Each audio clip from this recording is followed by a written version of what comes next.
Hello, welcome to the show. I'm your host, Johnny Baghead.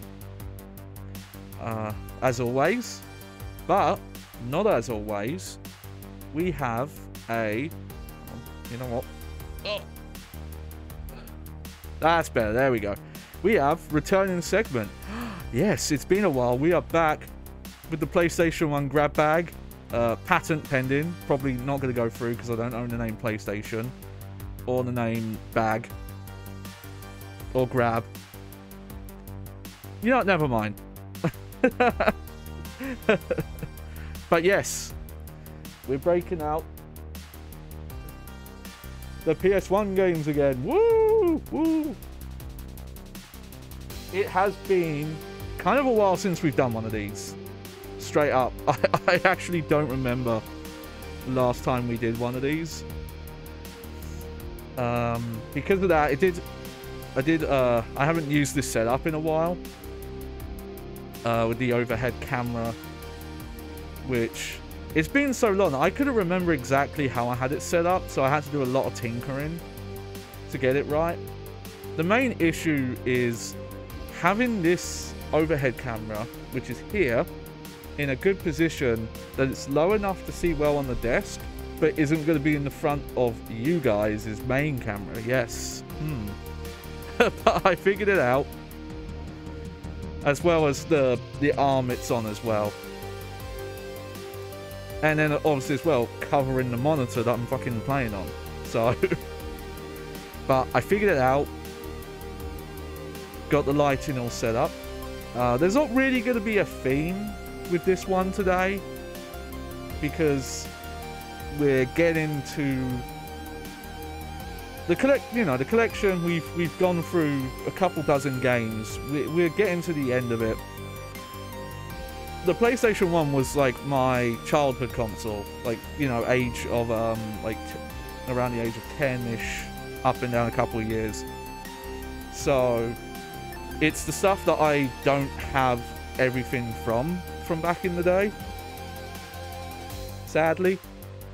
You know, back, because, you know, I was going to say back when I was broke, but I guess it's more appropriate to say back when I was more broke than I am now. But yeah, keeping a hold of PlayStation 1 games, especially if you wanted to get new ones, and trade-ins were so enticing, even though it was a fucking rip-off for like how much they were giving you per game and shit like that. But we're getting to the end of it, so because of that, we don't really have a theme today. I do have at least one more theme night planned, where we're going to look at the other Final Fantasy games, specifically PAL ones that I haven't looked at yet. That's 1, 2, 4, 5, and 6. But we've got some classics here. We'll see how we do. I might try and save some, because I have like 3 fighting games here. And if I get a couple more fighting games, I'll probably try and save those for like a proper fighting game night. Though I really want to try and get a fighting stick for the PlayStation 1. And I don't have it set up yet today because we don't have any games for it. But I now have the PlayStation 1 Joy-Con. I've shown it off a couple of times on the stream pictures, but we'll have to do a night where we revisit some games, and I'll try and get a hold of some other games that are compatible with it, because it's crazy. But let's start here. Here we go. We're not really going to go in alphabetical order or anything like that.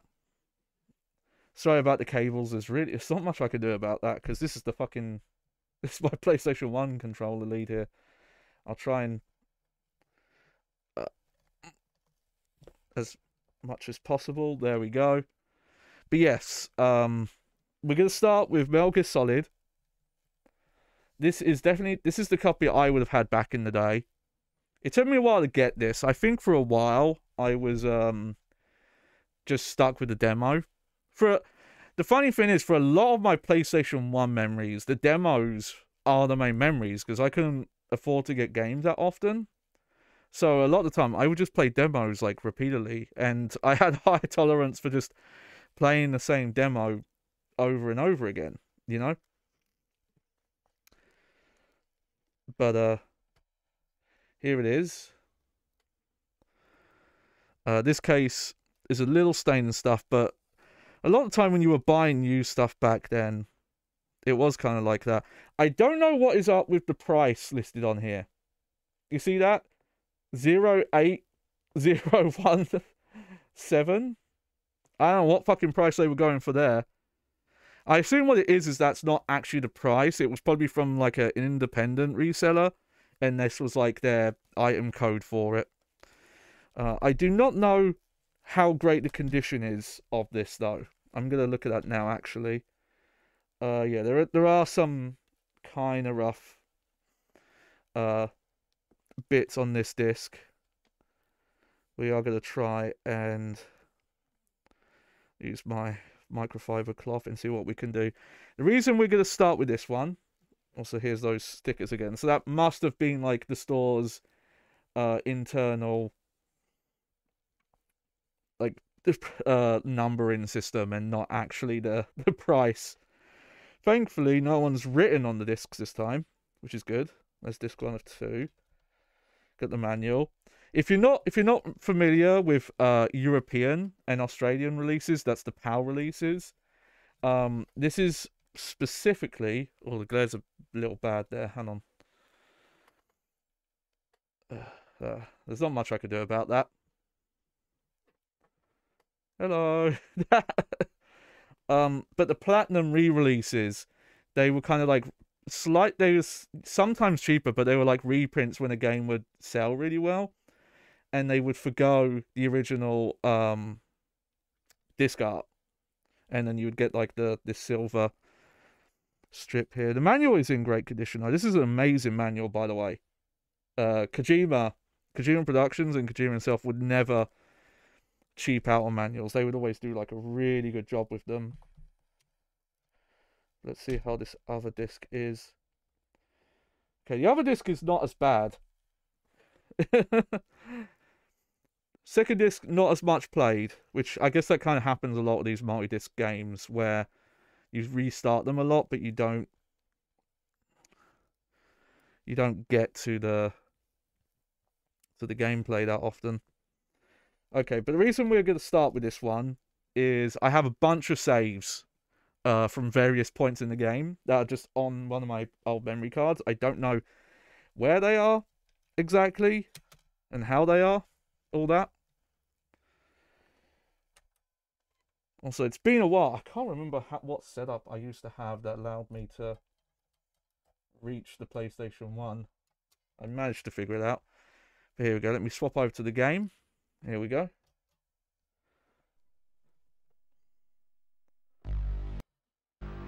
There we go. Give it a sec. Aha! There we are.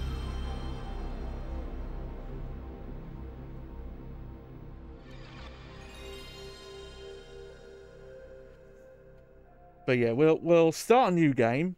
Just kind of run around the early areas, and then I'll start loading up save files and just see where they are. But yeah. Oh. Come on. Okay. Unfortunately, this can be a problem with PlayStation 1. More so the 2. It can happen on 2, but PlayStation 1 as well. Is they'd love to change aspect ratio. The aspect ratio of the start splash screen is not the same as the aspect ratio that most games run in.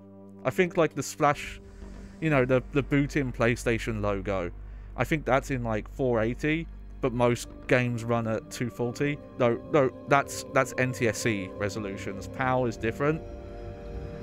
PAL would be 576, and then I don't know what the lower end would be.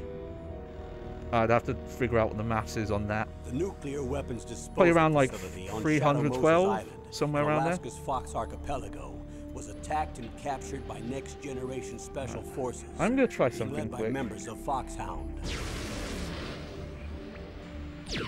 They're demanding that the government turn over the remains of Big Boss, and they say that if their demands are not met within 24 hours, they'll launch a nuclear weapon. No.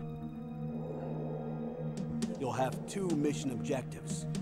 First, you're to rescue DARPA Chief Donald Anderson and the president of Armstech, Kenneth Baker. No. Okay. Both are being held At some point, hostages. I figured out a way using the scaling aspect ratio filter to kind of zoom out the image. So what the problem is, the reason why this happens, I think I'm going to turn the game down a bit. What's the insertion method? I think I hadn't watched this specific intro that many times because I didn't realize that this part played before the title screen. So this is an issue. So I'm using my HDMI 720p upscaler because it deinterlaces and you get a really nice signal out of it. Problem is it's not very well suited to PAL aspect ratio. PAL is not 4:3. It's 5:4, I believe. So they're still around. Or something close to that, but it's a slightly... It's a taller image, basically, than 4:3. And that's why some of the top and the bottom of this image gets cut off here. But I did find that using the scaling thing, you can like, it does seem to be capturing the whole image, it just doesn't display it right. But I've got to figure out how to get it working properly to get like the full image displayed. But luckily we're not missing too much, it's just the subtitles cut out a bit.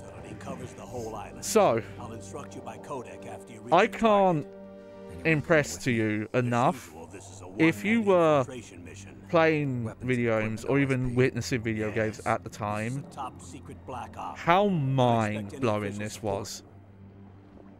This, you think where we were before this, a couple of years before this, games were entirely text-based. The closest we had to kind of like an attempt to match cinematography in video games were the Ninja Gaiden NES games, which did a very good job, but obviously you were very limited in that sprite work.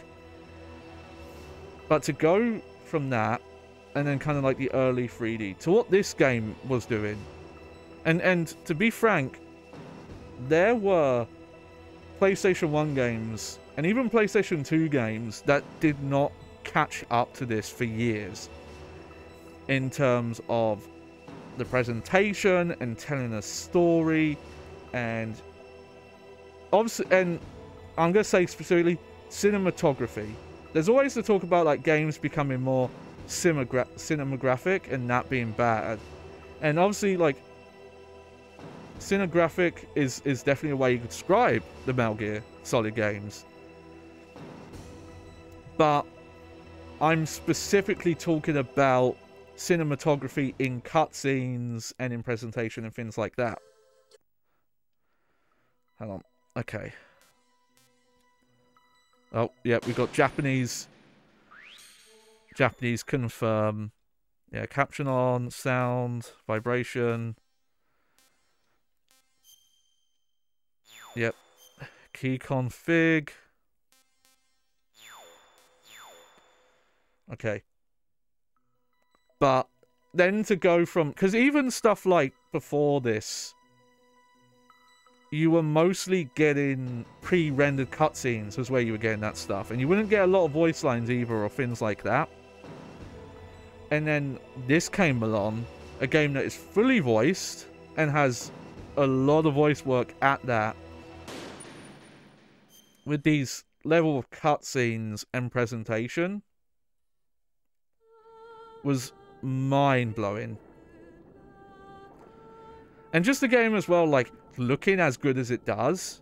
The PlayStation 1, you know, all 3D, early, like, 3D, the first 3D home consoles, all had, like, you know, some issues in how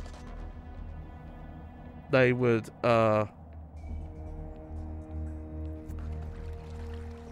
you know, they were very early. You know what? I think these are the pseudonyms in the credits here. These are not the real actor names. This is a weird thing. I thought this was only in the demo, but I guess they did it for this as well. This is, I guess this is in the PAL version? There are versions. Okay. I don't know the exact reason for it. I think it was possibly because of, like, the agency that represented the actors weren't sure about video games at the time. A lot of the... But the actors here, those credits are not the actual names. Those are all pseudonyms. Like, you know, like fake names. Colonel, can you hear me? Loud and clear. Because, you know, that's Paul Iden and David Hayter. That was not the names in the credits. You'll have to take the elevator to the surface. But make sure. But yeah, for some reason, in the PAL release, they don't use their real names. But there is, I swear there is an NTSC release that has the actual credits for the actual names in it. I wonder if it's something weird with the Platinum version as well. The codex receiver directly stimulates the small bones of your ear. Mm-hmm. No one but you will be able to hear it. Got it. I still don't know if that technology could actually be made, or if it would be incredibly dangerous. But, you know, early 3D like this was quite a pain. And I'm going to turn on analog mode. There we go. Was quite, you know, people were figuring stuff out. And how these systems were doing 3D graphics, it was all kind of like guesswork and approximation. Obviously, the big thing with the PlayStation 1, and we'll see it all across the board here, was their inability to, like, keep moving coordinates. Like, as I move around, stuff will wobble and textures will warp and things like that. It's okay.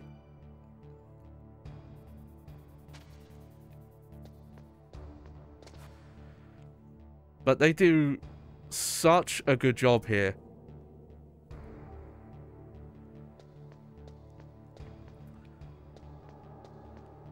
Of taking, like, the weaknesses of the PlayStation 1 and using them to their advantage, like the art style, like how they render the faces, the textures, stuff like that. Like when we get like a proper good close-up of Snake's face here, you'll see that his face is just like made up of pixels basically. Though a lot of that was meant to kind of get the idea across, and on a CRT, which obviously I don't have a CRT filter or anything like that set up, it would kind of, there's probably there should be a name for it, for like how CRT design works. Oh yeah, there's water there. And look at that. You know, pseudo reflections, music by Tappy. And then we've also got footprints when you get in the water. And also, you know, making more noise when you're in the water. Like, there's just so much going on with this game. Oh yeah, Jeremy Blaustein. The only one he worked on, because reportedly, you know, this is all like alleged, but it's according to him that he, there was miscommunication where he asked about rewriting the infamous "Can Love Bloom on the Battlefield" line in a way that he thought would have made more sense to an English-speaking audience, and apparently someone relayed the message wrong, and Kojima thought he was trying to like censor or cut lines or something.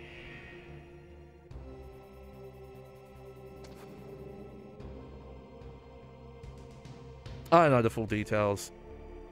That's the problem though, we've only really heard I think what Jeremy Blaustein said on it. I don't think anyone from Konami or specifically Kojima Productions has ever commented on it. But hey, he's, you know, he's an amazing translator.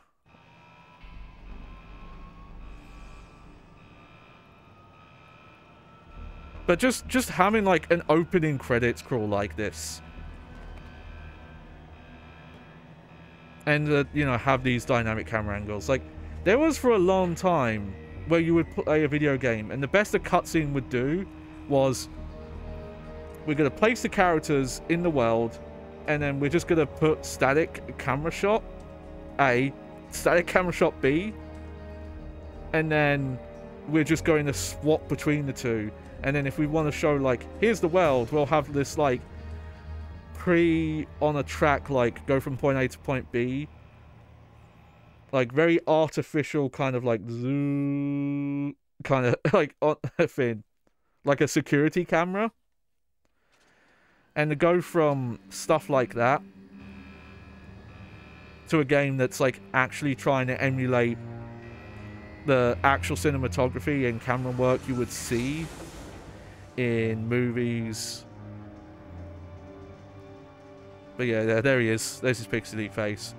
But yeah, again, if you're playing this on an actual CRT, the way the dithering and the way that CRT images are projected, it actually does fill some of the details in.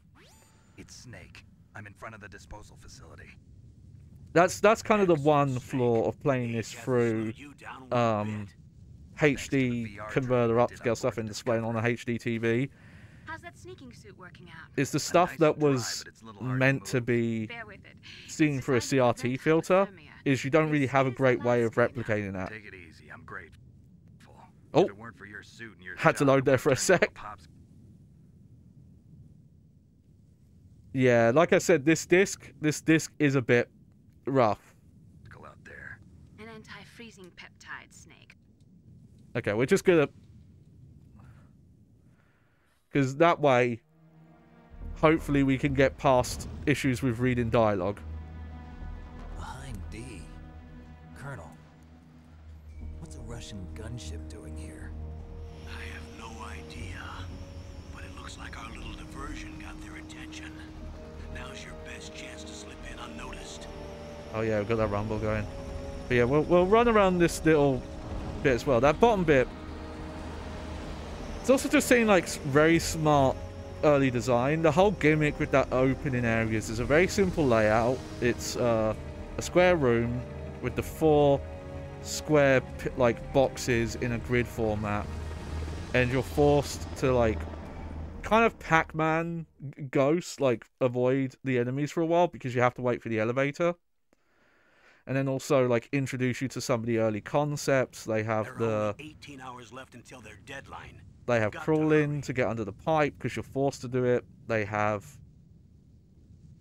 Wow, you must be crazy to fly a hind in this kind of weather. You also have, Oh, sorry. what was it? I haven't introduced you to yet. Some of the footprint This is stuff Maylin. shown early on with the She was water assigned to and us that as our making more visual and data noise if you do processing it near an enemy. She designed your codec, as well as your Soliton radar system. Yeah, I'm actually not familiar with that loading icon. It's been a while since I've played this copy, so I don't remember it would have to do this when it was having trouble loading the disc content this quickly. Nothing. I just didn't expect a world-class designer of military technology to be so cute. You're just flattering me. Of course. Has to get his flirt on. I didn't miss that about Snake's character. It feels like only in this one was he like really flirty. The bright dot in the middle is you, Snake.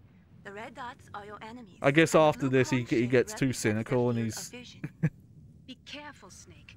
The genome soldiers have highly developed senses of hearing and vision due to their Yep, gene remember therapy. chat.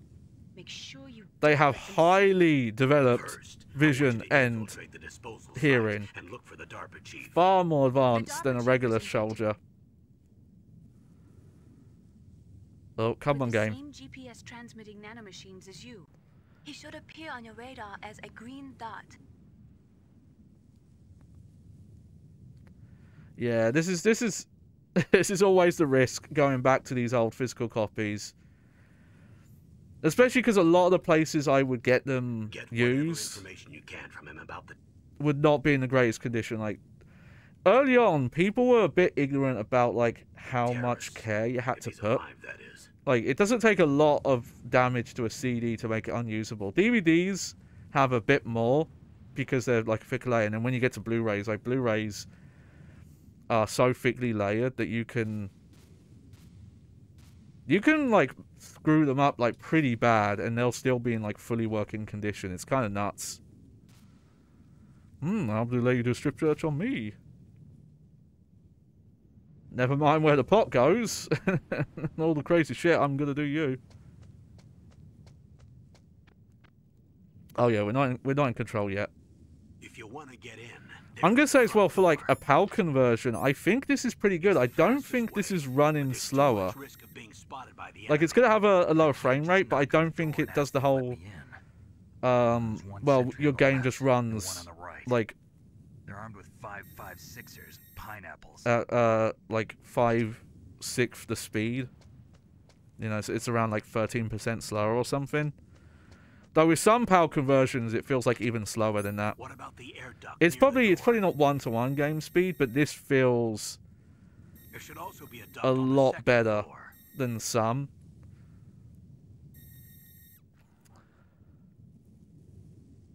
I can't see it from here.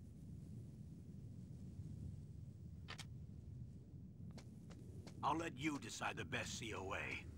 I'm counting on you, Snake. Yeah. Okay, so here we are.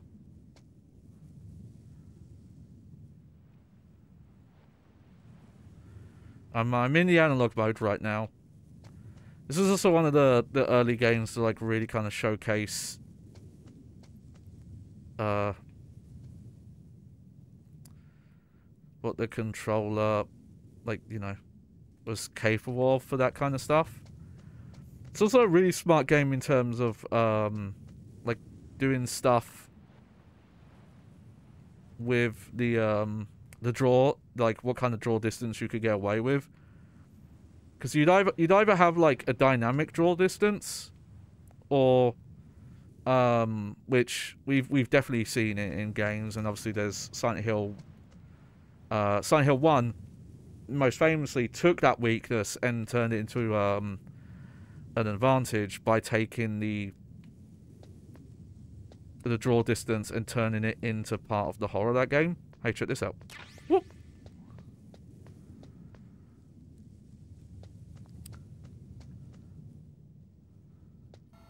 Surveillance camera?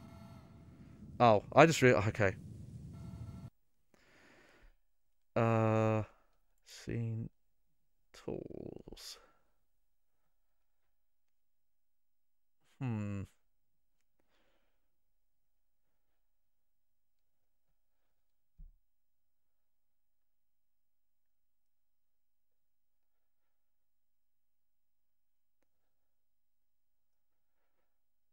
Okay, I should have sorted that out before time. I just realized my my timer is not currently on stream.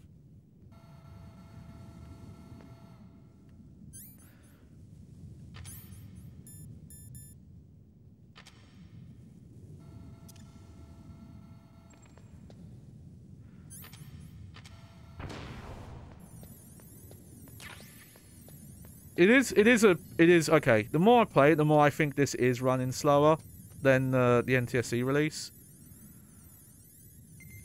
Look at the enhanced vision. Look at it.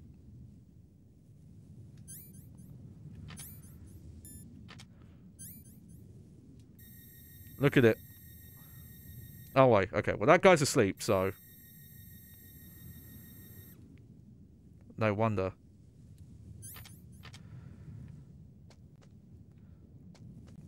Yeah, this is running a bit slower. I can tell now. Look. Advanced Geo shoulder. It's always hilarious they say that. Like that one piece of dialogue, like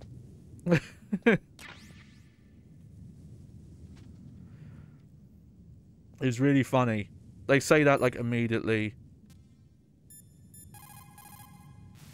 And it's like not true at all. Good. You've got yourself a weapon. To use it, first hold down the R2 button to enter weapon mode. Then select. It's also funny to like play a game that was going for like this storytelling and cinematography, and then they're just like, "Hey, Snake, press the R2 button." The weapon you selected should appear in your hand. Press select on the controller and just they play it straight. If you use It's the beautiful. R1 button, you can equip your weapon more quickly. While you're barehanded, press the R1 button to equip the last weapon you used. Press the R1 button while you're holding a weapon to be barehanded again. Don't fire your gun needlessly, or you might be discovered. If you had a gun with a suppressor, Oh, no. Oh, welcome to Stream Doom Spit. No. I have a separate timer. Any questions about weapons or equipment, you should ask Oh, this is what I want to do. I want to show this. This is a missable codec. Natasha here. 141.52. You can go through the entire game and not know that she is a codec you can call.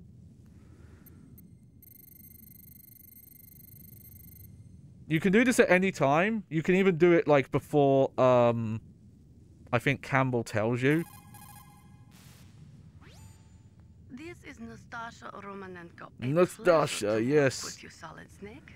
You're the nuclear specialist that the Colonel mentioned? That's We won't be able to cover You this can much ask because me we'll kind of be anything jumping about news that through you different want. save files in a I'm bit. also a military But we also get to analyst, talk so I about, have so an there extensive are knowledge of two, weapon systems as well. you know, obviously there's been re-released and asked stuff me like to that, but there are two main participate in this versions of operation Metal as Gear a Solid 1. There's supervisor this from the original nuclear PlayStation version. emergency search team. I was happy to accept. We Oh must yeah, not unless you're allow Sword, you go for all the terrorists to radio get their frequencies. hands Well, on some of them, nuclear even the weapons later of any ones, kind. obviously this I is the hope only I one can that's help like you to optional, stop but them. the others I You're a think, tough lady. Those terrorists are serious about launching a nuclear weapon. like if you try and The call the world numbers cannot stand early, by just idly nothing and allow happens, that like to the happen, story ones that and you neither use can later. I. They just are like, oh, no Unfortunately, all I response, can and do I don't from think it even here adds it to is your provide saved you with calls. information. But we will talk about this quickly. Another The other small bit would version make a difference of this anyway. game is Metal Gear Good Solid work with Twin you, Snakes, the very weird Same here, GameCube Snake. remake. And to be frank, that's not... I don't play that version unless you've played this first. Because it's unfortunately not a very good remake. It has the problem where it is both too faithful and not faithful enough. Because the level design is almost one-to-one. The enemy behavior is almost one-to-one. The boss behavior is almost one-to-one. But you have the engine and tool set of Metal Gear Solid 2. They do some stuff, like the way the alert system works is the Metal Gear Solid 2 system, and they do add lockers. And the whole kind of where they'll come in and they'll search rooms.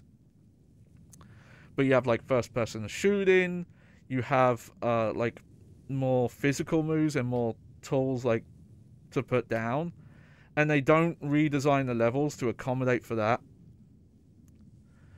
But and that later on that even like breaks a lot of boss fights and some other stuff. But the big thing, this is a crazy thing. So Metal Gear Solid 1, the way it was, the voice work was done was quite scuffed. Apparently it was recorded in some guy's mansion. It wasn't in an actual recording studio.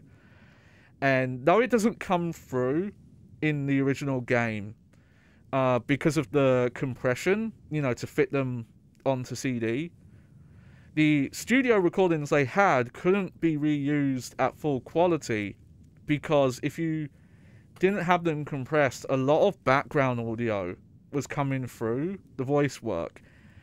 And initially, and I still don't know how this happened, there like wasn't going to be enough money to redub the whole game and bring all the voice actors back. It was something like originally they were only going to have David Hayter, but he was so adamant about like, no, I want the full game redone, that he was like, you can just pay me less and use that to help fund the other voice acting. I don't think it's a situation where literally his pay was split between all the actors, because like you're talking about one guy going to like 20 or 30 people.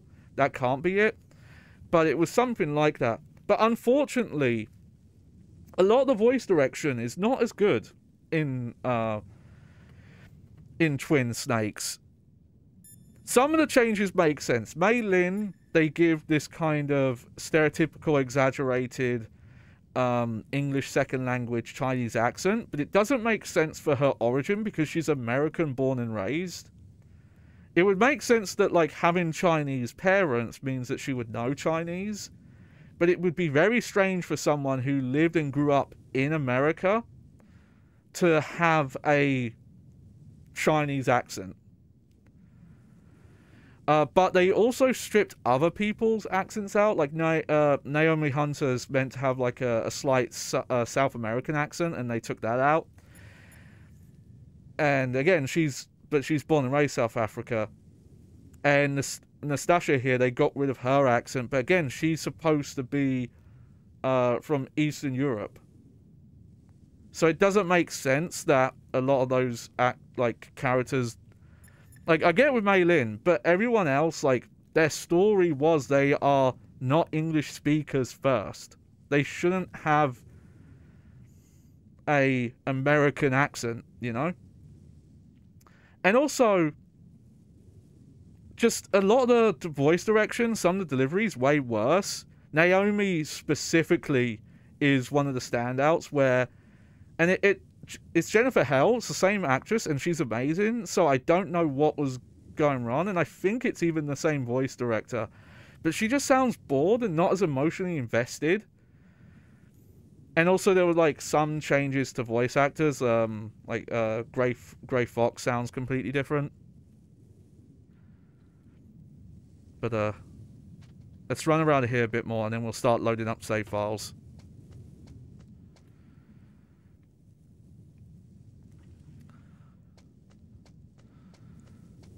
But we'll go over it for a bit. Oh yeah, I'm full up on Russians right now.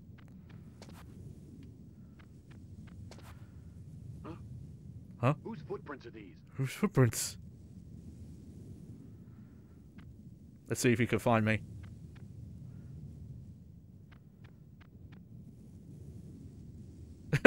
Again, advanced vision.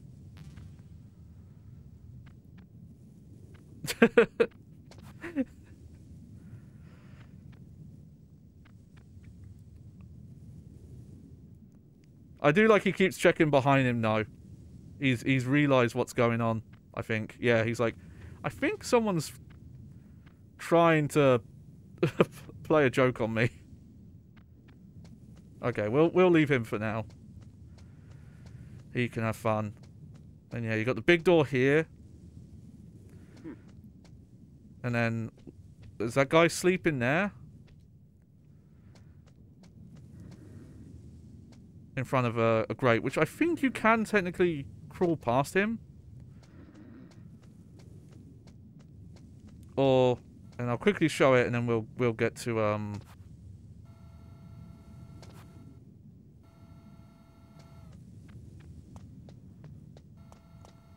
you could come up here as well, which for a while I did not realise you could come up here.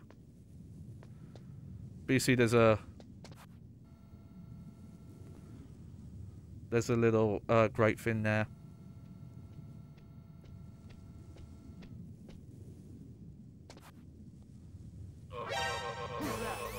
Oh, that's bullshit.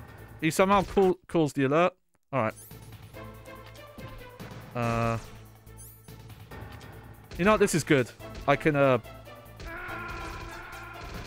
we can get back to the title screen quicker from that. Yeah. Oh, it's a shame. Shame what happened with the Metal Gear Solid theme, the main theme, where it turned out it was plagiarized. Alright, so I'm curious if the briefing.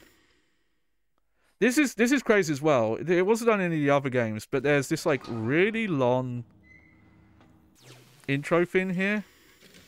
Here, well, we'll go into it. I think if you have a save file, but you can listen, and they're done like pretty interesting because they're done with sprites.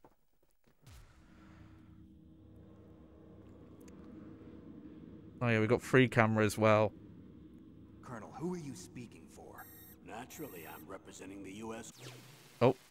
They don't really tell you what the buttons are, though, so it's quite easy to accidentally do the wrong thing there. But there's quite a lot of... Colonel, I don't work for the government anymore. Like, you can see the top timer there. I believe there is... Why, Snake?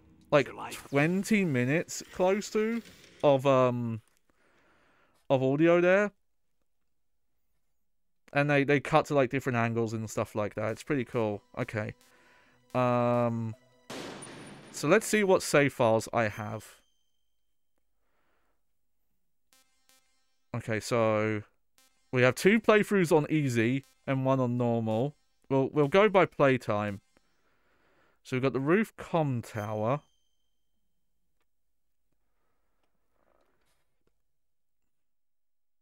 Oh yeah. It's a shame. More games need to do this. Metal Gear Solid 1 and I think maybe Metal Gear... I don't remember if Metal Gear Solid 2 did this.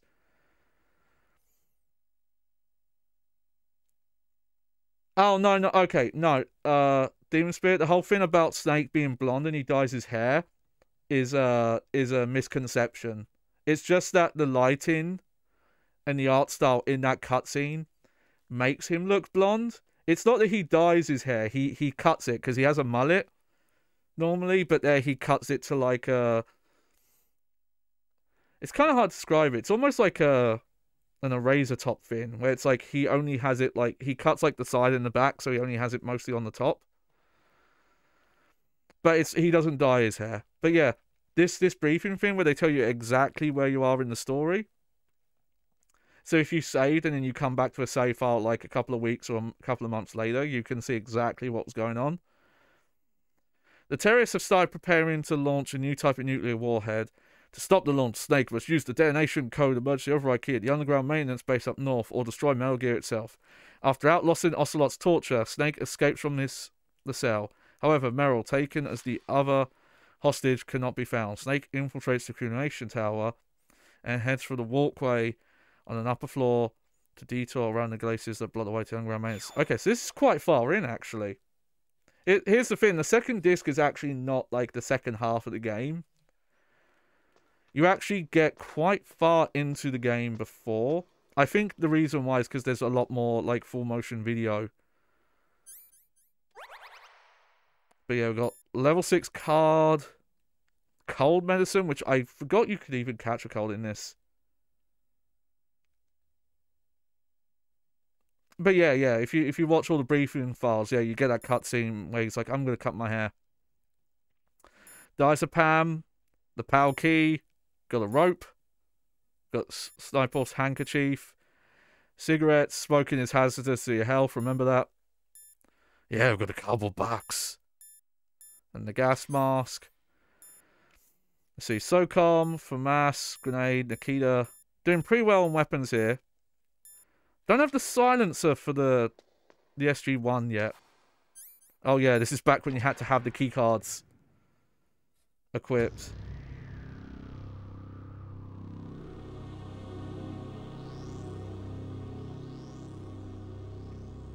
But yeah, we've got some pretty good save files here. We get to jump around some really interesting moments. The snowfield, I don't know if that's going to be before or after a certain fight. And then we've got a disc 2 save as well. No, not the PSG-1, the SOCOM. If I said PSG-1, I said that wrong. You can find a silencer for the SOCOM, but I forget where it is.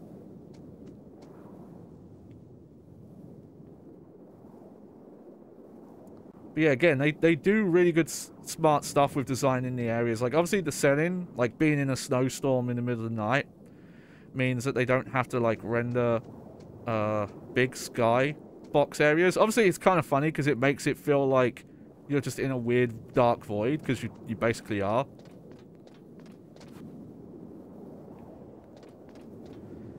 I'm just curious. Yeah, we have Natasha. Tank Hannah, bottom door. I made it to the roof. You must be exhausted, Snake. It was no big deal. Snake, I'm monitoring you closely. Your heart rate is elevated. I don't know and if your I've ever breathing heard is this. shallow. What's the matter, Snake? You out of shape from all that dog mushing? Then climb down and proceed north. That was funny. Oh shit.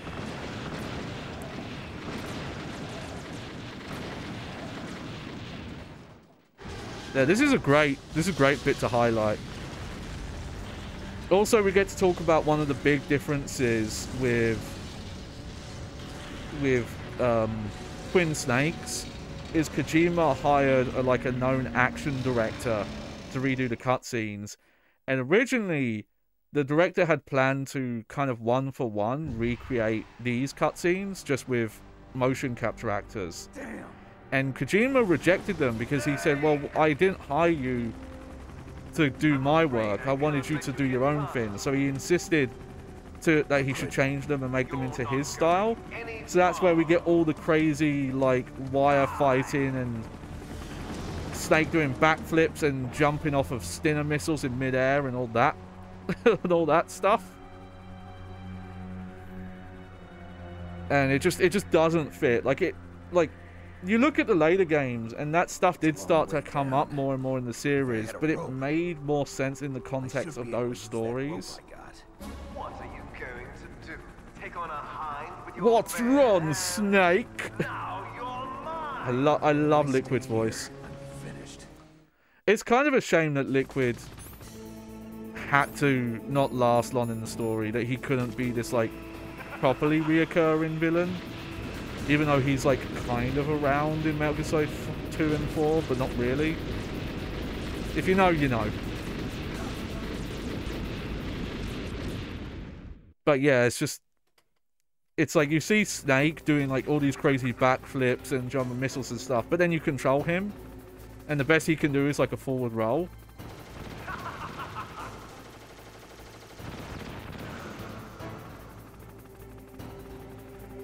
Also, this is one of the earliest examples I can think of a video game having set pieces.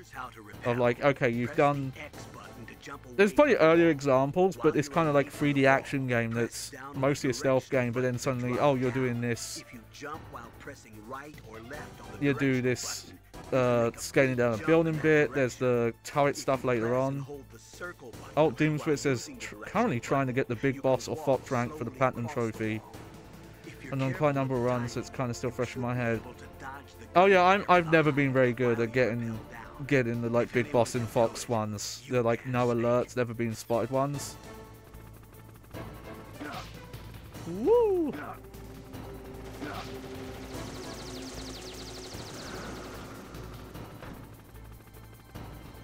Oh, we could go first person.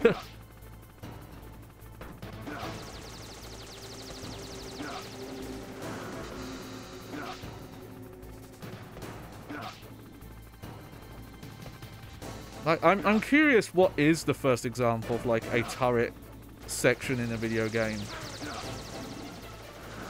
Because it feels like it might be this. No, that's probably wrong. There are probably like sprite-based games that did it first. Oh, whoops. Getting hit by the... the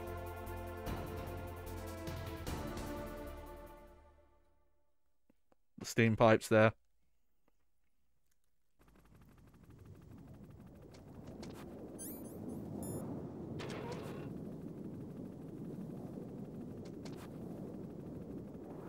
Oh yeah, that door's frozen right now or something. Can I use the C4 to open it?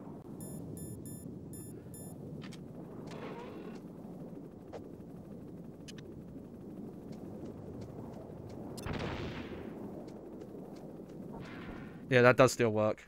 I remembered that. That's the gimmick with that door. It like freezes over.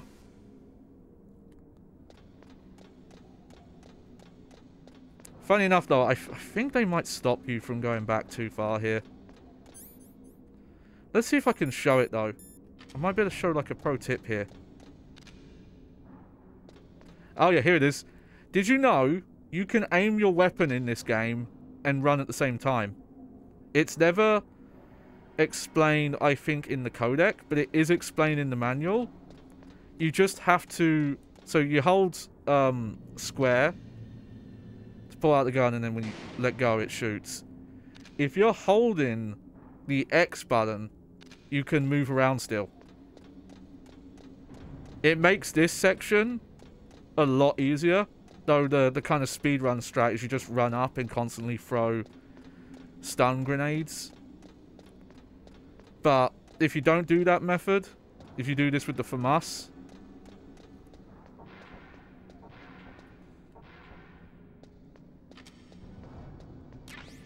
Oh.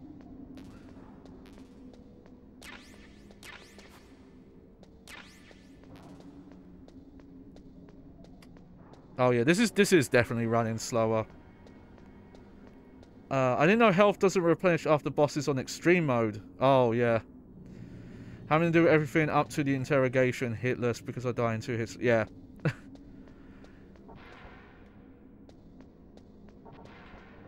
Yeah, I don't think I even knew that.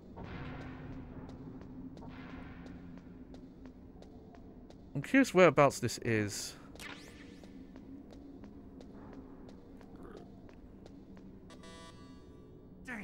Damn! Okay, you're not allowed back that way. Oh yeah, you can go back later. I remember now. You use the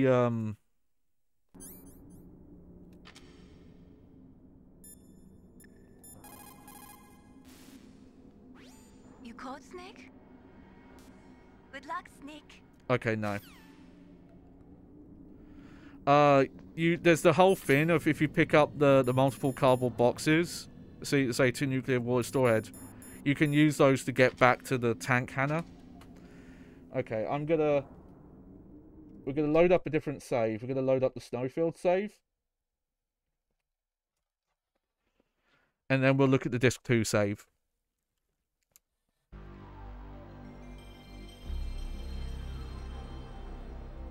I imagine these were my save files, because I don't think my sisters were into Metal Gear Solid back in the day.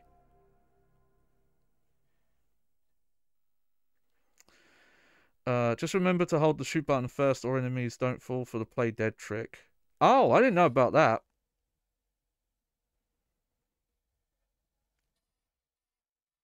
Oh, accidentally laying down. Okay.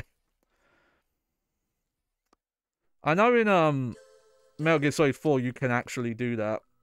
Though it's not easy to do. I don't think I've ever like managed to do it, but you can get an Octo camo that allows you to pretend to be a corpse. And then there's obviously the death peel in Metal Gear Solid 3. But yeah, here we go. Snowfield.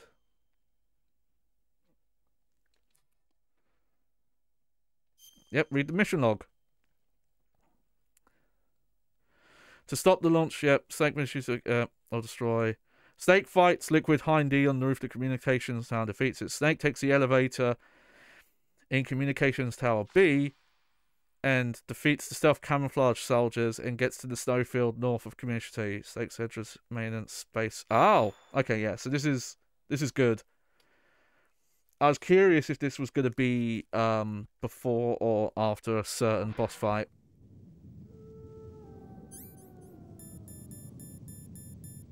Oh, this is a terrible save. I'm like,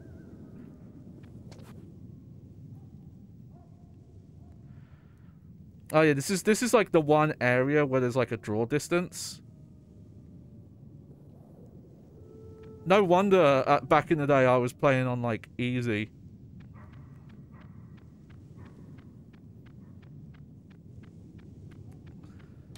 There we go. Like no rations. Oh, if you press crouch for yeah, yeah. No, I get what you mean now. Yeah, yeah. I wonder.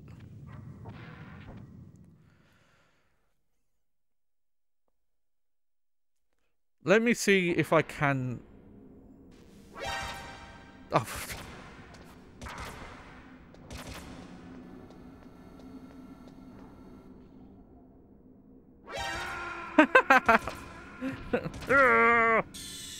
All right.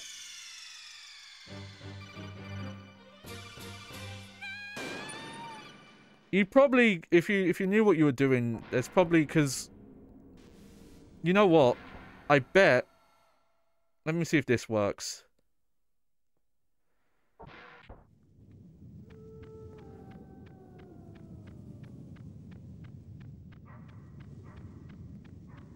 Yeah, there we go. That's how you would get the rations back. You would have to just, like, leave the area, come back to the area. Oh, we do have the night vision goggles. Though, ironically, they do not actually... They do not help you see here.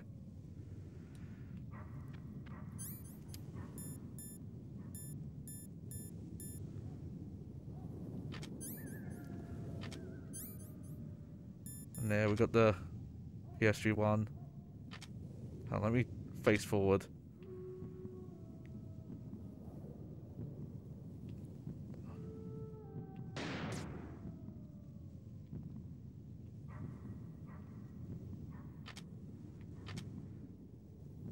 But yeah, that's how they kind of handle this here. I was curious if you could see. Oh, we can see a hole in the terrain. That's fine. But yeah, this is like one of the few areas where they actually do have to have a draw distance.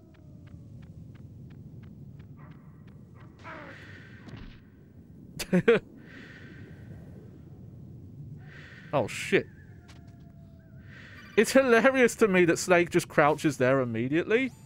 Snake, are you okay? Because it's like you just got shot. Other stealth prototypes? You're not in cover, mate. So, this isn't stealth camouflage then. What are you talking about? Someone's aiming at me in the middle of this blizzard. It's her. Wolf? Sniper Wolf? Yes, it's her. It's definitely her. Otacon, you sound like you're happy. I'm happy. No, I'm not. Sniper's fucking amazing. It's really sad. Please don't kill her. That she dies in this. Please.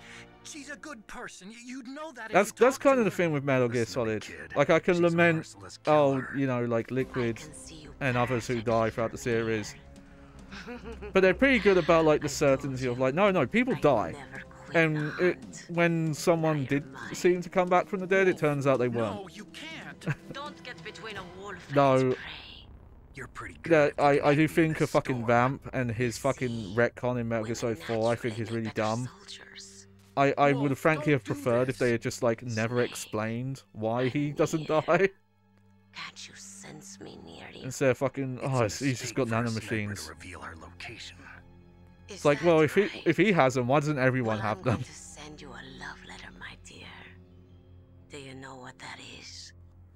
It's a bullet straight from my gun to your heart. Please, Wolf. Snake, no. Quiet!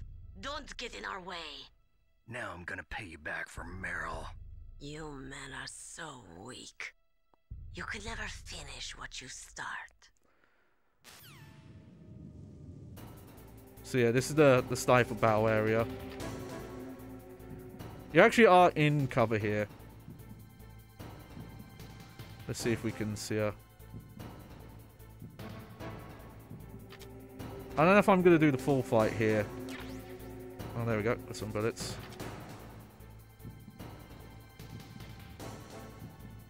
That is the kind of the one weird thing about going back to Metal Gear Solid 1. The way the sniper control work, where you can't move with these first-person weapons out, so you have to, like, keep... Oh, there she is. Oh, God, I'm really shaky right now.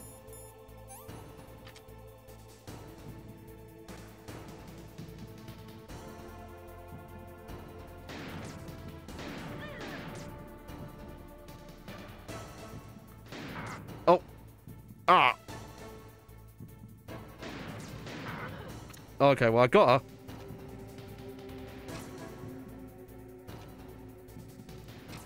Where is she right now? So yeah, this is like the sniper method of this fight.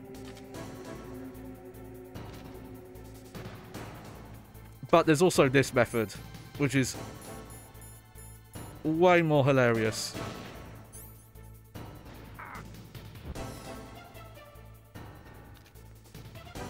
Okay, so I need to... Hang on. Okay. I think if I'm like this, she can't hit me. Yeah, you're actually not allowed to move, like, any more forward.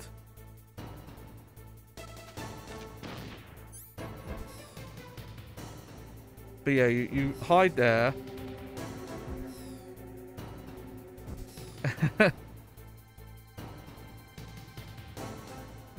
And you let the missile go forward here. Avoid the trees. But for some reason... I am curious if they did change... Oh, nah, she got me. But yeah, if you find the right position there, you can just hide and constantly fire Nikitas at her. And she never... she never fights back. I think maybe if I was behind the tree, I could probably do it. Let's see.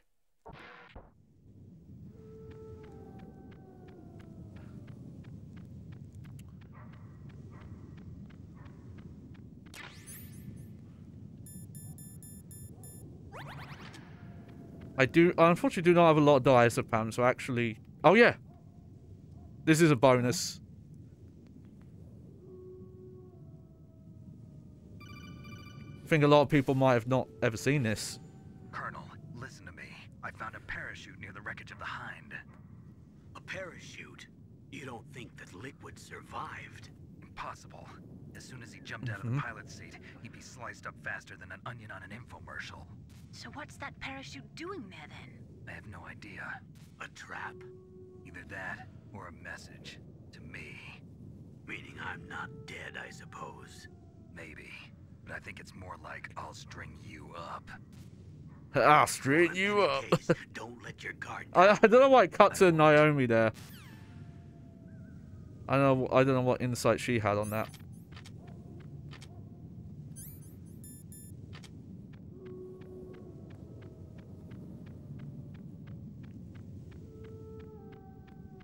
But I don't think you actually take damage from that one. I can't remember though. But that's how you start this fight. Yeah. Later on, they let you completely skip these. You don't have to like button through. You could hit a button and it just goes, and then it's done. Oh yeah, with the camera. I don't think I've ever like really gone through the game and found all the ghosts.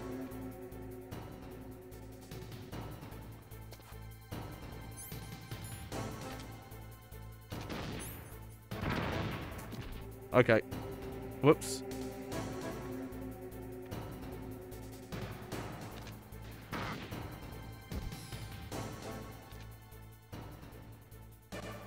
Where is it? There's somewhere you can hide here where she's not able to hit you.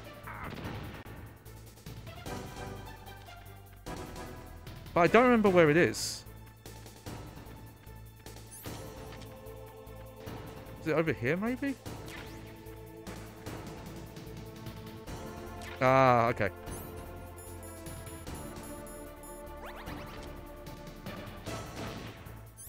So yeah, so you just... No, I don't know if I have quite enough Nikitas to do this. But yeah, there's our enemy.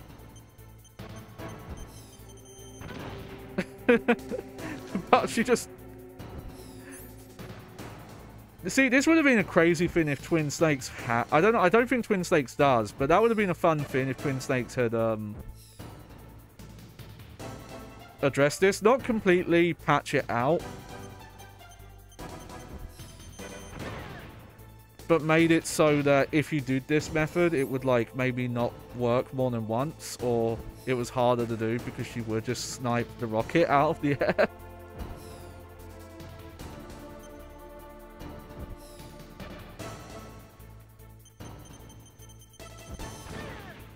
But I just think it's funny that... Because they must have programmed... I don't know if it's an inadvertent thing where they maybe programmed her so she's able to take damage from multiple sources, or if someone on the dev team just thought of this and they were just like, oh, that's awesome, keep it. Boop, right in the booty.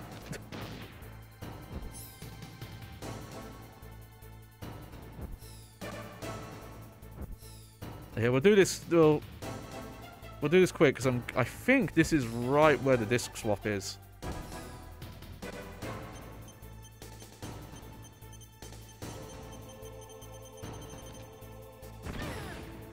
So I kind of want to watch the cutscene. It's one of the best cutscenes in the game. Okay, yeah, I'm gonna have to snipe her a bit as well.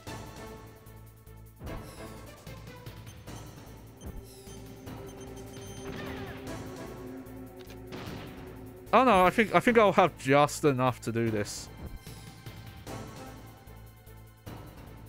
It's a tad annoying that I have to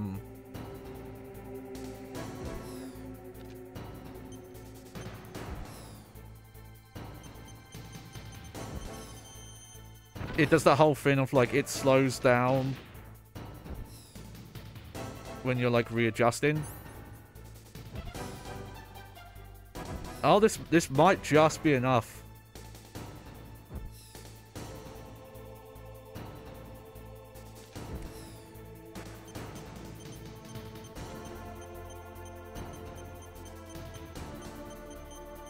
Lady!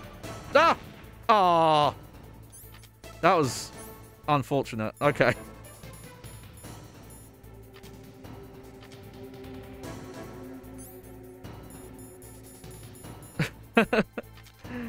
Something did not go right there.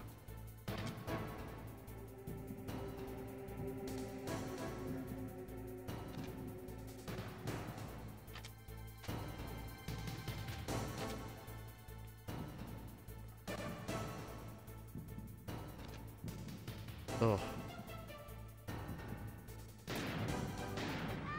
There we go.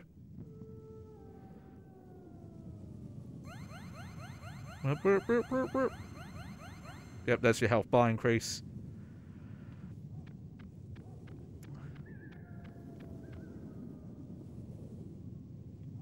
No, it would have been enough, but something happened at the end there where I clipped through her somehow.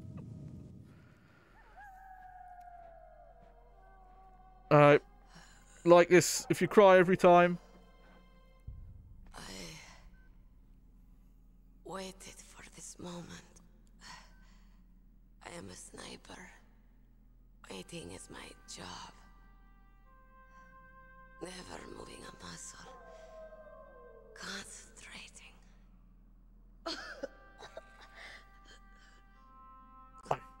I also think, like, not enough can be said about how ahead of its time Metal Gear Solid was, that they wanted their villains to be more than just like blank fodder or like generic you know, like bad guys where it's like, oh, all you want to do is kill them, and there's like, that's it, and they're just kind of like video game obstacles. Like, they make them,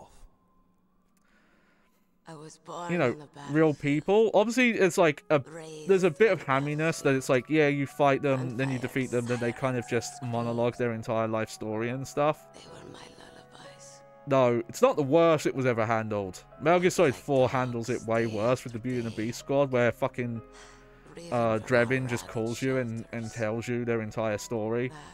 It's really, really poorly handled there.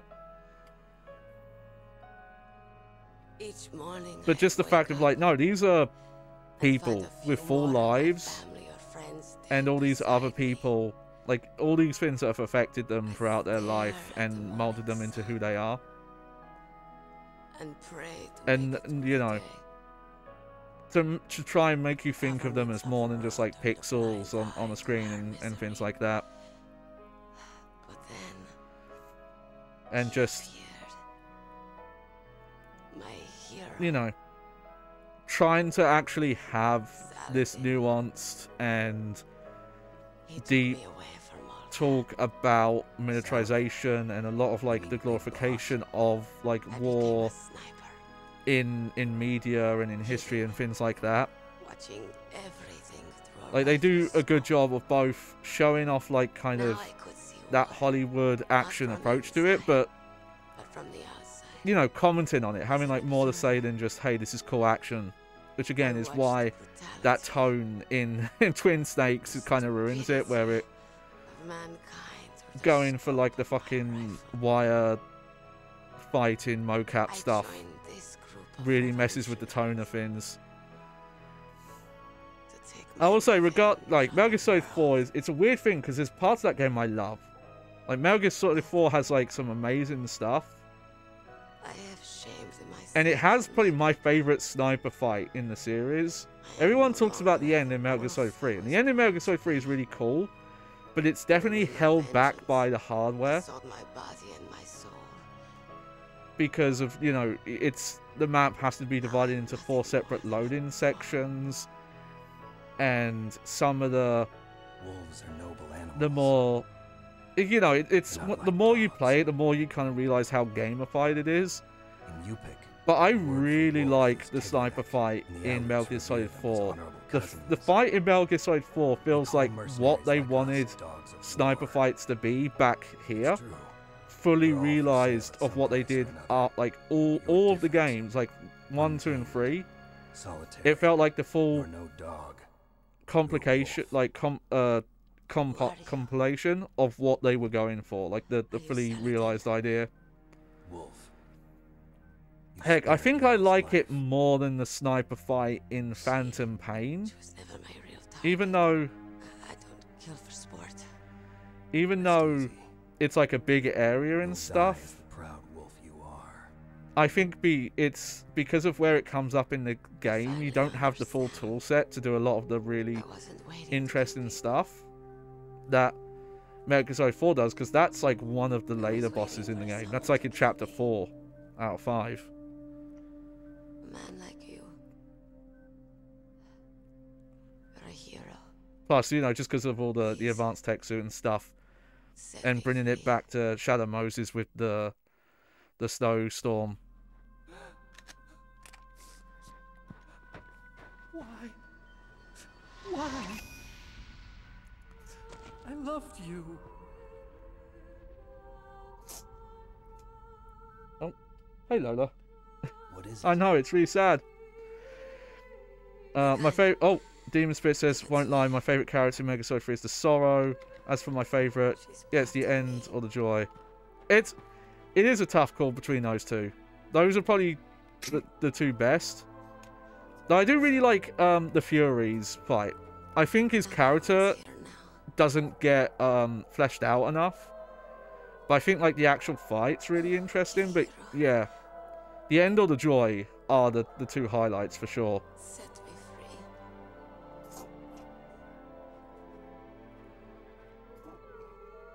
Goodbye. This makes me think of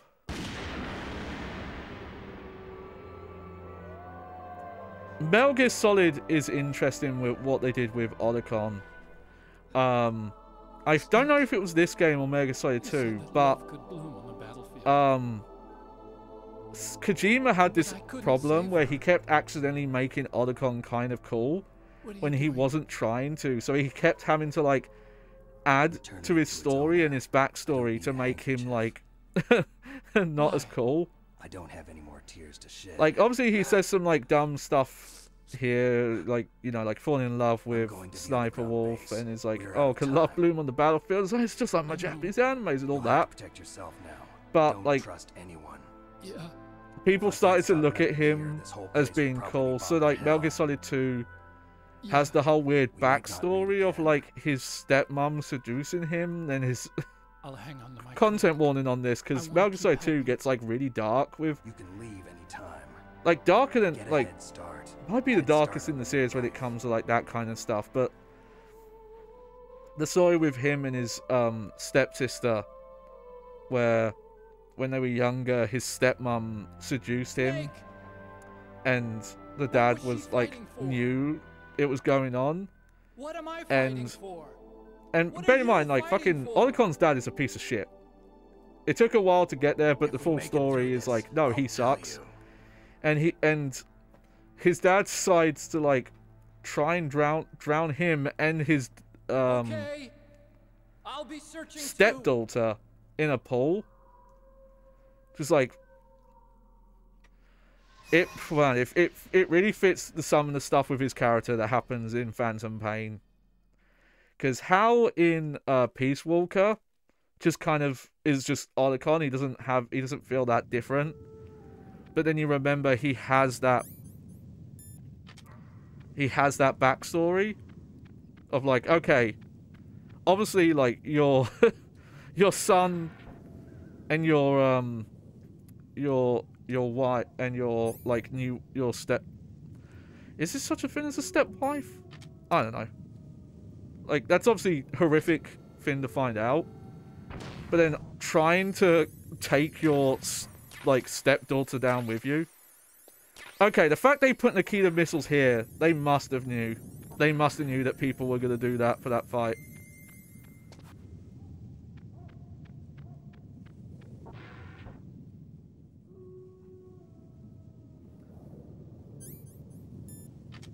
Let's just look in these rooms quick. I'll do so. It says, yeah. I remember that bit in episode 2. Didn't know what to make of that, so dealt with it the only way I could. Turn them Mattel races. Oh yeah, where it's like easier to just stun her and drug her through the... Oh yeah, there's the other cardboard box.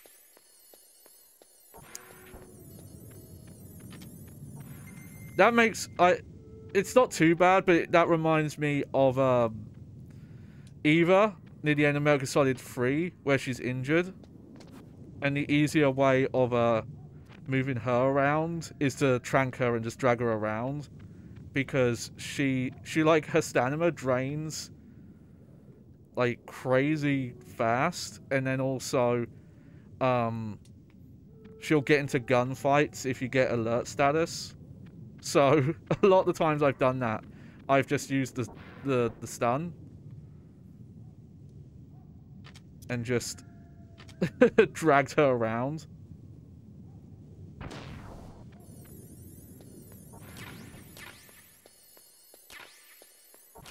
Yeah, this is the big like resupply bit.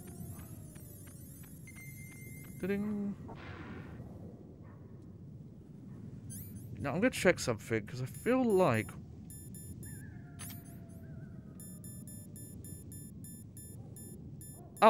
do I not have the mine detector? I don't think I have the mine detector. This might be wrong. Okay. I had a vague memory that one of these rooms was filled with mines.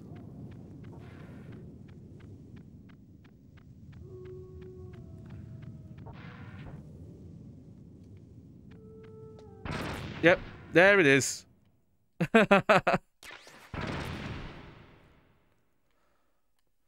I knew it. Do I have the thermal goggles? I don't think I do. I think I only have the night vision goggles.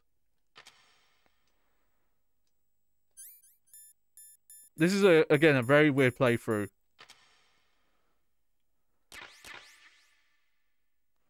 In terms of what I have and what I don't have.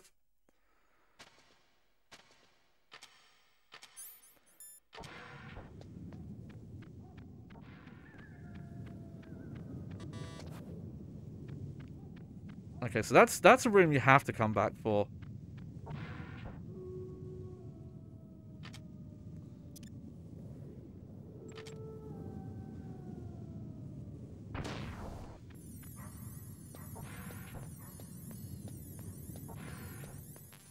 Also, I was going to talk about Metal Gear Solid Twin Snakes letting you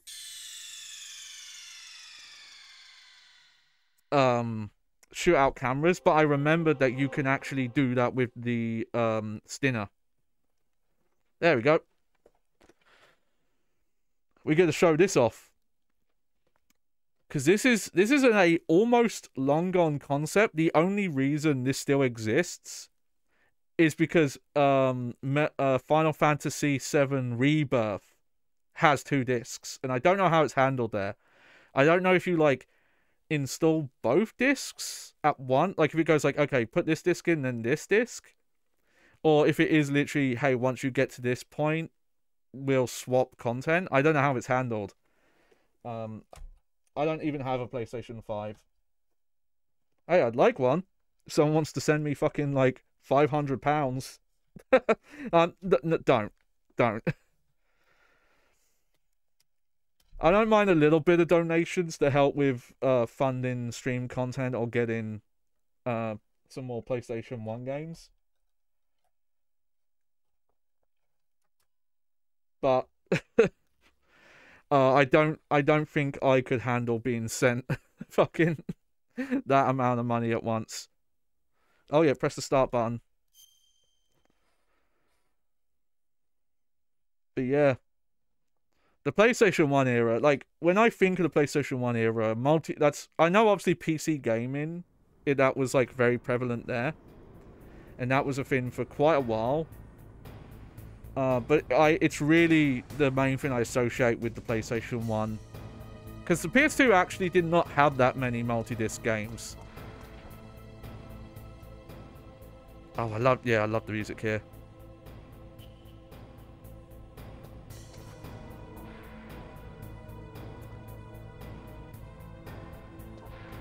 I'm actually curious. I don't remember if I do this, if it actually asks you to swap back to the first disc or not. Oh, Demon Spirit says, oh, there's a discussion going around in YouTube comments if you're willing to test. Can you go back? Yeah. Actually, I was going to try that anyway.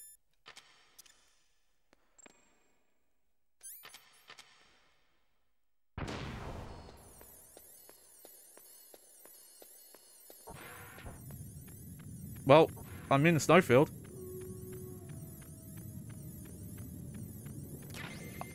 The thing is, I'm pretty sure you can do this, and the reason why is because I think the disc content it's mostly the voice work. And then we can also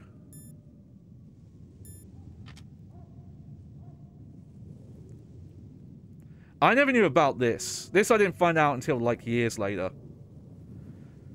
You have to remember, obviously, you know, we didn't get like proper warhead storage, huh?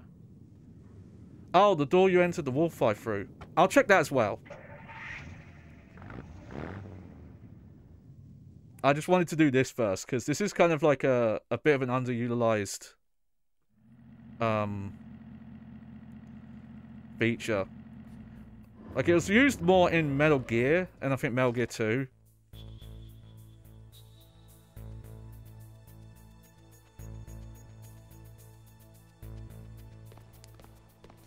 Oh.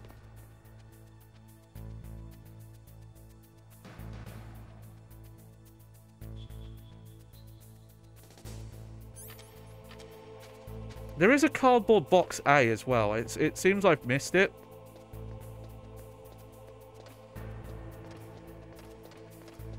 But there is a box that takes you right back to the heliport as well. I just don't remember where you get it.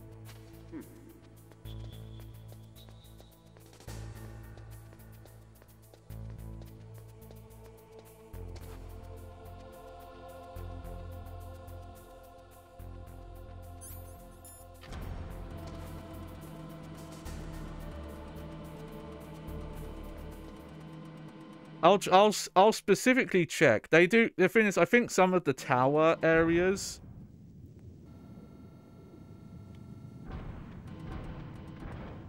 are straight up like locked. Oh yeah, there's still mines here.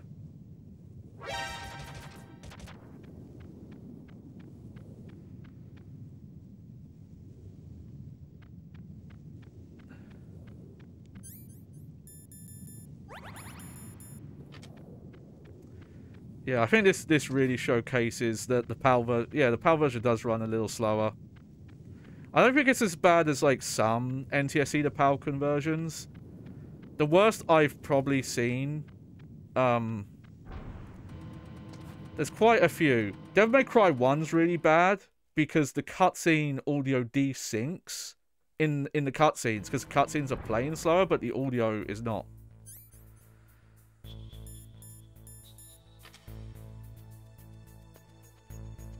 Oh yeah, the lasers are turned off here now.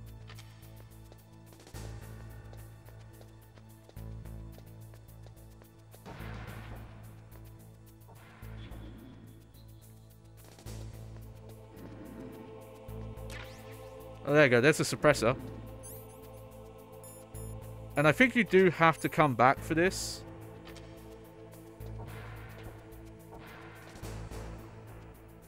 Oh, no, you don't. It's just a level 1.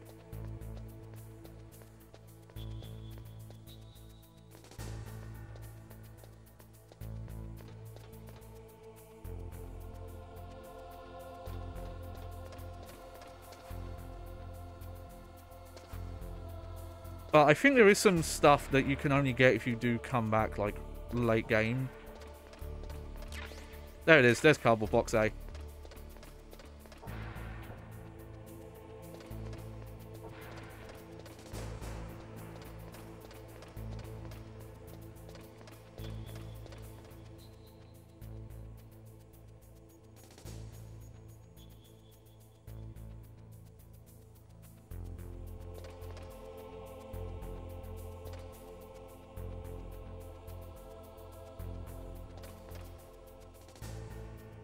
What are you doing, mate?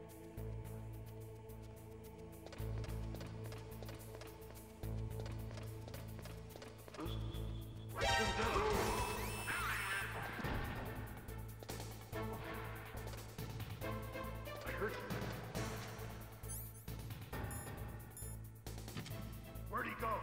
Where'd he go? Where'd he go? You actually have to be careful because I think, like, if you get in a box when you're in a certain alert status, they'll catch you.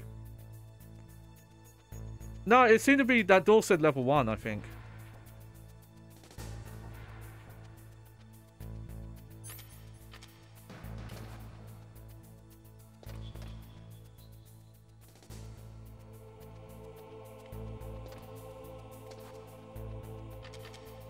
Did my reload.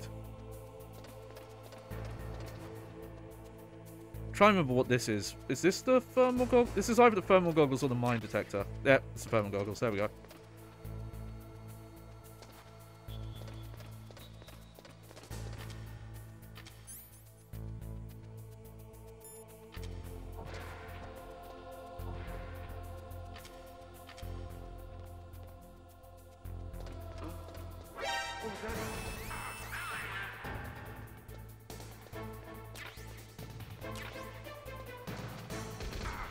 Oh.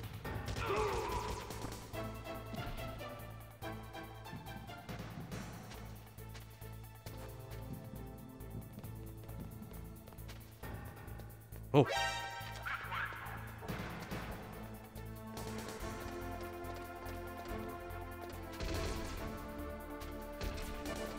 There we go.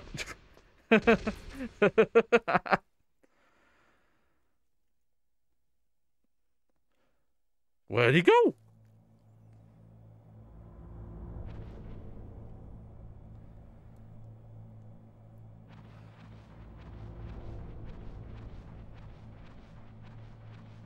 Yeah, we'll pick this up quick. We're not gonna crawl the way back through the vents. We're just gonna. I think the main door opens now. I don't remember if you have to use the vent still to get back outside. But I don't think you do.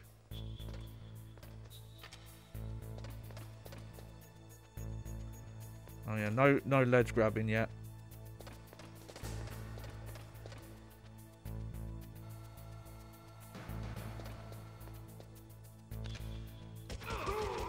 There we go. That's what I was trying to do.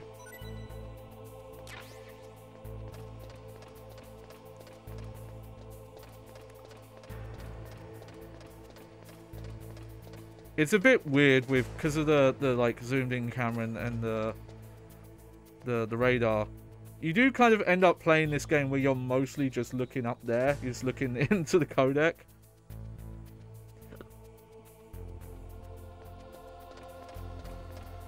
And mainly, if you know the game well enough, you really don't need to go and get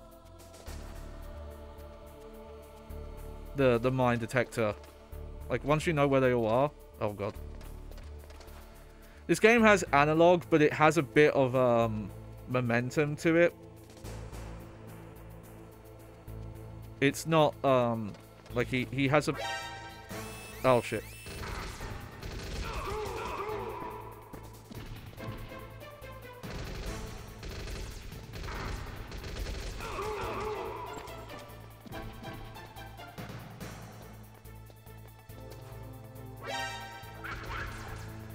Ah.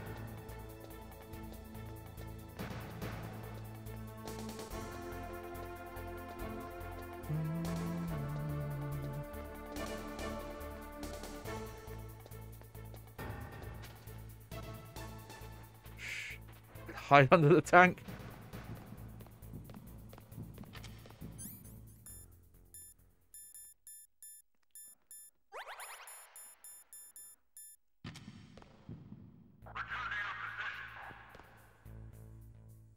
Oh, that's a bit weird.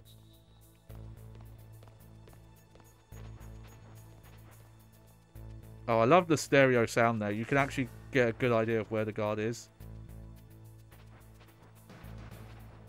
Maybe you do have to go through the vents to get out of here.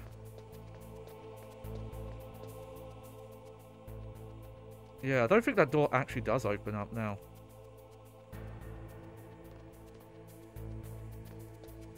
So where is the vent that you come in?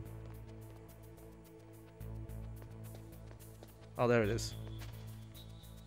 Oh no, that's not... That one's sealed up.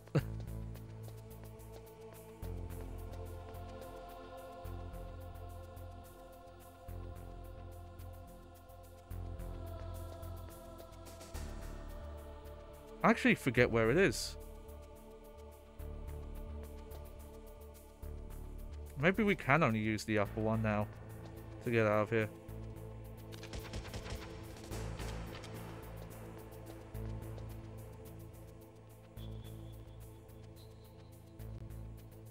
Yeah, maybe they do just seal them for this part. Okay, it will honestly be quick. Okay.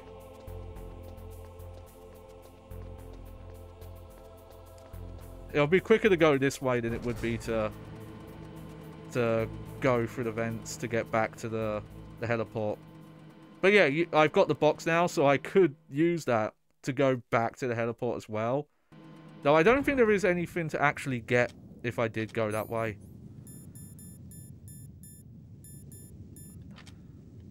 There we go. Oh, okay.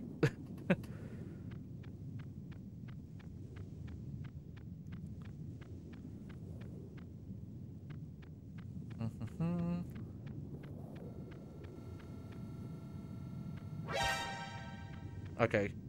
It's a little hard to get around those. Oh, hey, Serum. You're a highly skilled warrior. Well suited for the stealth mission. If you ever want an idea of the kind of stuff I'm going to tweet on today, because I do not do a good job of like planning really far ahead. Check my Twitter, especially for the PlayStation 1 grab bag days. I'll put info out. I actually put a picture of like all the games that we might look at today.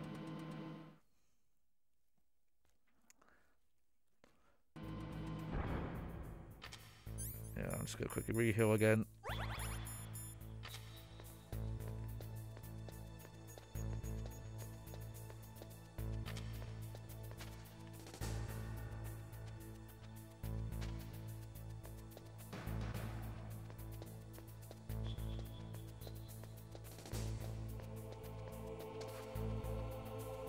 There we go.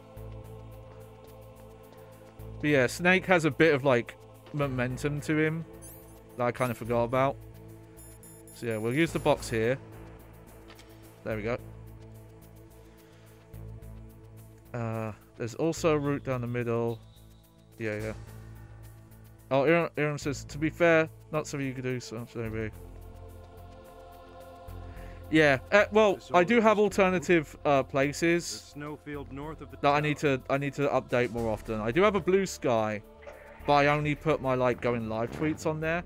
I need to find some tool that just like will let me, instead of having to like copy and paste, that will just auto post on other sites.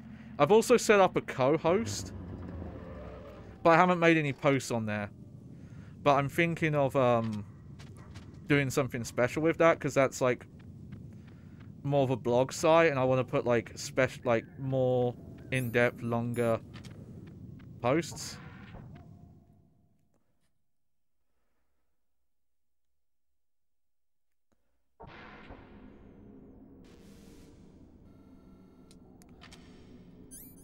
But yeah, we're in this corridor as well. Oh yeah, in the Discord, yeah. I do, at some point I should set up a server just so people can get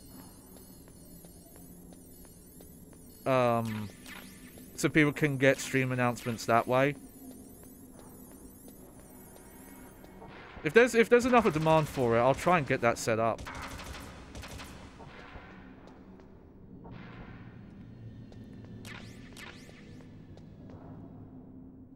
Okay, yeah. So you can't go back up this way at this point. Oh, welcome to the stream, Sharky. Hey, if I find out later on you've stolen my idea to play PlayStation 1... Oh, PlayStation 1 goes... Oh! Oh, I'm gonna be so mad! How dare you? No one's ever full playing PS1 games before me. This is post Sniper Wolf. We did the Sniper Wolf fight on stream. Yeah, it is. Yeah, we just swapped this to Demon. I'm just gonna get back to Snowfield and save, and I'm gonna look at what the last save I have is. But I think the save file I have might literally be at this point as well.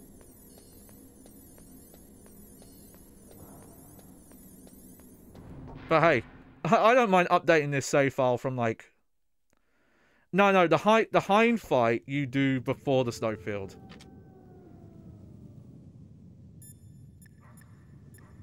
Master! Master, you and I, we're nothing more than dogs, are we? Yeah, this is the Snowfield Sniper Wolf. Oh, I know which one you're thinking of, yeah. Listen, there's not a I don't have a... We don't have any save files from that era. He's nothing more than a murderer. These are literally the save files that would be... that I just have. Like, these are save files that I used to have. So, these are mine. It's no good to anyone either. Once she started to look for death, it was all over. That's how you so discussion YouTube about you can't go back about switching is well and truly busted. Yeah, I'm pretty sure that was not the case.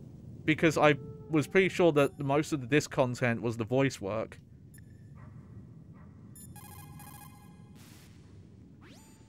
In China, they say, it's better to live ugly than to die beautiful.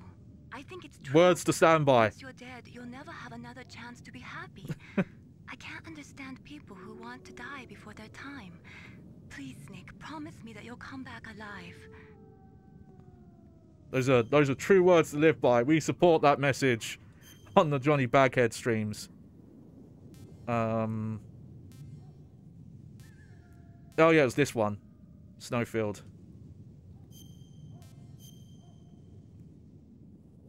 And then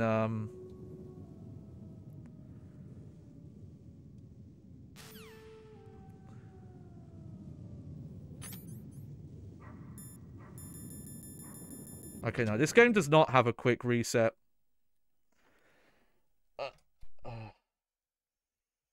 Alright, Aaron says, the only Metal Gear games I haven't played are the first two, Portable Ops and 4, as well as the Acid games. So I've messed with Metal Gear 1 and 2 via... Well, I probably first played them on Metal Gear Solid 3 Subsistence, but I've also messed... I might have loaded them up in the HD version. Metal Gear Solid 1 is quite hard to go back to. It's a technically impressive game, but it's got like some kind of jank and some really bad like stuff of like, hey, run into this room, take damage, then the codec will tell you need a gas mask, and then you have to go in, and a lot of that kind of bullshit. Metal Gear 2 is the one that's like holds up though. That one's like kind of amazing, but I've never finished it myself. Portable Ops, I've played a little bit. I know some people don't agree with me on this. I do not like Portable Ops. I think Portable Ops is garbage. And as far as I can tell, Kojima, I don't think he thinks it's garbage, and that's probably, I'm probably being a bit hyperbolic there, but I had a really bad time when I tried it. But as far as it seems, he does not consider it canon. And I know there's been some, like, breakdowns. Escape route. Is this literally, like, right at the end of the game?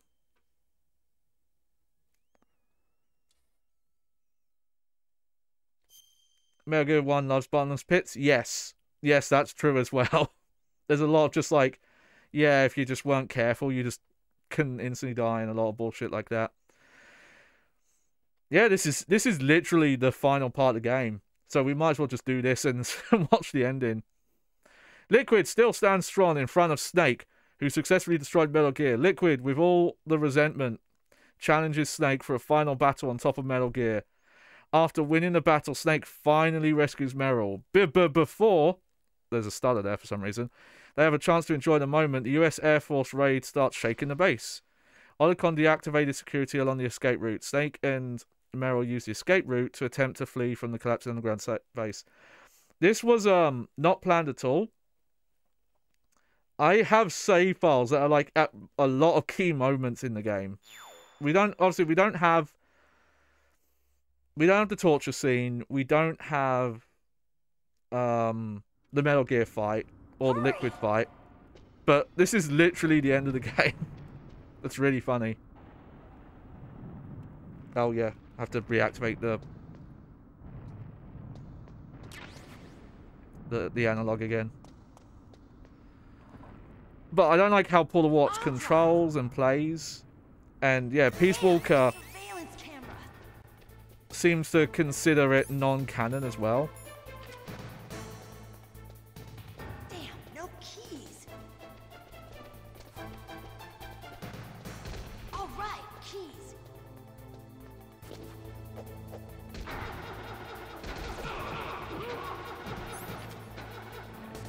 I got it, Snake. Jump in.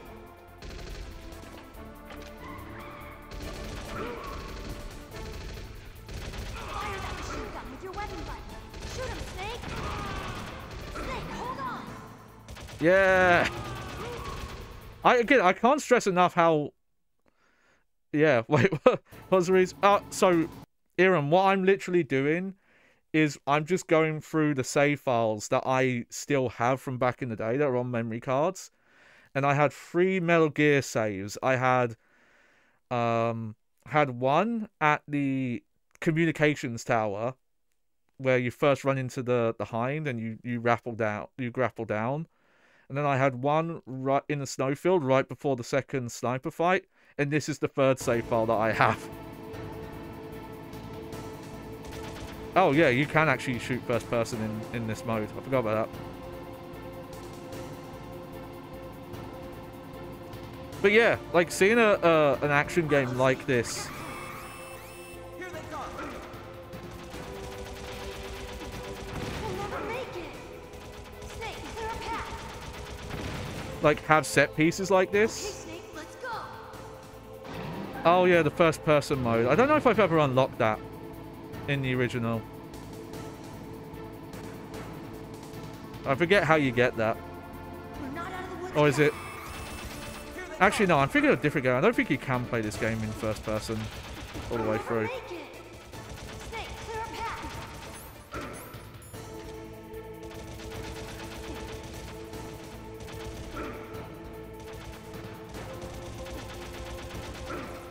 Oh, it is a little awkward.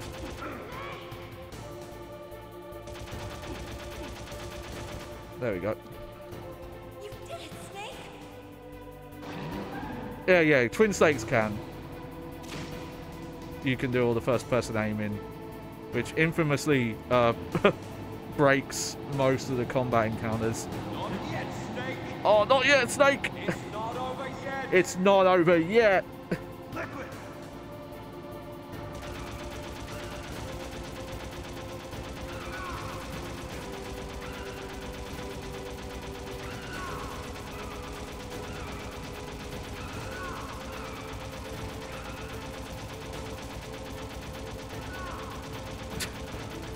Look at this badass. But yeah, just seeing this kind of like set PC thing, like going from, you know, like the regular stealth gameplay, and then there's at one point you're grappling down the side of a building, and then the game ends on this. Like it's nuts when you think about it. Like this is a game from fucking 1998. And yeah, this area like changes dynamically as well as you like get further. You get to this bit. Oh, this bit I always remember being a bit awkward, like getting the shots in. He's weirdly able to like avoid your shots.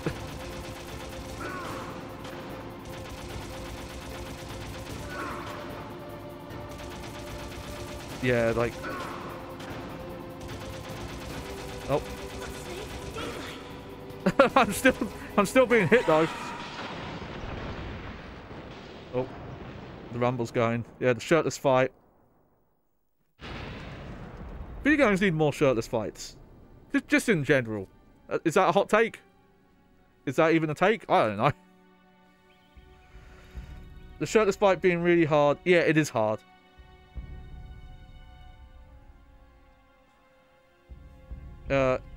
Demon Spirit says, you'll love the torture sequence on Extreme. I did. I did. It's 6 waves per going back into the cell before rest. Yeah. Or, so 12 to break out early or 18 if you want the ninja to break you out. I'm getting old and having to count a new technique. I feel you there. I'm a big proponent for like accessibility in games, and as much as I love what the torture, like the whole point of the mashing in the torture sequence is to really give the player that feeling of the pain. The problem is it's an accessibility nightmare. I would struggle with those nowadays. I do have like a two-handed method that I've learned where I've got pretty good at like holding the controller like this and alternating fingers. But some people just aren't going to even have this option. Like they're going to have to use, you know, some people have to use like very advanced accessibility controllers to get through a game and won't have the physical capability to do the mashing, but are able to play the rest of the game. So sadly, I think it's something where like in modern games, you know, you can't really force mashing in anymore. And granted, games don't really seem to anymore. If they do have it, they almost always have the option to swap it to like a hold input. I believe he doesn't take turbo fire buttons or its specific kind. Yeah. No, the thing is though, I have heard reports from some people that if you mash too fast, you can get detected as as a turbo controller, even if you're not. I think the way it's supposed to detect it is it's like if you go over a certain button press per minute, or if you're like button presses are too like the rhythms too binary. It was all the Secretary of Defense acting alone. Like, you know, they did the torture scene a couple of times, but when you think of the microwave hallway in Metal Gear Solid 4 and how hard they ask you to mash there, but it thematically makes sense, and it does such a good job of putting the player in the same position that Snake's in. But again, it's an accessibility nightmare. You can't just lock out a game for people who are disabled because they won't be able to get through sequences like that. Meryl's fine. No, I think the microwave hallway might kind of lie to you. I think I need to mess with it. I don't know if you can actually die in that segment. Like maybe if you just don't try at all. But I don't think you have to mash as hard as it like makes you. Oh, that's right. I've got a present for you. Oh wow, he got really loud there. David got really close to the microphone. This time of year, the glaciers are pretty calm. You should be able to ride right out of there. But yeah, no, I'll bet the boys at the as someone who had an accident and ended up with a disability, like me neither. I better not show my that's in my 20s. I've learned like you know, going from that to this, and it's that's not too far you know, from the truth. Also, gave me a very different perspective on playing video games and accessibility and things like that. I understand. Leave it to me. Okay, Roy. Are you gonna be okay? Don't worry. I've got an insurance policy. A hard copy of all Mei Ling's data. Yeah. As long as I've got that, you, me, and Mei Ling will be fine. The battery on these nanomachines will run out soon. They won't be able to follow us. Yeah, what about Natasha? She's not. She wrote the book about Shadow Moses and then gets like fucking killed by like the Patriots or the CIA or some shit. Tell me one thing. What? About Fox Die. Meryl will be fine. She wasn't included in its programming. What about me? It killed Liquid. We might as well watch the ending here. She wants to talk to you face to face. Oh god, we spent a long time on Metal Gear Solid here. I didn't realize how long we've been playing it. We will look at some more games today. Snake, it's me. Naomi. I heard about my brother. I'm sorry. It's like when we did Final Fantasy VII and I had all those save files. He told me to tell you to forget about him. Like I just wanted to explore all the different pins I had on different save files. Yeah. You know, go to the Gold Saucer and all the other towns and things like that. Naomi, your brother just saved you, me.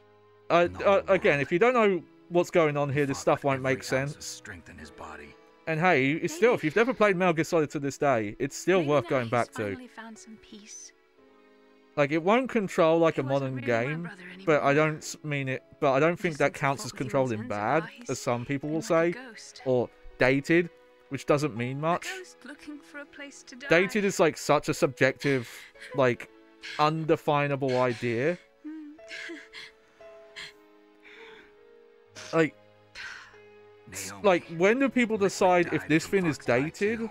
Like, in a mechanical design? When am I gonna go? But then this other thing that we have been doing for, like, dozens of decades is not dated. Like, there's cinematic techniques that like, cinema pioneered, like, decades ago that's still used. But no one ever says, like, that camera angle's dated. You can't do that anymore. Live, Snake. It's an awkward thing. And like, I'm maybe a bit of a hypocrite on it because I do think, like, I'm trying to think of the best way to phrase this. But, like, obviously sensibilities change with the time. If you have a story that kind of, like, paints people the way we saw them, like, 50 years ago, I think that's dated. But that's more of a social thing than it is a mechanical thing. And obviously, like, people's opinion on design and stuff, it's all subjective. There's no objectively good video game design. Like, if like, the only reason a thing is, like, perceived good is because people perceive it. If someone made a video game and no one played it, is it good or bad? No, you don't know. No one's ever played it. I didn't find anything. And you know nothing about it, you know? It's beauty is in the eye of the beholder. Heck, when I played Phantom Pain, I've been playing Metal Gear Solid games since Metal Gear Solid 1, so I have to use the control scheme that, like, puts confirm.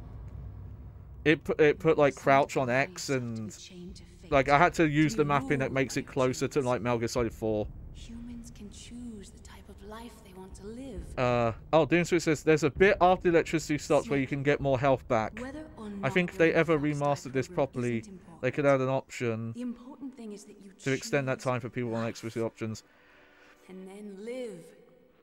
Yeah, or you would have to just, like, Don't worry. give people the option to not bash, I think. Today, I've always looked for a reason to just, like, swap it to button holds. Like, maybe it's a button hold, but the button changes, like, every couple of seconds. Genes exist to pass down our hopes and dreams for the future through our children. Mm-hmm. Living is a link. I think this game, this thing about passing on genes and passing on lessons, especially Metal Gear Solid 2 that talks about passing on messages to future generations. I think it did have some impact on me.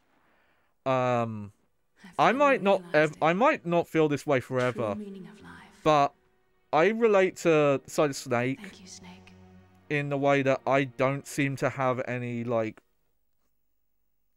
instinct or like subconscious urge to like pass on my DNA.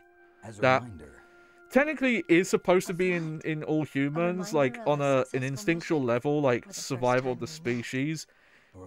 We're supposed to want to keep your lineage going and things like that, and I've just never had that. But I am someone who, you know, wants to pass on like my meanings, you know.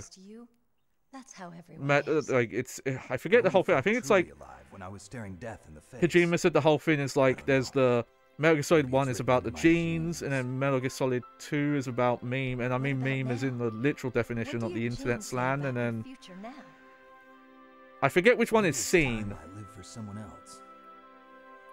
But someone else? like someone who's like like no military experience or anything like that. Maybe who that's is the real way to live.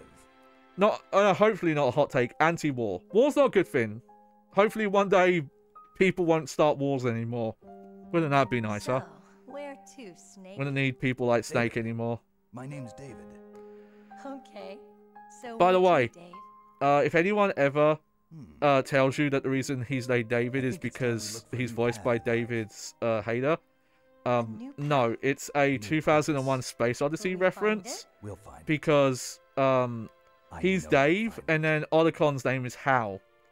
And straight up, if you get the ending where you rescue Hal, Otacon, instead of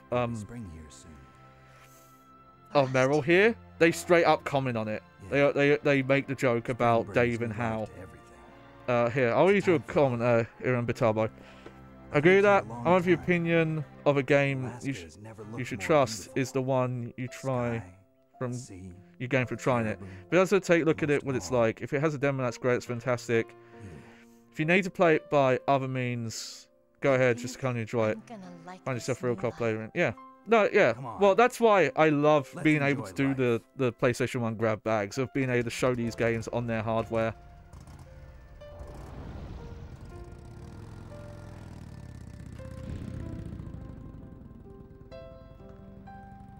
Now, I might have to stop it here because I think this song might get flagged for copyright.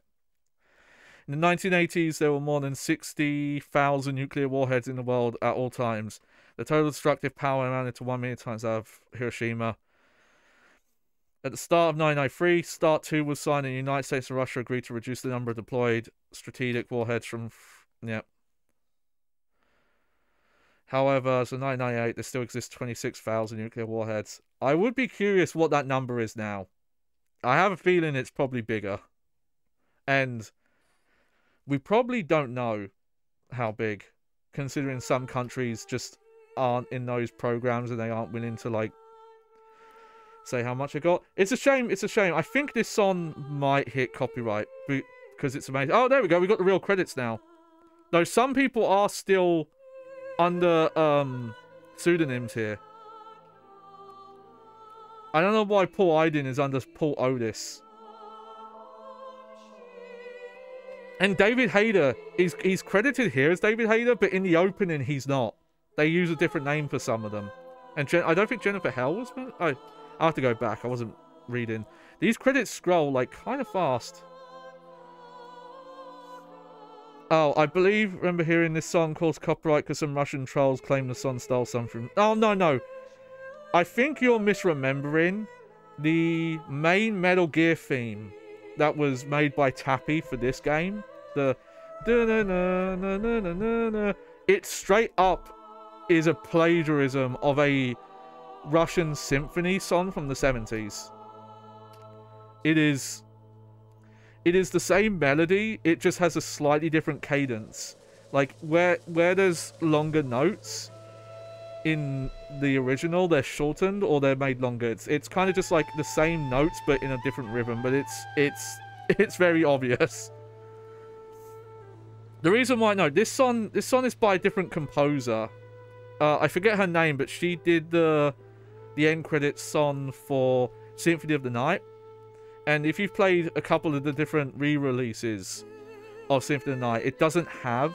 Here, we'll turn this down just so I can be safe. It doesn't... Her name's like Rika something. I forget her full name. But...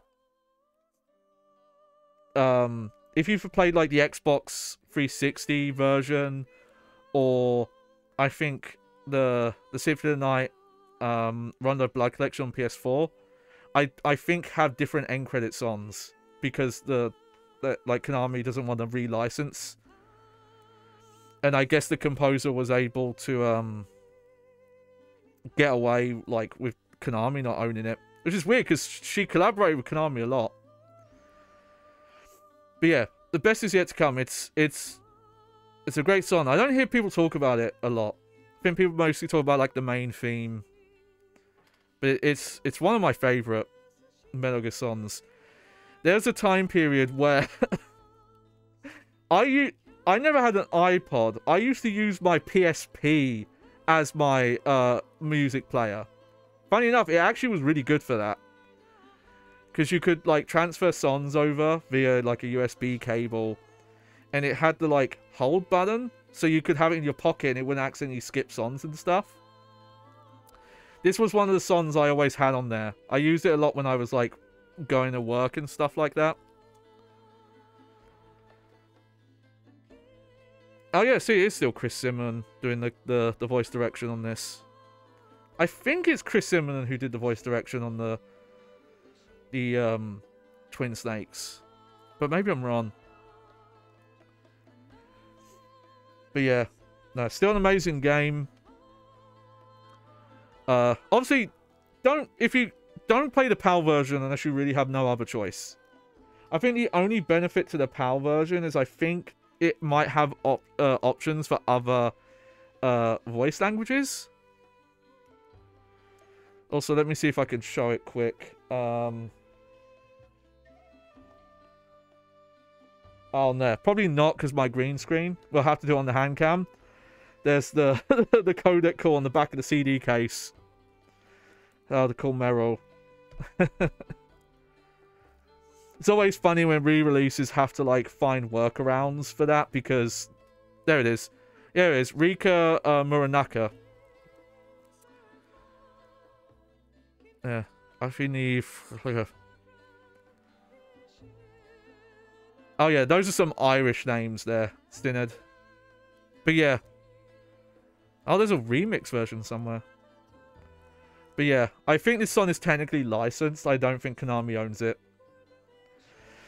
Another British friend of mine says, no matter the console, do not play the PAL version. Yeah, here's the thing. This is just showcasing the stuff, so these are not like full serious playthroughs.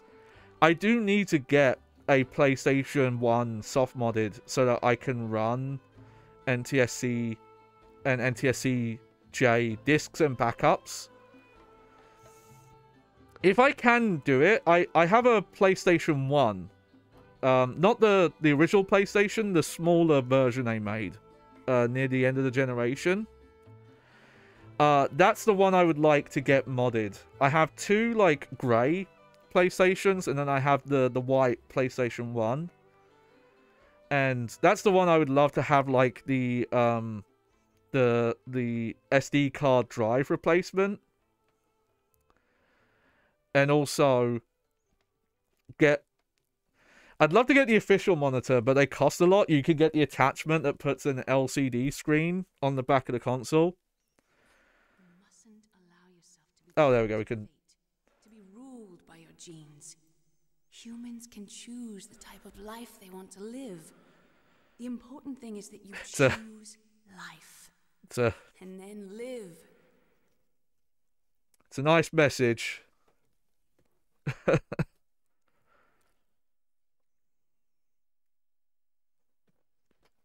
Okay. Well, we'll quickly look at the special menu. Oh yeah. Unit was wiped out. Those two are still alive. The Vector? Yes, sir. Oh yeah, I'm modding.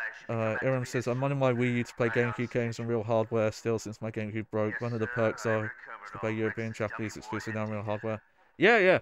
the Wii U, if you soft mod, is actually one of the best like consoles for playing retro games, because you can pretty much run like every Nintendo system before the Wii U on there. I have the Wii hack channel on there, but not the Wii U one. I still have a Wii with component cables, so I think, which I do want to do some like real GameCube hardware stuff. But I think the easiest way for me to get like a good image out of it is to use the Wii, because I have component cables. You have to get like a very specific cable type to get component out of the original GameCube. And sadly, though some GameCube games support progressive scan, none of the UK releases do. Mr. President. I love the end credit stinners. They're so good. But yeah, Mongoose. Yeah, this was not a this was not a very good playthrough on easy there. Nah.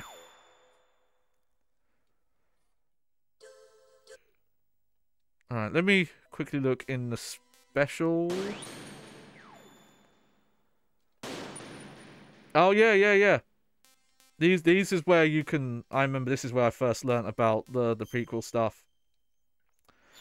These are interesting to read because they do have some retcons, like the retcon of Big Boss saying he's Snake's father, like is mentioned in there. And then yeah, you have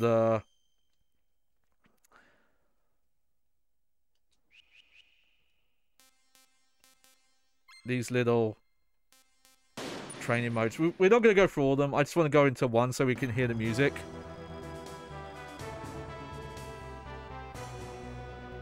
The Metal Gear Solid 1 remix tracks.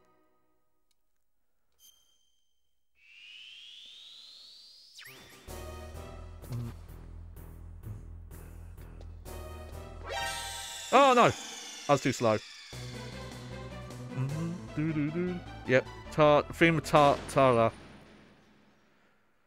I think also the Metal Gear Solid 2 song is in here as well.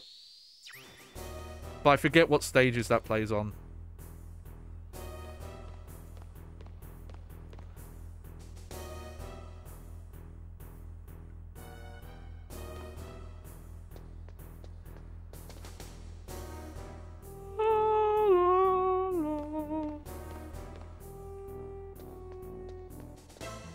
There we go.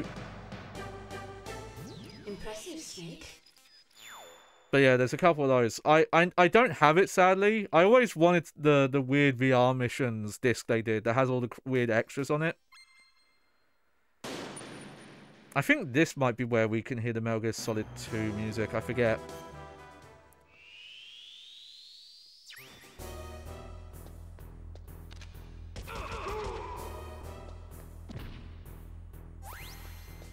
Huh, maybe it's on a different stage.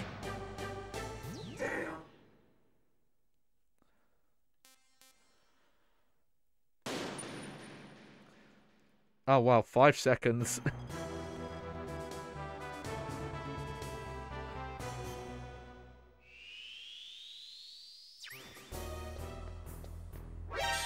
Who's that? I'm trying to remember what stage it's on. You can hear the Metal Gear 2 music on a stage as well. Who's that? Oh. Okay. I don't want to retry that one. What stage? I feel like it will be one of the shooting ones, though.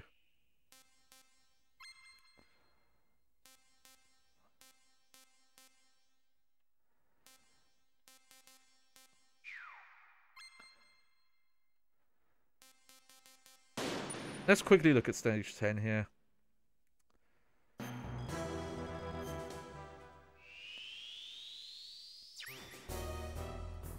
Nope. I want to say there's target practice in here somewhere. But maybe I'm thinking of VR missions. Maybe that's only in the VR missions version.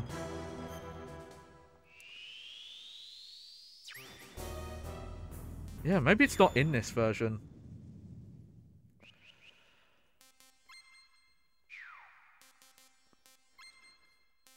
Yeah, maybe the target practice stuff isn't in this. Maybe that is just the VR missions double disc bin. Yeah, okay. Alright. There you go. Well, that was Metal Gear Solid 1. Damn fine game. Damn fine game. Alright.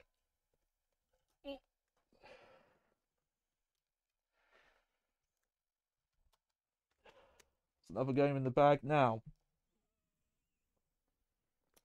Okay, we're probably only going to look at 2 to 3 more games today. Just because I didn't realize how long I was going to spend on Metal Gear Solid. We'll look at this first. Sadly, I don't have save files for some of these games. But let's look at Harvest Moon, Back to Nature. Also, well, God, the crazy lineage with this series where Harvest Moon is the international name, but it isn't owned by the developers. So the games that come out now, including the remakes of these games, are now called The Story of Seasons. And the games that are released now called Harvest Moon are completely different. It's a different kind of role-playing game for the entire family. Kids love farms. As a child, you yourself visited your grandfather's farm until he passed away 10 years ago. This is in-game. This is not in real life.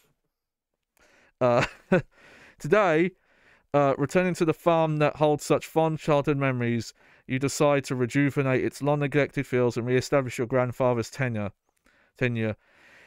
Interacting with a real-time environment and over 50 characters, you must nurture your crops and manage your animals through each of the 4 seasons. Yeah, Iram says every time I see Story Seasons, I'm like, it looks like Harvest Moon. But this was, I believe, one of my sisters. I believe my elder sister. This was mainly hers. But I did mess with this a couple of times. Sadly, not a color manual. Again, it's weird how many companies would cheap out and they wouldn't use color for the manuals. Let's see. What's the disc condition of this disc like? Oh, that's pretty good. Look. It's a little dusty. But aside from that, this is like in...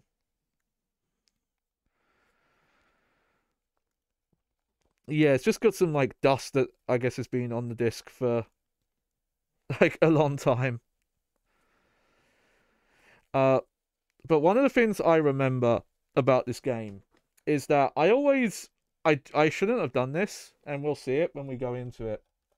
One of the first objectives they give you is to clear out all the debris. Nope. Whoops.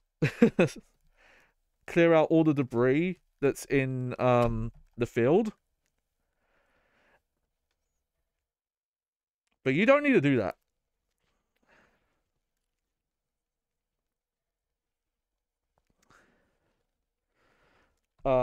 You shouldn't do that first, because the full field's huge. But I don't know, I had it in my head, it was like, oh yeah, that should be the first thing you do. But yeah, sadly, I don't have any saves of mine or my sister's to look back. So we're just going to look at the opening for the game here.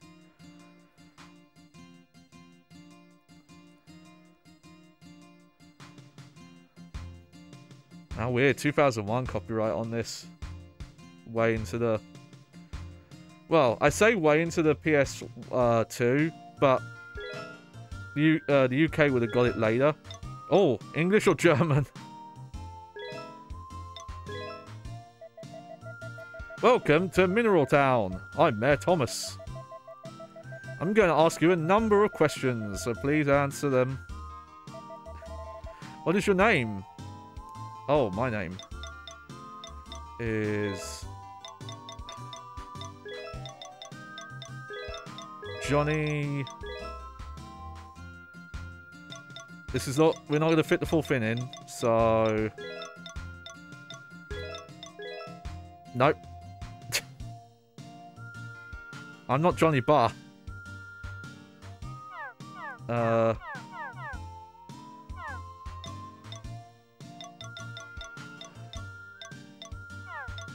no, that's the wrong button. Hang on. J.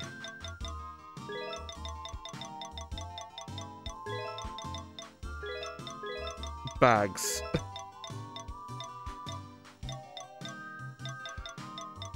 There we go. Took me a while to get to go over there. When is your birthday? Oh yeah, we don't have months, but this will give you an idea. See if you can figure it out, chat. What is the name of the farm? We'll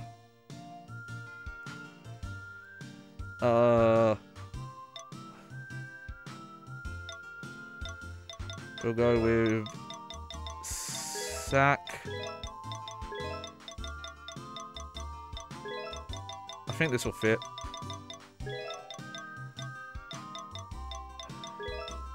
Nope. Hang on.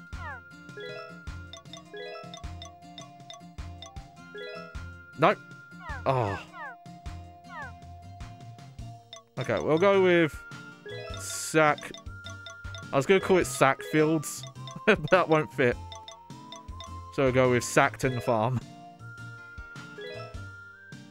Alright, what is the name of the dog on the farm? I'll name it after the dog we have. Nope. That's Metal Gear Solid using circle to confirm is fucking me up. Hang on.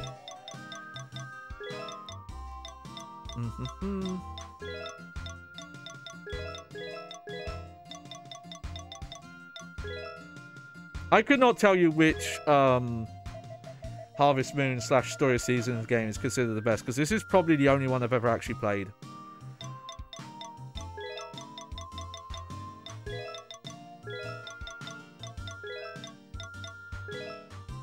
There we go. This is okay.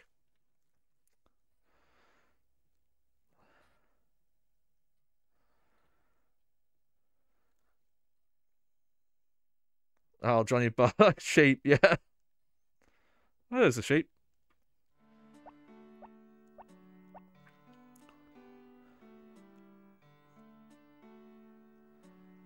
Oh, yeah. Oh, this is PlayStation 1 core right here. Well, what do you think? This was your grandpa's farm. It's been neglected for quite some time. So it's a bit of a mess.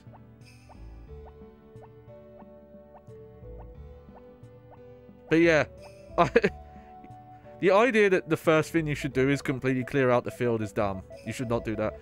Do you remember when you were young and spent summer vacation on this farm? I do, apparently. Now, let me go over here and reminisce. I'm sorry, but I've had to cancel the family trip this summer. I couldn't arrange my work schedule. I'm sorry. I know I promised you. Please understand, I'm very busy. I'll make up for this. I'm very sorry, dear. But I asked Grandpa if you could stay at his farm. Take it easy and enjoy nature for a change. Demon Spirit says, yeah, I think I'd just be on PS2 in 2001. The Switch games I still enjoyed. Tenchu 2, Road Rash, Metal Gear Solid, Resident Evil 2, Tekken 2 and 3, SmackDown 2, Future Cop LAPD, and PS2 you got Tekken Tag 1, Metal Gear Solid 2, Grand Theft Auto 3, and Devil May Cry 1. Yeah, and there were some games coming out for PS1 in like 2000, 2001 that were still good. I'm trying to remember when I think PAL got the PlayStation 1 November 2001, so we still had to wait a bit. But I don't think I got a PlayStation 2 until 2003. It's one of those things where I can only go off of vague memories because I cannot pinpoint the year down. Yeah, but some good-ass games there. Hello there, Sonny! There's not much excitement out there in these parts, but you're welcome to stay as long as you want. I'm too busy with my farm chores to play with you much. But there are some children in the village, and you can play with them. Hopefully, this is not one of those grandpas that's like, oh, hey, I need to look after you in the summer. I'm making you work on the farm. It doesn't look like it. He's a nice grandpa. Oh, look at these memories. Oh, yeah, back when the chickens tried to kill me. Ah, good times. Oh, Iram says, I didn't own any Sony consoles, just Nintendo consoles. And my cousins had a PS2. Kingdom Hearts, they only had Kingdom Hearts 1 and 2 as games. I don't hate it. Kingdom Hearts in front of one of my favorite franchises. Kingdom Hearts 2 is, yeah. Kingdom Hearts 2 is great. It's kind of weird how it worked out. My sister's...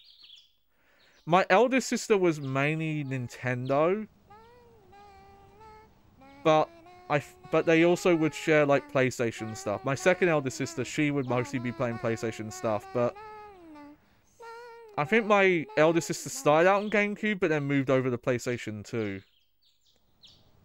But a lot of the stuff I have is stuff that I've brought off of her in recent years, because, like, you know, she wasn't using it, and... I actually know how to store and take care of games well. Oh, it's you, the boy visiting the old man's farm. Do you always play alone? I like it here too, so I come here to play a lot to play alone. Tell me some stories about the city and about you. I'm not sure how long we'll stick with this. I'll probably play this for like about an hour. And I think I know what game I'm going to end up on.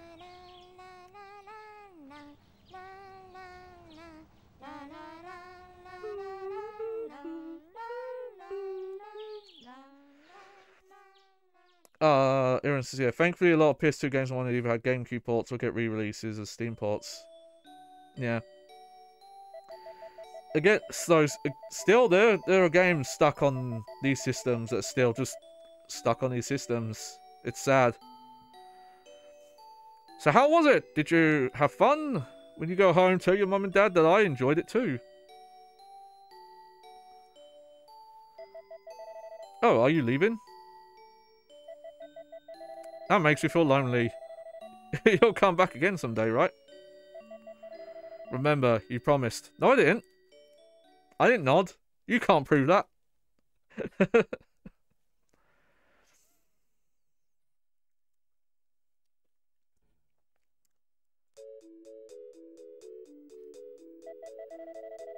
been a long time since then. You've grown up well in those years.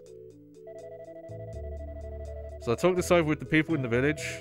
Your grandfather took real good care of this farm. We respect his wishes and would like to see how much you can accomplish in 3 years. We don't mean to be testing you, but if you can get this farm back like it was, the village will accept you as the rightful owner of the farm. Is that how inheritance works? Oh yeah, Tenchu, I want to go back to, because I used to play the demos and I think they were just too much for little J Baggy back in the day. Back when I was a wee lad. So, and especially because, like, I have a vague memory that, like, that Sekiro kind of, like, was somewhat keeping some of the Tenchu spirit alive, but not exactly. I remember, I think when, like, Sekiro was first announced, there were talks of, like, is this a Tenchu game? Or, like, spiritual successor or something? But I would like to get a hold of them again at some point. But if the farm is neglected or you can't get along with the villagers, then you'll have to leave. That's the decision we made as a village. Farming is very hard work, but I hope you do your best to become a great farmer like your grandfather. I know Tenchu is very popular in English. The other British friend of mine is a nutcase, so it says. See, I didn't know that. My exposure was just the demos that were in the official UK PlayStation magazine. Alright. What could be in the toolbox?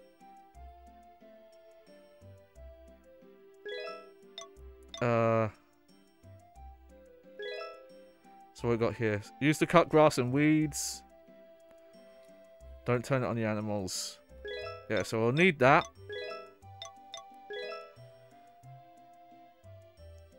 We'll need this.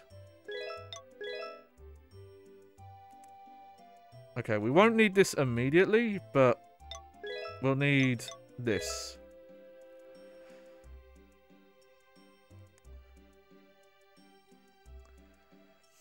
Okay, so Iram says, it wasn't so much Sekiro looked like it was going to be Tenchu, it was more to think FromSoft confirmed it was going to be a new. There's so much mechanics different and made it their own IP. Also, it's something, someone else owns Tenchu technically, don't they? Like, Ubisoft put out a Tenchu game at some point. I think the rights to that stuff is, like, confusing. Oh yeah, there's all this,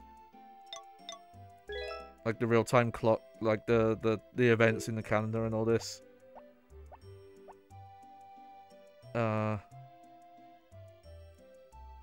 Right, left, New Year's TV. Here's tomorrow weather, clear blue skies till the morning.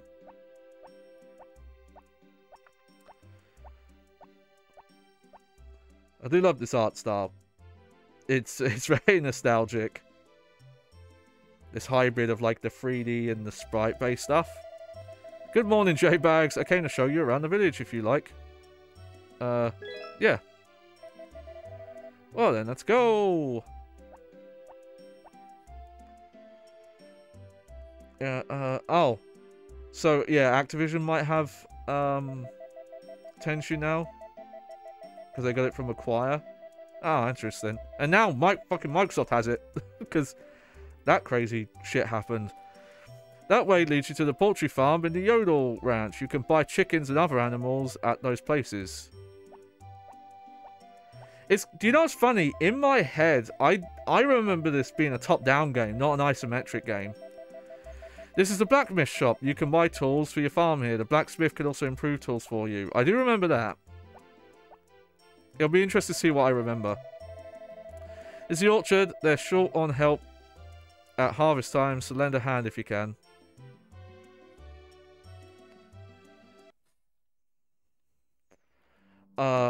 What's the name of it? There's the farming game that came out a couple of years ago. Well, I think several years ago now. That's a spiritual follow-up to this, and I do have it, but I've never played it. Oh no, I've completely blanked on the name. I can't think of it. This is a library. You can learn a lot from reading books, of course. You can also ask me and the other villagers about things. No, I'm trying to remember the name of it. I think it got like a co-op update not long ago. Stardew Valley! Yes! Thank you, Iram. Once you said Stardew, it came. The information filled up my bag. Well, hello, Thomas, and who do we have here?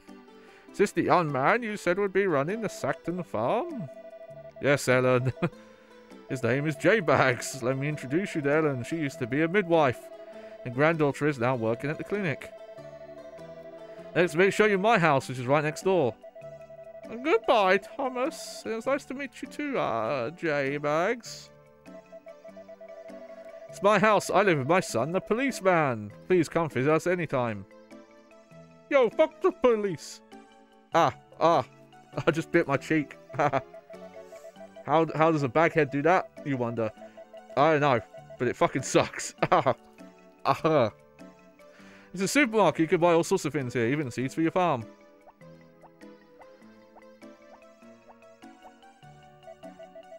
This is the clinic. You can come here when you feel sick or fatigued, but try not to overwork so you don't have to. The church is over there. The pastor is an old man, but nice. Odd man, sorry. Oh, you don't say.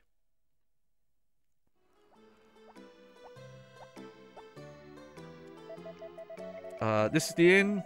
There's a restaurant on the first floor. The bar opens after sundown.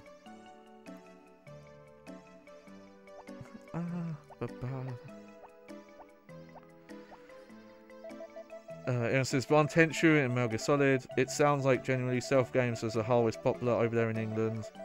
I think another one that's extremely popular over there is Splinter Cell. Splinter Cell's a series I've always been meaning to go to, because I've played all the Metal Gear games outside of a couple of the spin-offs.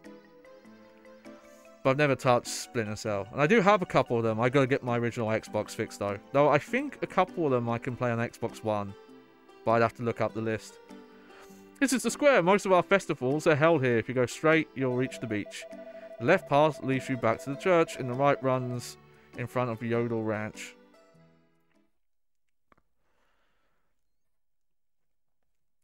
I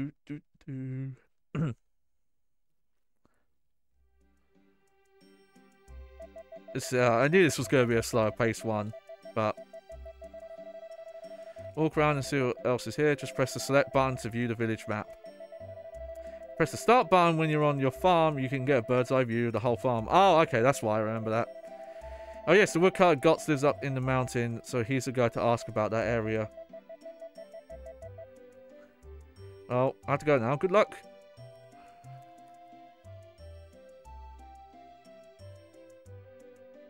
Oh, hello, Beefcake. Who are you?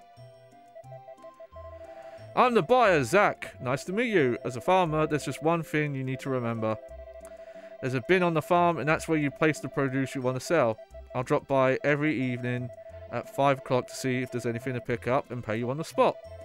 Oh, but I won't drop by on festival days. I want holidays too. Ha ha ha. Ha. There are also bins in the hen house and in the sheep and cow barn. You can sell the vegetables you've harvested as well as the thing you've gathered in the mountains. Of course, you can sell eggs, wool and milk too. Got it? Good. I'll come again at 5. How nice. Just explaining things for me.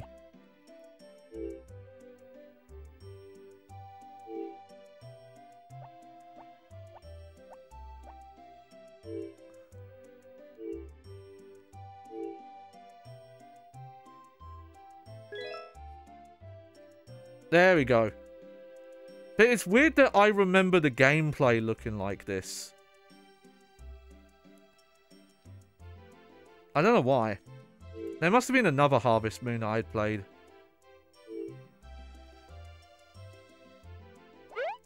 Oh, weird. Circle makes me run forward.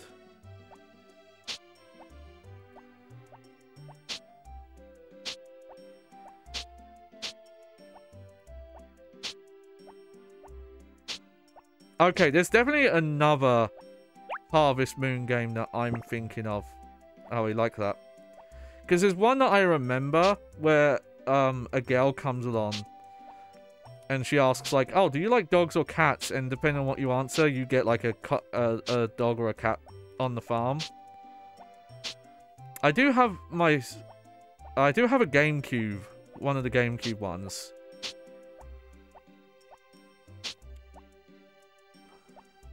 Okay, there you go. If I tilt the controller, it lets me figure out the...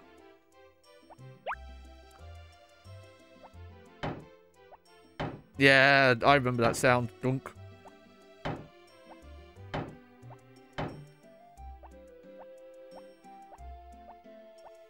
So that thing where you have to like recalibrate your brain to isometric controls because you're using like a D-pad. I'm gonna guess this game does not have... Oh no, it does have analog control. Okay, that's good because it actually lets you... Yeah, I'll use that then. Boop.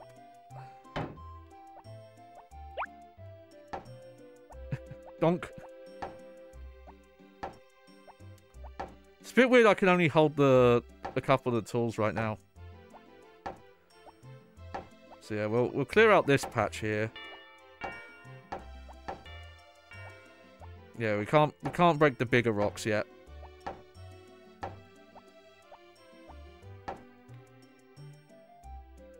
Okay. Oh. Let's see. What the fuck? Who are those guys? I think I only tried to play the GameCube Magical Melody, and I remember one friend who played Harvest Moon went, Jesus Christ, that one is brutal. I don't think that's the one I have. But I don't remember what the name of it is. Oh yeah, I think that's you level up your skill doing that, I think. Or that's like durability, but I think that's skill. I'm trying to remember if they give you any seeds to start with. Nothing has come.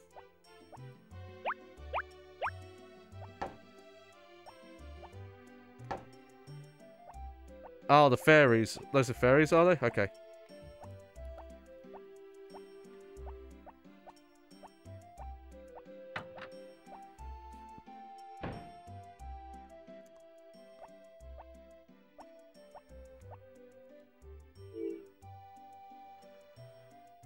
What could be in the toolbox?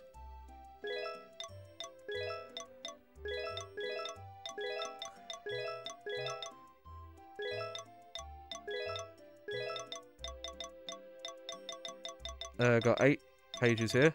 Yep.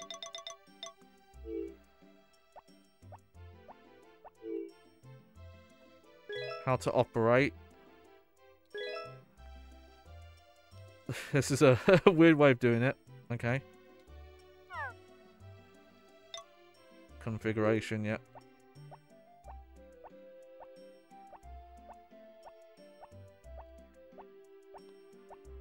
I wonder if they do actually give you any seeds to start with, or if they expect you to go out and buy them.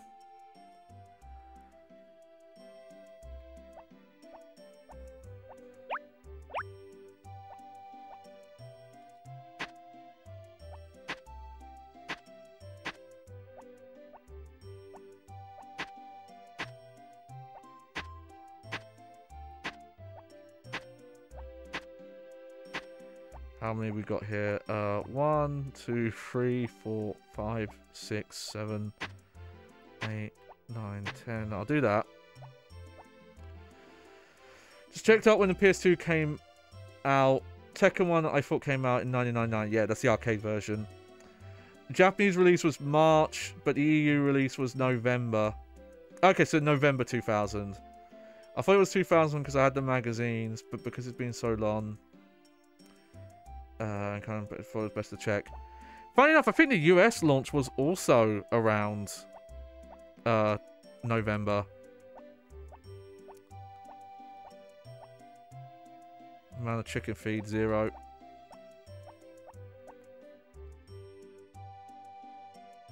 Oh, where am I going? Oh yeah, this is going up to the mountains.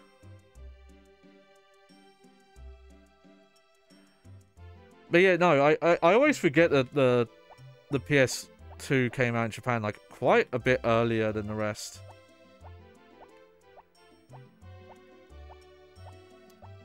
A lot of the like big name, like well remembered like launch titles for PS2 are from like the US one. No, there's the funny thing where like some games that launched in Japan with the launch of the PS2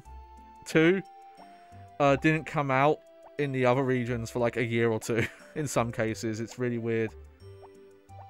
Yeah, North America. Oh, so North America was October, and then what? Nothing today? I don't even have any fucking seeds yet, do I?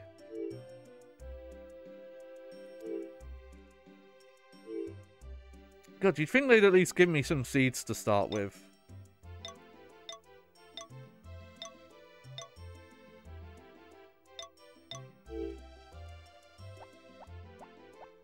It's 5 PM and it's already getting dark out.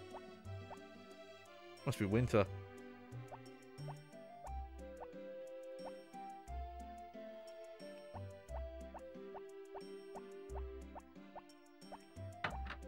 Let's see if...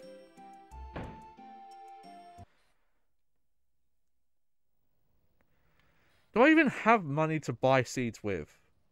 Let's see. We won't stick with this one for very long because I'm a bit clueless. And I think some of the later releases do a bit of a better job at telling you what to do.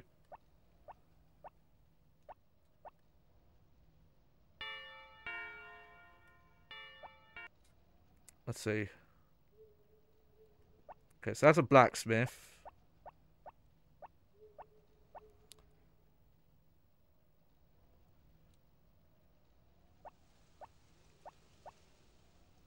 Let's say is locked, yep.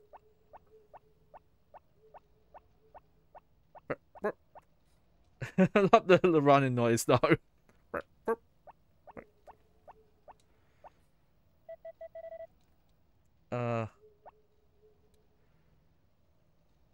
Yeah, I remember Demon says I remember having to wait, but we used to get extra content. Yeah.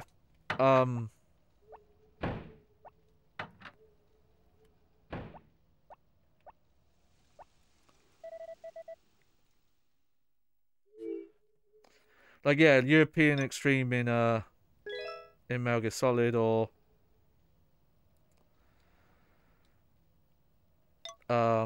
like a lot of Square Enix games, like the international versions with like extra content, that would be from like the power release.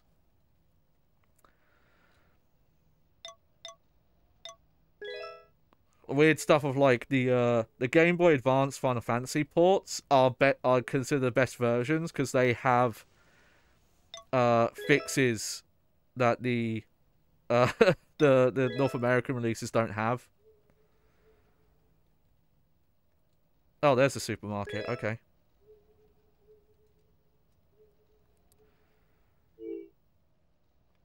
Is the supermarket actually open still?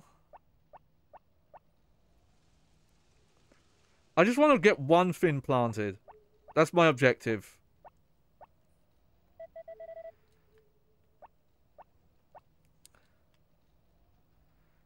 Oh, hang on. Ah, okay. And it's... Wait, is it closed Tuesdays as well? Ah, okay. I'm just gonna go to bed then.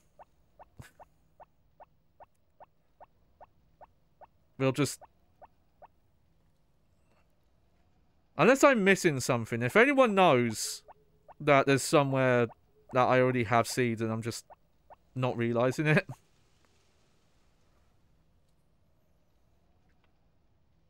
I'll have to load up that GameCube one in my off time and see if that's the version that I'm thinking of that I played. Where you could have a cat.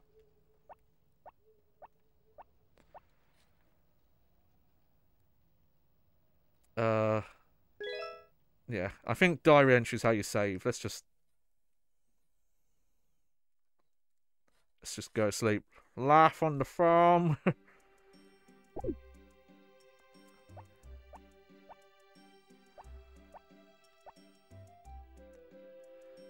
Yeah, ask me about Mega Solid. Sure, the unfamiliar son. It's alright, Demon.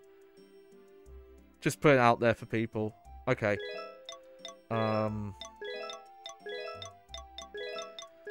We'll grab this stuff again.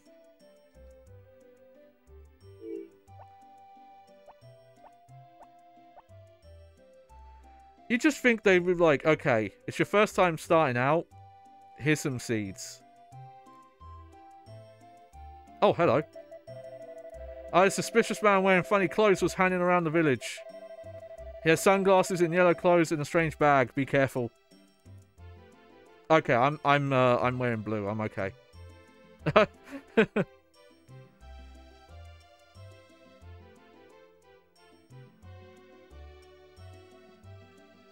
Oh, there he is. Oh, brother. Why ever come to such a place? It's not that strange. Come on.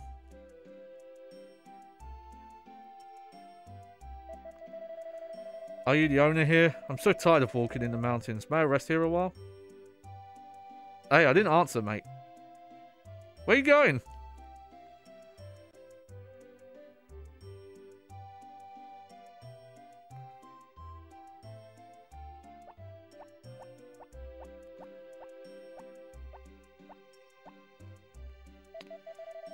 Don't worry, I won't be any trouble.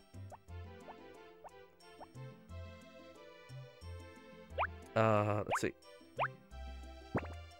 Oh yeah, I forgot you could just pick the weeds up.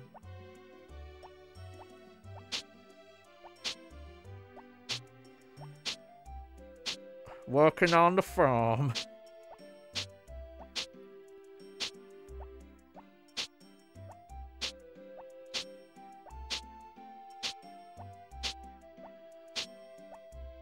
Let's see, let me check.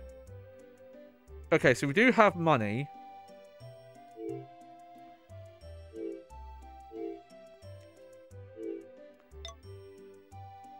Amount shipped. I'm just trying to think if I had seeds, where would that actually be? I guess that would show up there, maybe?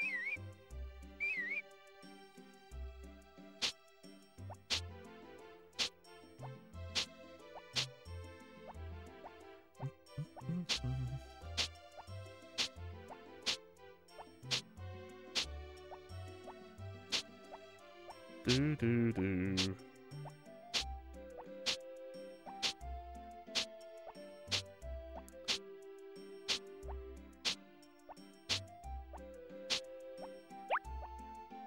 I'm trying to remember if you can sell any of this stuff.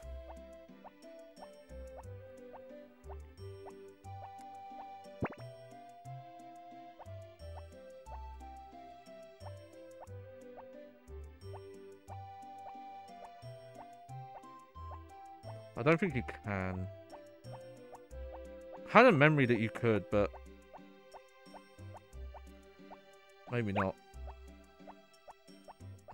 Take the rock. There you go, and that's alright. Fake for handing out.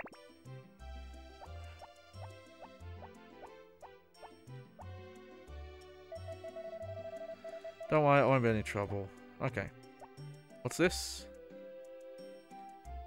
Okay, that's a fishing pond.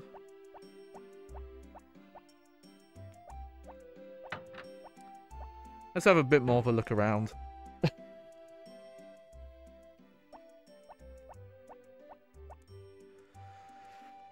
Oh, why wouldn't they start you with seeds? Just seems really unfair. Here, we'll do some mountain exploring, shall we? Oh, hello.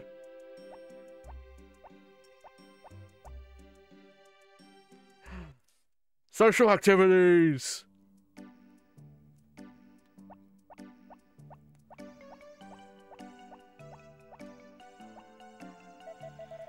It is locked.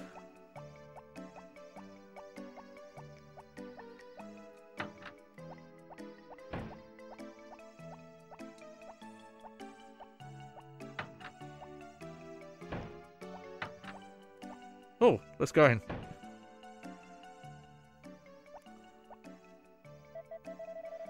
When I patrol the mountain, I take a break at Gott's house. Everyone does the same. Hey, what's up?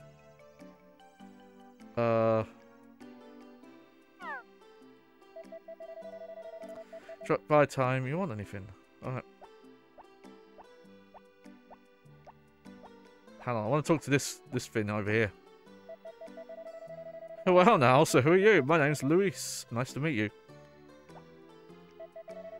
I came here to study about bees. Alright.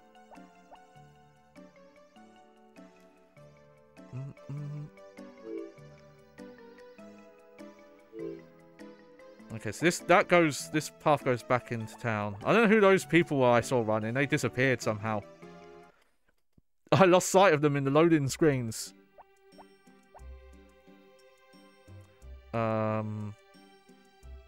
Mineral hot spring base. Okay, we'll go this way first.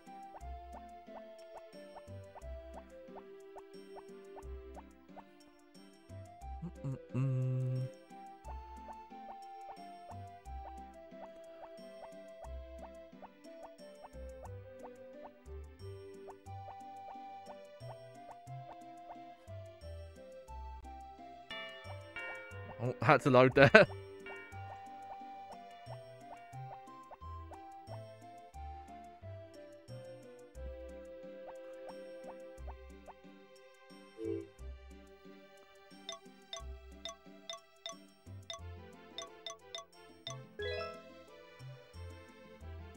Flower fields with a single lone cedar tree.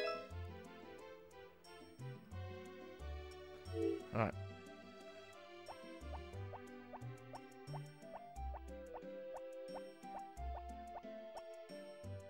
See what's over here.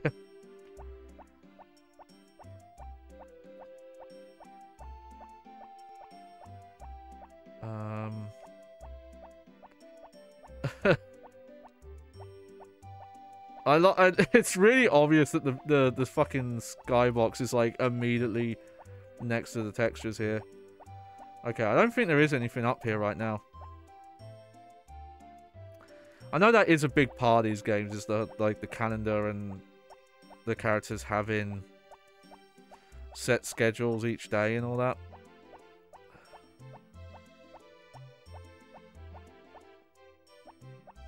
Oh, can't run over the flowers.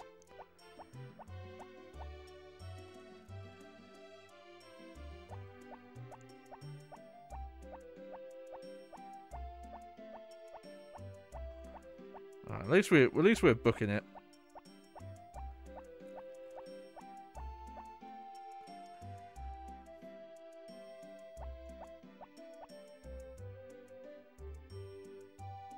Lola, what are you doing, girl?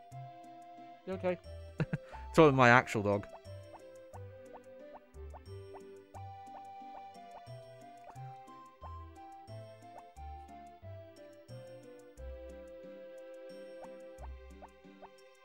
Oh, hello. Hello. You don't look familiar. You don't look familiar. What are you talking about, lady? You just talk to me.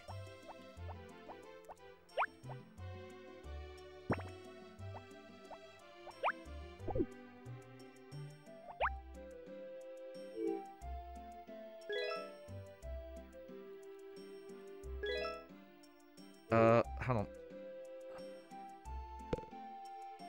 Oh, okay.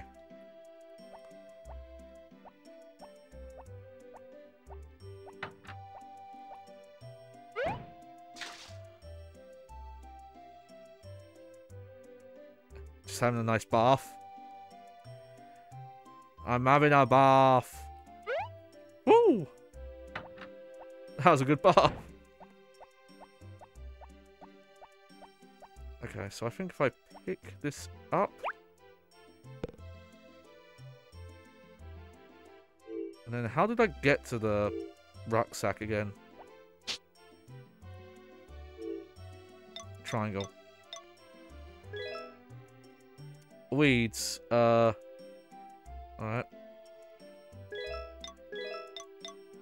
What's this? Bamboo shoot. You can both eat it and sell it. Aha, okay.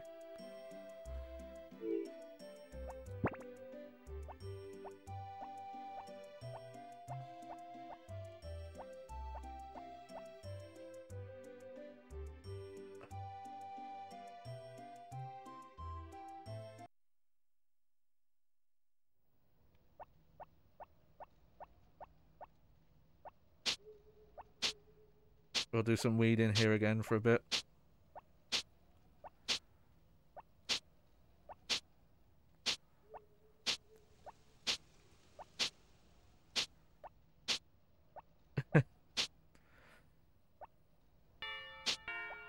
Oh. Yeah, it's when everything closes.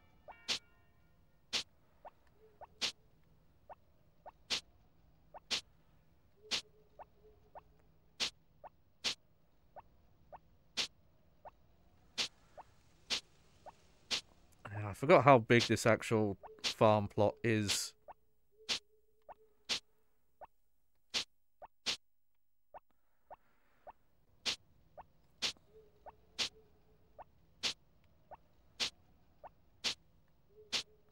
Okay.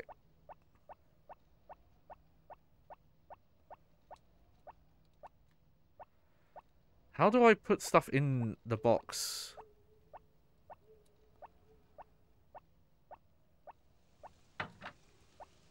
That's where I put stuff to sell it, right? Hang on. Maybe this will explain. Circle button. What does this do? The cancel button run, leap, fence, and other obstacles. Take action, talk to village, check sign bot. Drop, trash, ship, or present the item in hand. Okay. Square.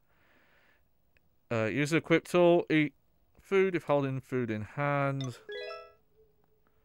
Open window for equipment and possessions. Get explanation for tool. Change equip tool. Put lifted item in backpack. Switch page of tool. Yep. Call dog. Call out to villager. Yep.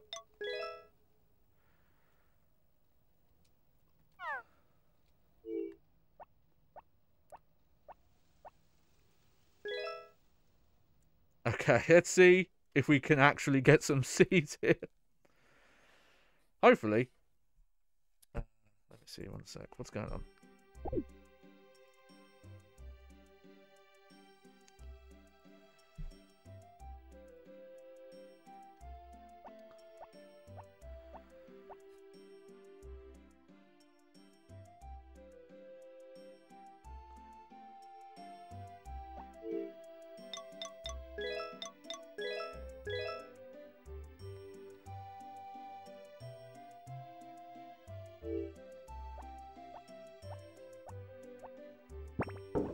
There we go.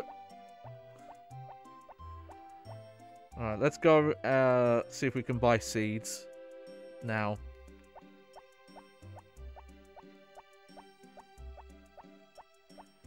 Dude. Run, little guy.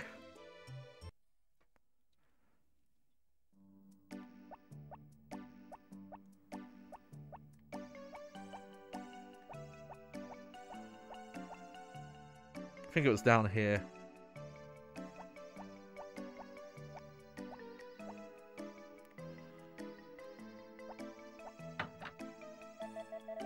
What? Oh, it's too early.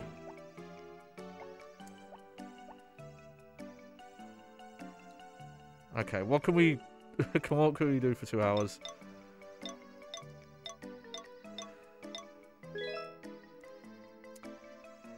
They sell food at lunchtime and drinks. By the way, Ian is the only telephone in the village. Church. Okay. The beach. Okay. You can buy cows and sheep here. You can also buy fodder, cow miracle potion, sheep and animal medicine. Okay. Yeah, the woodcutter's house. Yeah.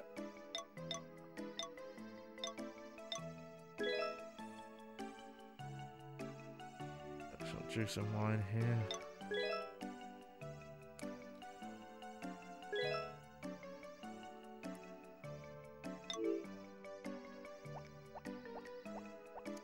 How long is 10 minutes in game? Let's figure it out.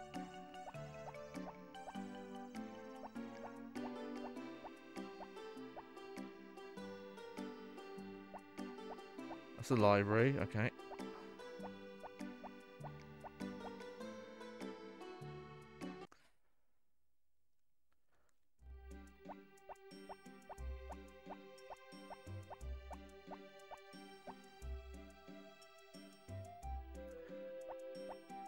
Okay. And what was this one again?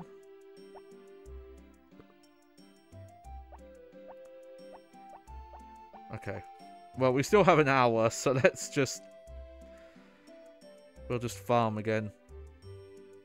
For a little bit.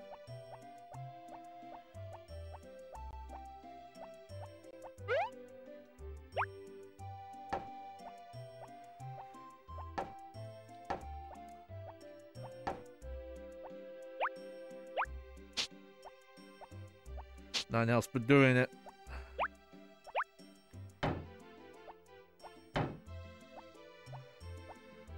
If I remember right, I think we can't chop these yet.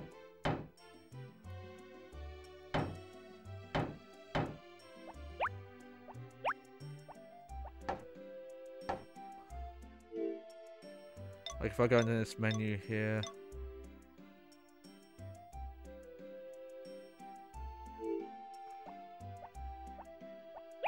Though we have leveled up a bit.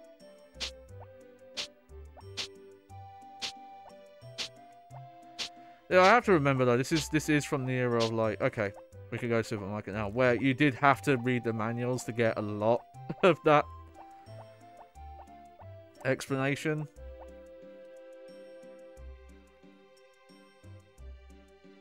Weird. Maybe the clock might change times differently depending on where you are, but I'm not sure.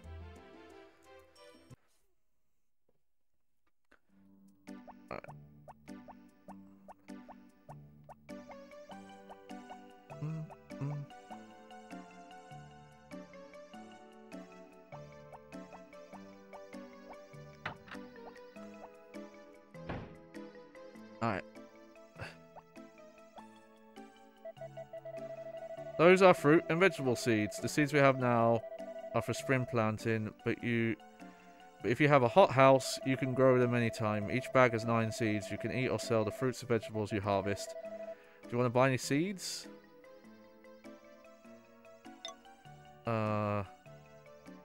Sure. How many do you want to buy?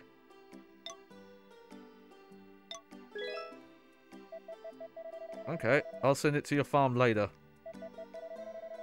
Thank you very much. Well, we always have seeds there for sale. What else do you have? That is the wrapping corner. If you want something wrapped, just leave it there. That's a rucksack. It can hold twice the amount of your own rucksack. It costs 3,000. Huh? Are you sure? I don't have the money, guy. That bin can hold a lot of stuff for shipment. It costs... Yeah, can't afford that. Huh? Are you sure? I'm up in my ears in bills.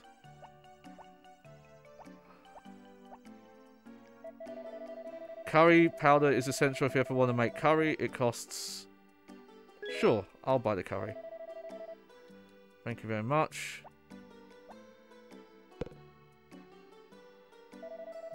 Flour is used for baking sweets. Everything you need for cooking is in the cooking corner. What is this, though? Oil. Ah, okay. I didn't even know there was cooking in these games, to be honest. Shows you how far I ever got. Okay.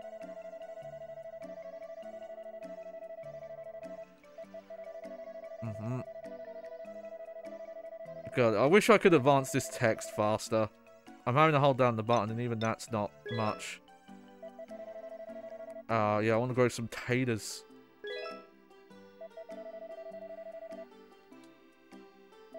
Why do you have to send it to the farm? I'm right here, my dosh.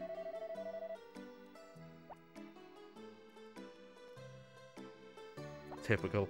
Alright. Oh. Forgot I had that equipped still. Oh, hang on. Okay. Oh, no, wrong thing. Okay, I just want to get something planted, and then we'll move on, because if I had save files that were like midway through the game and such, that would be perfect.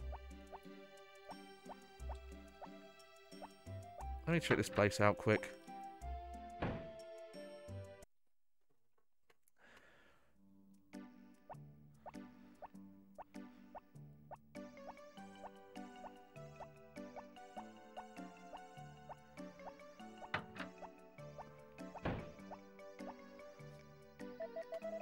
Well, if it isn't J-Bags, are you out shopping? Is this something you want to buy from us? Well, I don't have the money for these, so... If there's anything you want to buy, just ask, okay? And then... What's up here?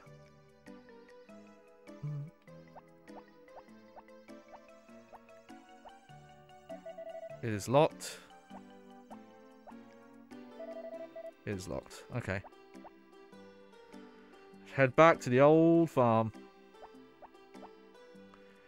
It is interesting that they mention of like, oh, this is a role-playing game. Because when I do think of this kind of presentation style, it does make me think of a lot of PlayStation 1 RPGs.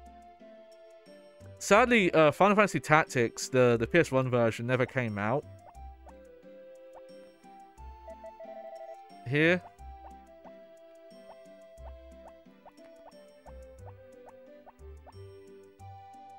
But I have messed with... Oh god, I never finished it. I'd probably have to restart it at this point. But I had played via emulator Sayuki Journey West, which is like a tactical RPG take on Journey to the West, Son Goku kind of thing. And I think I got decently far in it, though I don't know how it compares to like most of the genre. So I don't know if it's something like, oh, I could go and finish it, but like if you're gonna play a Tactics, you're better just to play Final Fantasy Tactics. I do have the PSP version that has like all the extra content and stuff. That's the first time it ever came out. Oh. Yeah, it's hard work. It's hard work being a farm.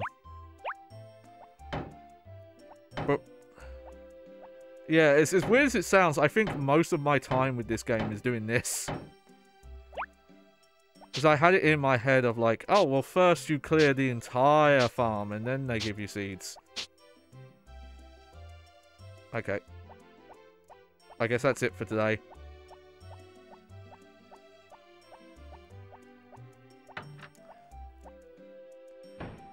It's annoying how long it takes to get seeds, though.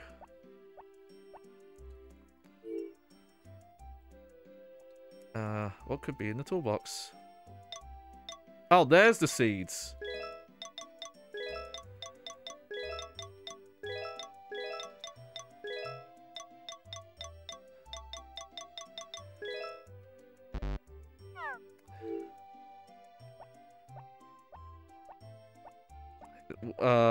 Can I put the curry powder away anywhere? I'm really sorry, Sword, there's no place to put this stuff. What is this stuff, though?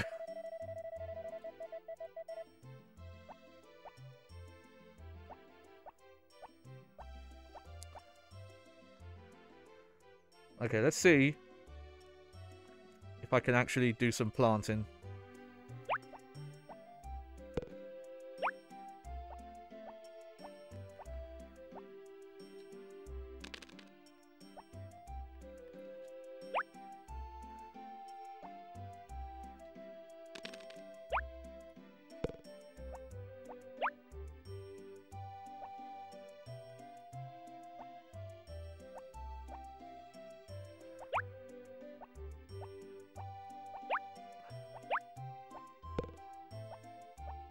Do I have to... Yeah, there we go. And then I think I can... Yeah.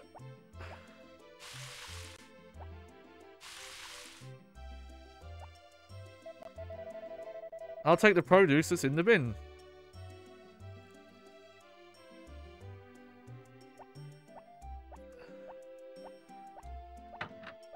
I think there's a bamboo shoot in there.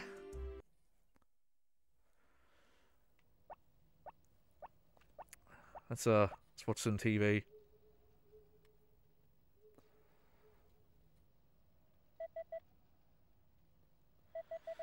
Day 4 Spring. This month's events are the Spring Goddess Festival, the local horse race, and the cooking festival.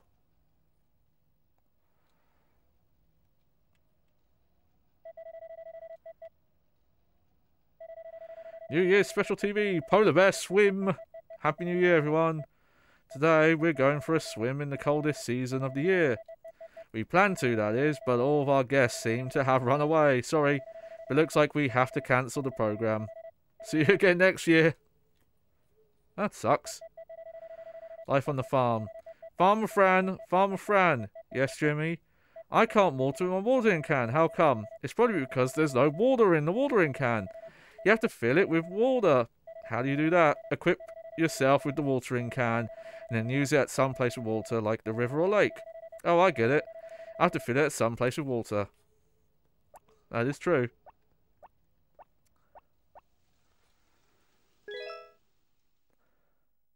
Ooh.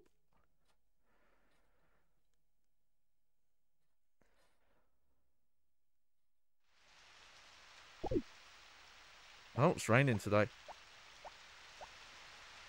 I can hear it.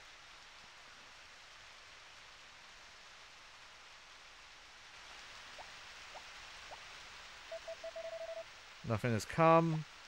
If it's raining today, no need to... Okay. I don't think we're going to play any more of that.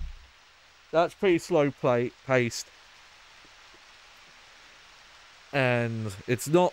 Outside of that opening bit, they do not hold your hand very much. It's probably going to take a while to get anything done in that.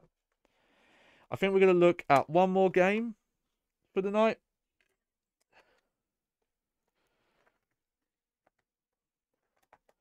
Which I don't mind, because that leaves my fighting games for another day. So, we are going to look at Spider-Man. Hey, Spider-Man, what's cracking, baby? Yeah, gonna rescue the girl, save the day. So, there's nothing friendly about this neighborhood. He spins a web, swings across the sky, and lands with a somersault onto the Daily Bugle building. Who is this masked hero? It's you! Fight, jump, and web swing as Spider-Man as you take on a legion of sinister villains. The city's depending on you. Start swimming. Hey, look, this is one of those assholes that fucking writes on with permanent marker on the cases. So yeah, this is an interesting one. This was made by NeverSoft. This was made by the Tony Hawk's developers. Look, they got the fucking pen on there again. This is one I definitely owned back in the day, but not immediately. Definitely played the demo a lot. Little marked up, but I will say compared to Metal Gear Solid 1, that first disc, it's not that bad actually.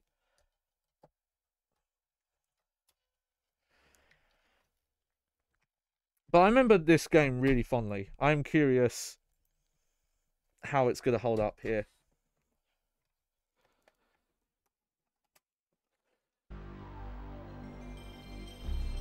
There we go. There's our gameplay. Sadly, even though I definitely played a version of this back in the day, I sadly do not have any save files.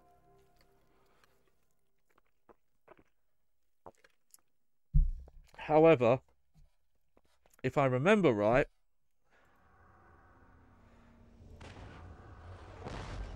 this game has cheat codes.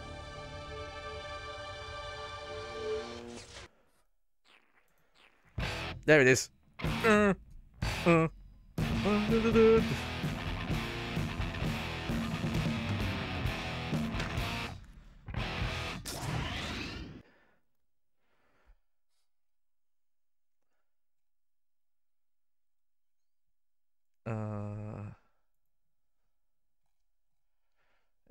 Cheat codes.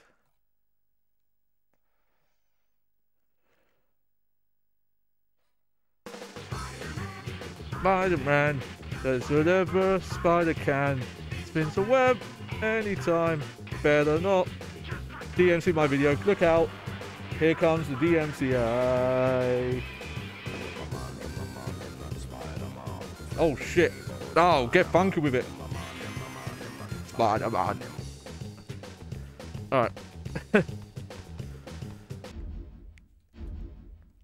Oh, look at that.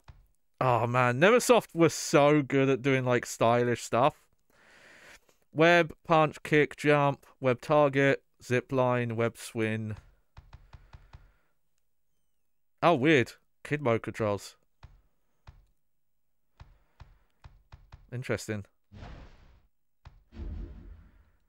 Yep, that's all good.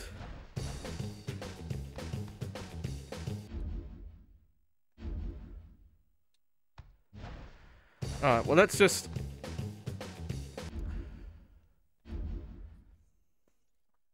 Let's just give this a shot.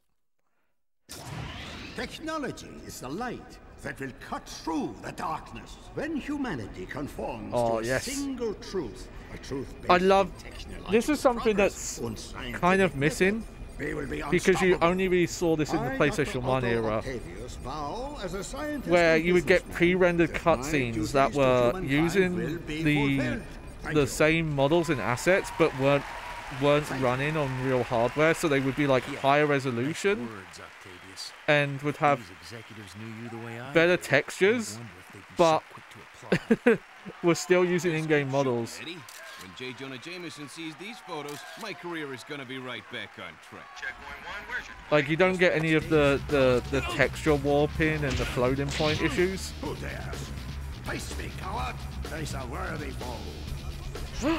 Spider-Man? Last time I checked, I was Spider-Man. Oh yeah, just say you're Spider-Man out loud. Gotta get into my costume and take out this imposter.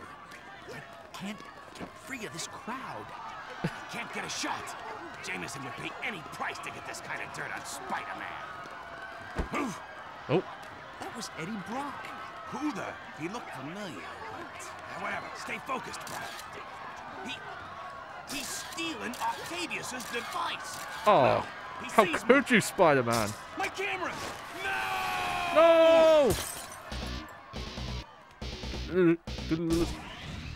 It's over. It's all over. I blew it again. Oh, I can hear Jameson's voice already. Brock, you loser! If I had given a real photographer that job, I would finally have the evidence to send Spider-Man away forever! You're through, Brock! When I am done with you, rocking your giant hands. You won't be able to get a job taking wedding pictures in Siberia! I tried to fight it. Oh no! I can't fight him anymore! Oh, well, there's Venom. Again, innocence falls prey to the evil of Spider-Man. Rest easy. Yo, what that ton do though? Oh. And if it's the last thing we ever do, Jameson and the insect are gonna pay. But yeah, I think of this. I think of the Gran Turismo openings, where it's like the version that you watch in the intros is like that's running at a higher resolution, frame rate, and none of the warping going on. Also, Final Fantasy VII, the pre-rendered cutscenes using like the battle models and the field models sometimes.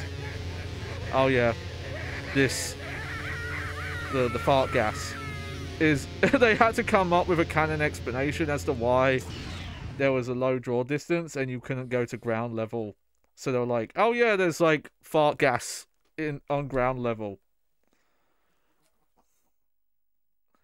Anti-Spider-Man juice down there or something. Welcome, true believers and newcomers alike. Yeah. Spider-Man co-creator Stan Lee here. Hey, Stan Lee. Once again, we find our hero Peter Parker, better known around the world as the Amazing Spider-Man, in a heap of trouble. But this is just the beginning, Spidey fans.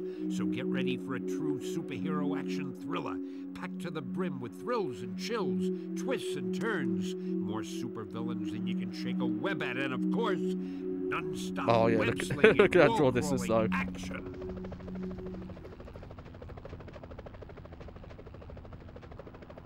Hey, Spider. Hey, Black Cat. What's going on? Oh, hey, Black Cat. I know there's been some trouble, but the oh, hey, bank's been Jennifer Hell robbed, again. and they've got hostages. Use your Spidey compass to get to the bank quickly. Thanks, Cat. Oh, Black Cat's so cool. Hey, Spider-Man. Hey, Spider-Man. Come over when here. When a building is close enough, you can swing to it. Press the jump button and then press and hold the R2 button while in the air to swing.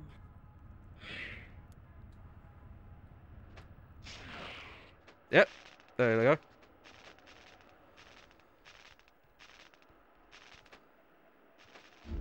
What's up, Cat?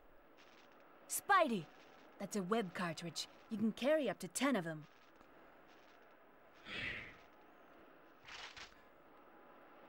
Yep, no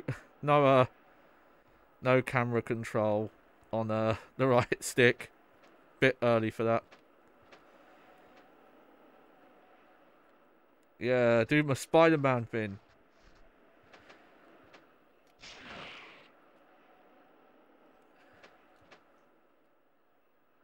Oh, oh.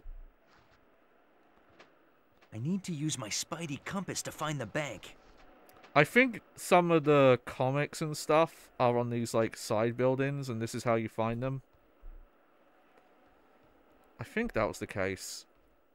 Like, to get the unlockables and such.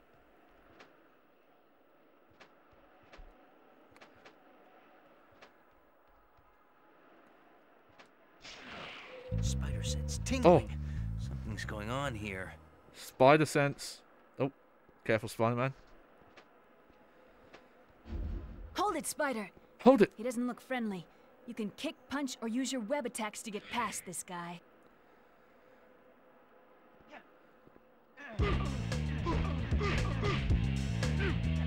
Compliments of your friendly neighborhood Spider-Man. There we go.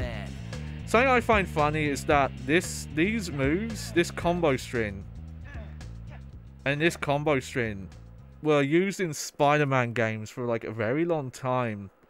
Spider-Man 2, the PS2, Xbox, and I think there was a GameCube version as well. All had those moves in them still. They were still...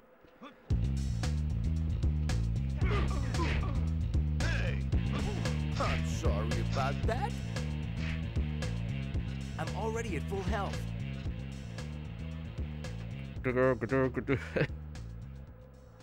I'm already full health. That's like a meme from this game. Because it's just every time you... I'm already at full health. He'll say that like... I'm already at full health.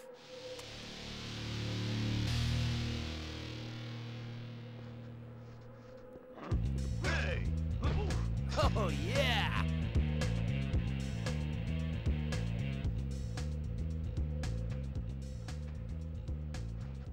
But yeah, this is a pretty simple action game from what I remember. It has like these outdoors there, but it does go into buildings as well from what I remember.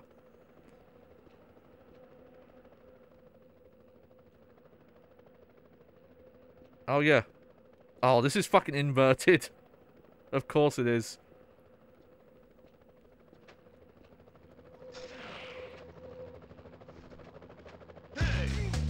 Sorry about that.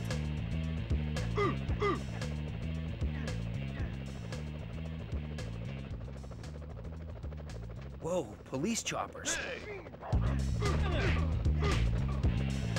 I'm already at full health. I'm already at full health. Yeah, look at that draw distance. Look, got the Fantastic Four building though.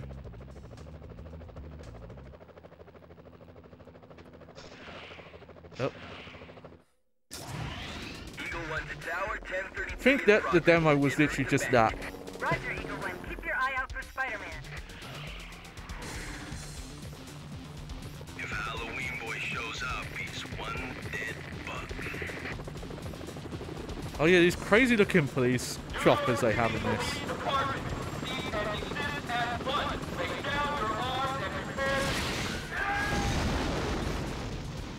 Oh no! Going into the weird misty stuff. These guys are serious.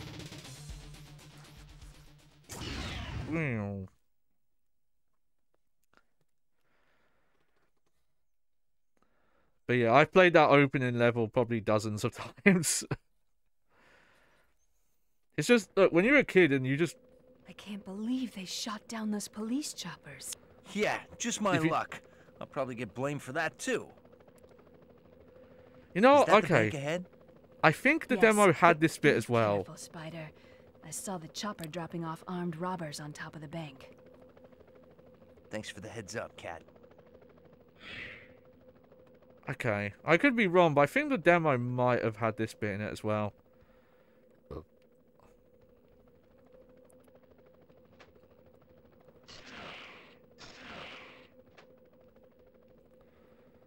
Oh, look, there is something on top, look. Man, looks like the Fantastic Four aren't around right now. golden. So interestingly, the web spinning actually does use up cartridge, it looks like. Oh, that was a little weird, but we're fine.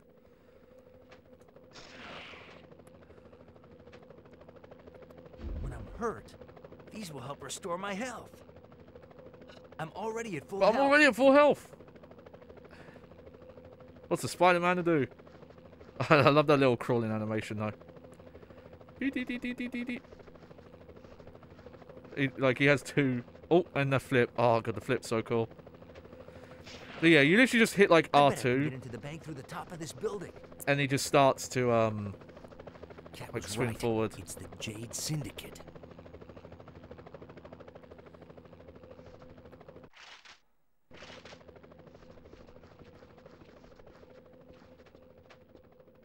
The bank.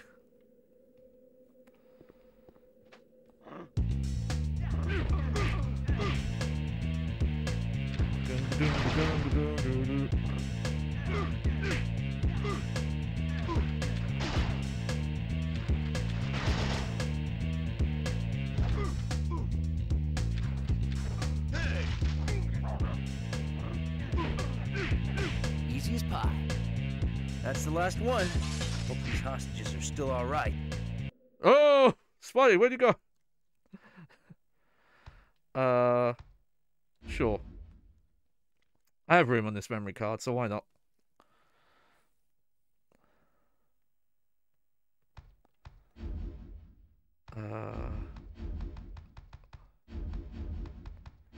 Let's just put Baghead in for now, that'll fit.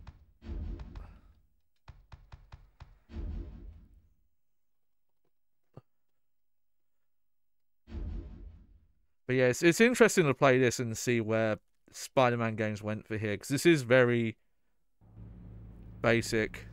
No mini, get off the desk. Cat. Well, I hope they don't mind if I make a quick deposit. Ew. Oh, you mean like a bank? Okay. Looks like I've got company.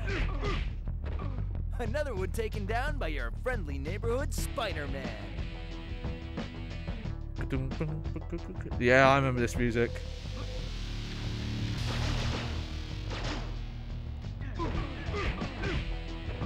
Hello, Fists of Fury. Minnie, I told you not to climb on the desk. You never listen. Oh yeah, this is the thing I remember about this game as well.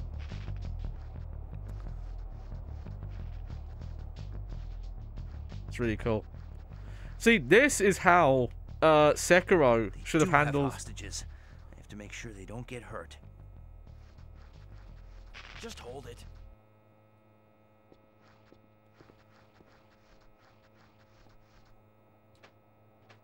Hey! Help me, Spider-Man, help me! Oh no. Okay. I forgot about that. But Sekiro has that issue of like the camera clipping into things and not being able to like see through. I don't think he works here. Hey. Oh boy.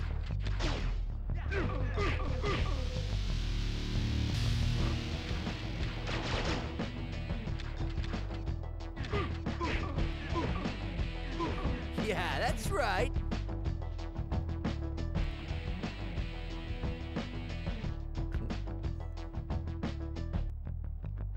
They do have hostages. I have to make sure they don't get hurt. Yeah, I remember there being like a little bit of like a stealth mechanic with this game. It's very minor, but it's...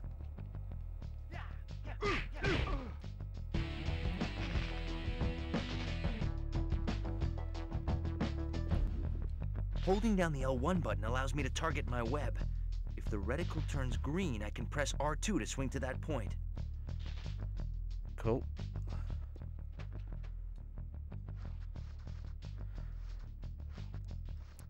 See, I could be wrong, but I remember there being a move.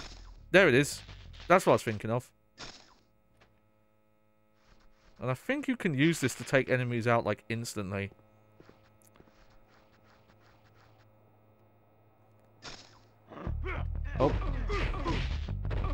Oh, yeah! Looks like that room there controls the security doors. The door's locked from the inside. There's gotta be another way in.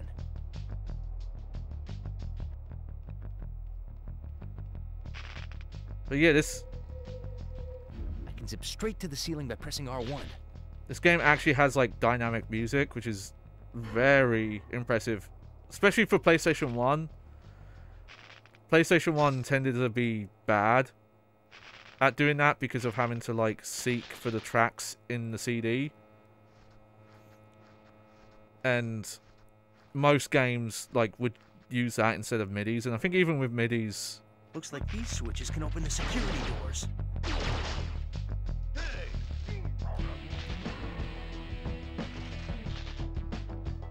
Yeah, webbed you up.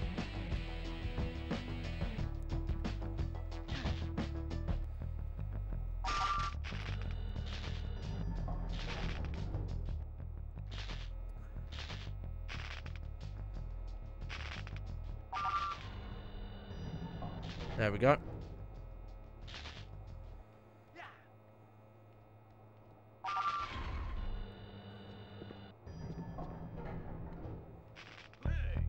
Hey!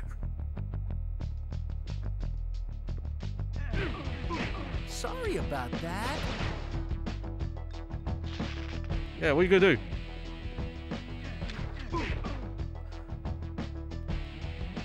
Owned. Okay.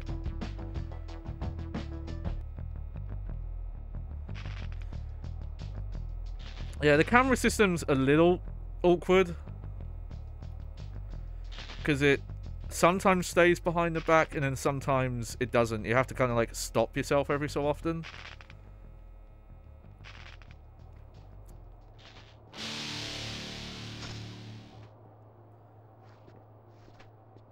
I can pick up an object by pressing punch, and I can throw the object by pressing punch again. Spider-Man, you have to save me!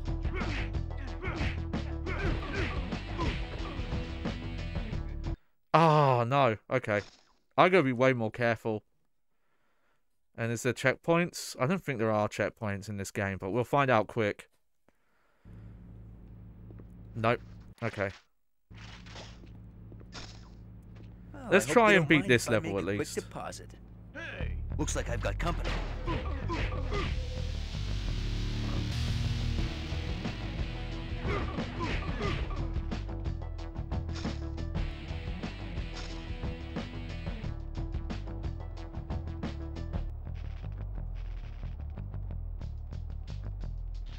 Do have hostages. I have to make sure they don't get hurt. Okay, let's play it safe here. See if we can actually get through this.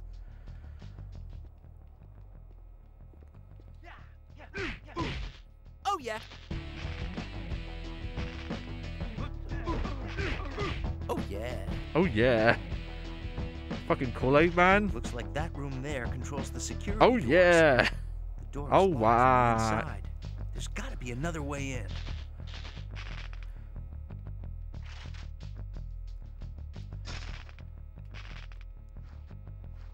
But yeah, just seeing like this stuff work in a 3D environment.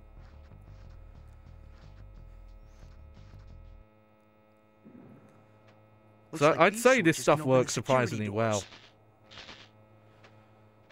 Like all the wall crawling and such. Oh.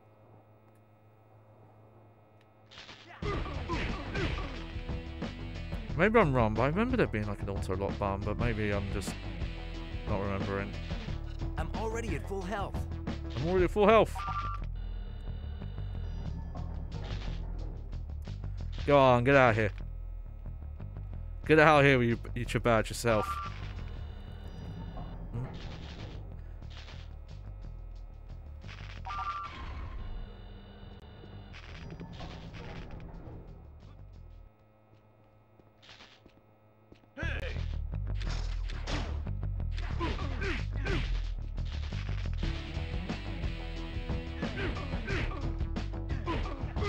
Hello, Fist of Fury.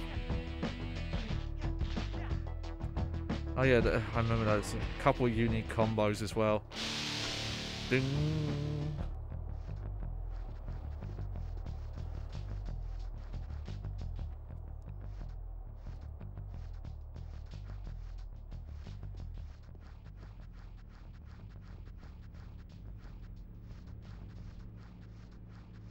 Let's have just a little looky around.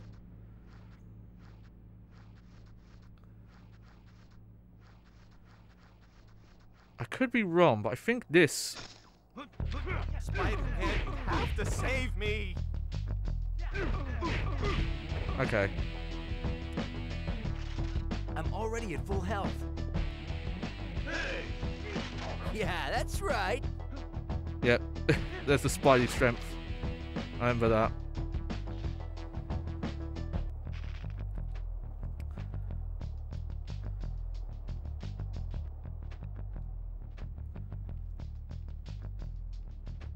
But yeah, it is interesting to hear like dynamic music in a PlayStation 1 game. Oh, okay. I was like, right, the exit as well. Well, going down? That's a good time. Okay, I don't want to do too much more because it is getting late for me, and I'm starting to get hungry actually. But I do want to play a bit more.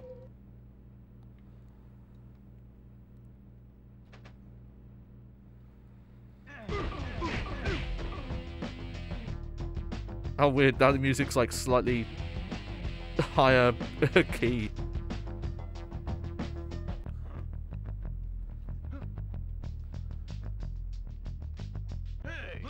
Oh, no, please, no. You might want to try fighting back next time. Minnie, what are you doing, gal? I'm trying to be Spider-Man here. Come here. Come on. Minnie, what are you doing? What are you doing, baby? There you go. Sit there.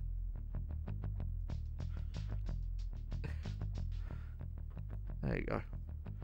She might want to go somewhere. She sometimes like just starts. Oh wow, you didn't hear us, I guess. Compliments of your friendly neighborhood Spider-Man. Like yeah, combat is very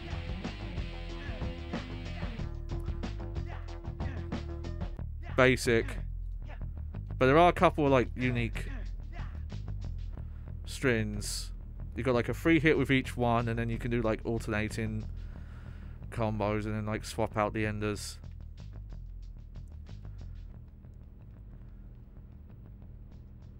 Oh yeah.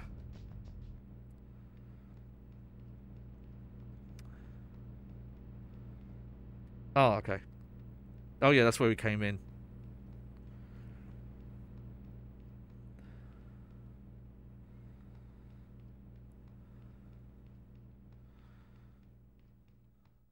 Oh. Hey, Spider-Man, you have to save me! That must have hurt. Careful, Minnie. I'm already at full health.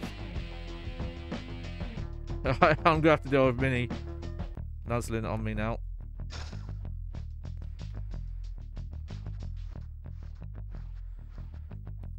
But yeah, this transparent texture thing. Okay. So now the controls do get a bit confused. Mind if I drop in?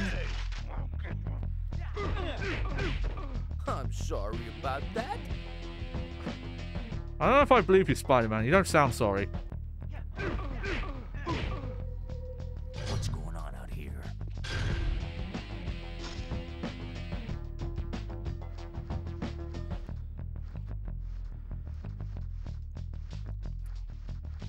I think he's over. Yeah.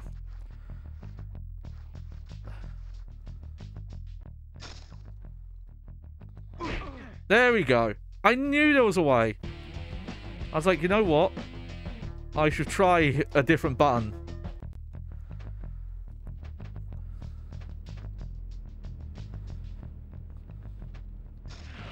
Oh yeah, I forgot you can actually web inside the buildings as well if you want to.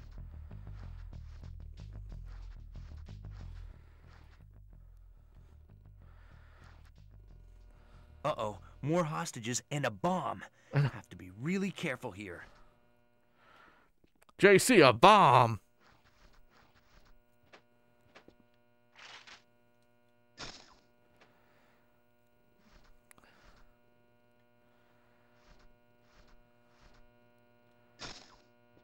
Okay.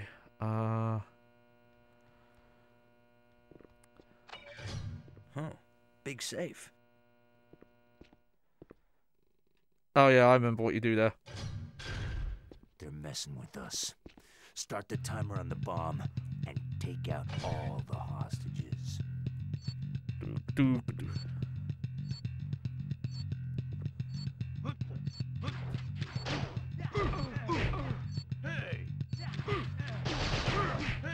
Spider-Man, you have to save me! Spider-Man, you have to save me. The robbers have been taken care of, but what can I do about the bomb? Think, Spidey, think! I remember this. I like this. The bomb's about to blow up. Baseline, we've got high tensions. Minnie, you're slipping all over the place. This makes more sense when I'm like got a blanket.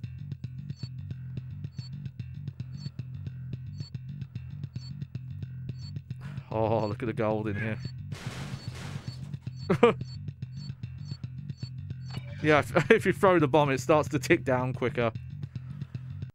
I was gonna say. Not this time, guys. How do I get out?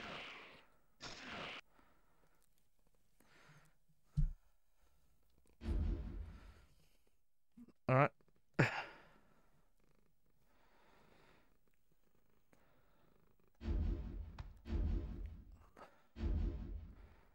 There we go, Minnie. Just keep your legs there. You can purr and nuzzle all you want. Just nope. You've moved your feet. You're sitting on your side now, Minnie. Yeah.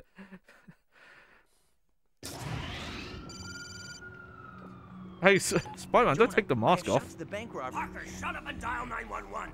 Scorpion's here, and you have to.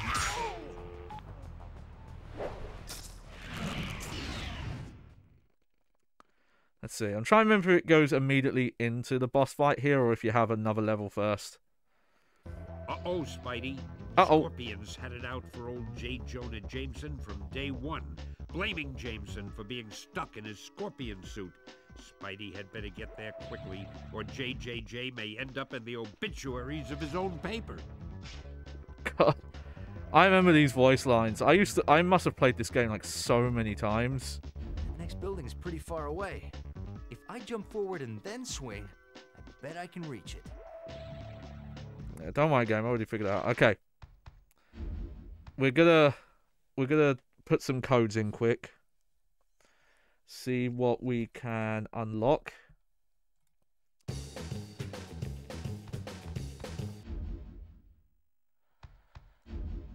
Okay, so first we've got C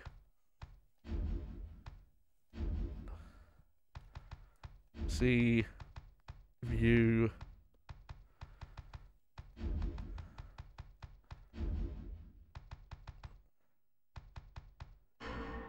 CVM. All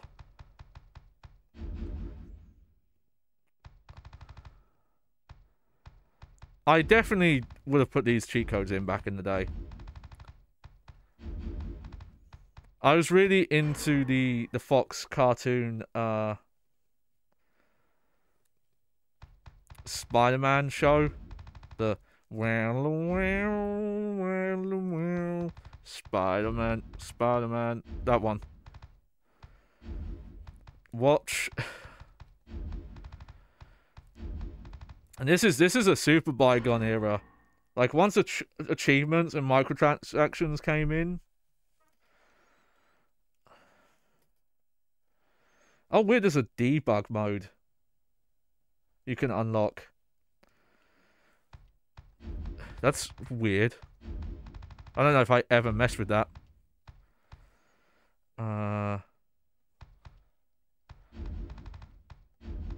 Ow. Minnie, your feet claws.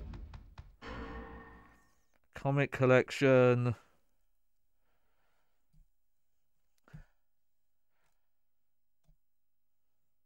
Oh, there we go. That's the cheat code I want. Unlock everything.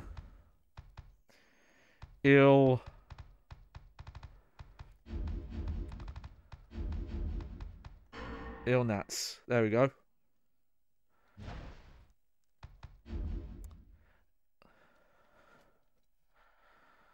So yeah. And I remember having so much fun like going through all these costumes and then mix. I think in the character viewer they explain like what these costumes are from. No enhanced game powers. Spider-Man 2099. Attacks will inflict double damage on opponents. Unlimited webbing. Captain Universe. Inflicts double damage. Will not run out of web or take any damage. Spider-Man Unlimited. Press the L2 button while in-game to toggle invisibility on or off. Will not work on bosses. Yeah, there's my boy. Can only hold... So it's harder. Can only hold 2 web cartridges. This costume was first worn by Ben Reilly, who believed himself to be the real Spider-Man. This costume was worn by Ben Reilly, who took the place of Peter Parker once he believed he was a clone. And there's quick change.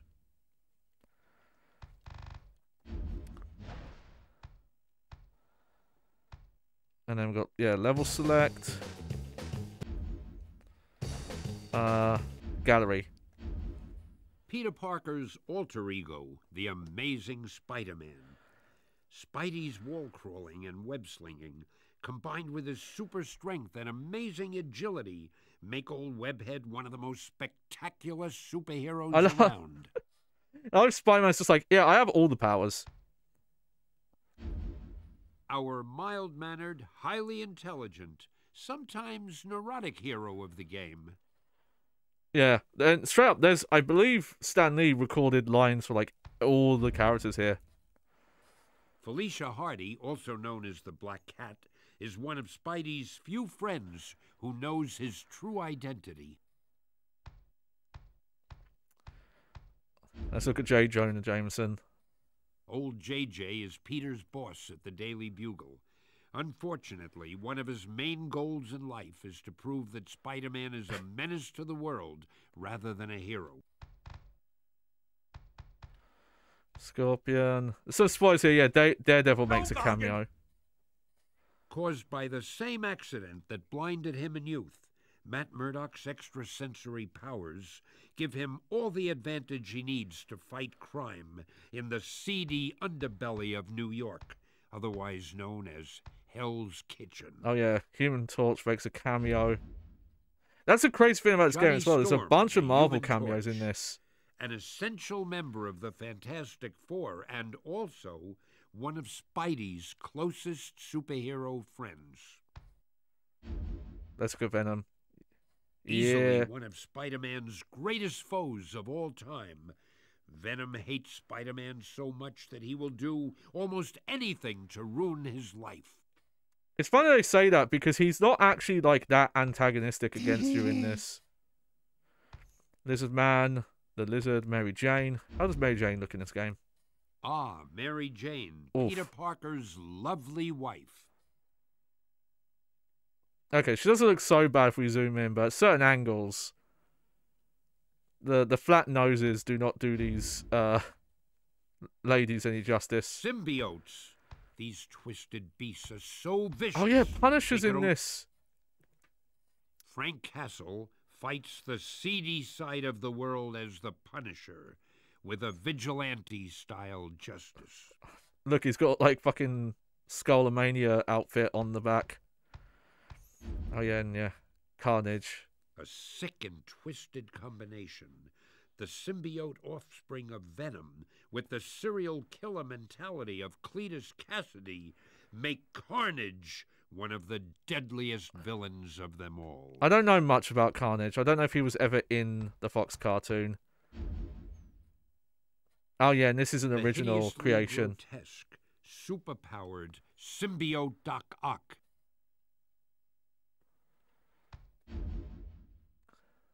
An Avenger and an icon to people everywhere. Did not even remember Captain America being in this game. Is the definition of a true hero. Submariner? Oh wait, it's just a weird Naked Aquaman. So yeah, we got all the cutscenes here. And yeah, you saw there, like, tons of covers. But yeah, and we have some comic covers, but sadly you can't actually read them. That's a bit ahead of the time here to have, like, full comic scans in here. The death of Captain Stacy. Gwen Stacy's dad. First cameo appearance of Mary Jane Watson. Aunt May attempts to set up Parker up on a blind date with a niece of her friend, Anna Watson. Peter is already dating somebody, although she is shown only briefly. It's enough to make Peter's current girlfriend very uneasy. But look at this cover. It's nuts. The Scorpion. First Daredevil appearance. God, that's a very different costume there. Green Goblin. I don't think Green Goblin's in this one. The death of Aunt May.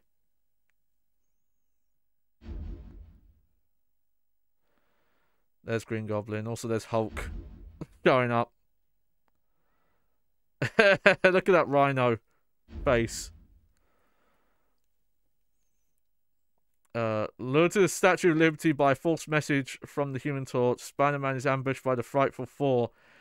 The Sandman, Electro, Wizard, and the Trapster all have a score to settle with Spidey, and when they're done, the Fantastic Four is next. Oh no! And gets caught. Nick Hill. And the symbiote. I think I have one of these comics, actually. As the Maximum Clonage storyline draws to a close, Peter and his clone, the Scarlet Spider, face a new Dr. Octopus while trying to find a cure for the radioactivity in the now pregnant Mary Jane's bloodstream. The Spiders win, but Peter now decides it's time to start for his family without Spider-Man, exit Peter Parker. Yeah, this storyline I hear gets really weird.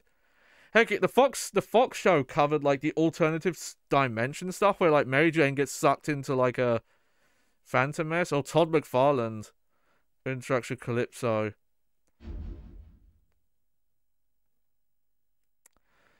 Dynamic Forces exclusive cover. This issue features the first appearance of the Ranger. Parker taking pictures of a jailbreak being foiled by Spider-Man. Series reissue of the Ranger. So that's just the same but with different cover. The Enigma. The Lizard. With the addition of romance artist John Romita, the world gets its first full look at Mary Jane Watson. Aunt May and Anna Watson have been trying to set these two up for a while, and when Peter finally meets Mary Jane, she bursts onto the scene and realizes, "Face it, Tiger, you just hit the jackpot." But who's this guy punching Spider-Man? 100th anniversary issue. Gives up being and conducts a potion that should strip him of his powers. He takes the potion, which ends up mutating him even further. He has grown 4 arms. I believe the Fox cartoon covered this, and there's a crossover the X-Men cartoon. First appearance of Kingpin. People that he is trying to help are afraid of him, and Aunt May has been sick for some time. This pushes Peter Parker to give up being Spider-Man, whose absence does not go unnoticed. A lot of giving up Spider-Man comics. Oh, there we go. Mysterio again. Punisher. First appearance of the Punisher. Kraven the Hunter. The Vulture. Spider-Man 2099. Doc Ock. The Master Planner. He's like 6 in the hospital.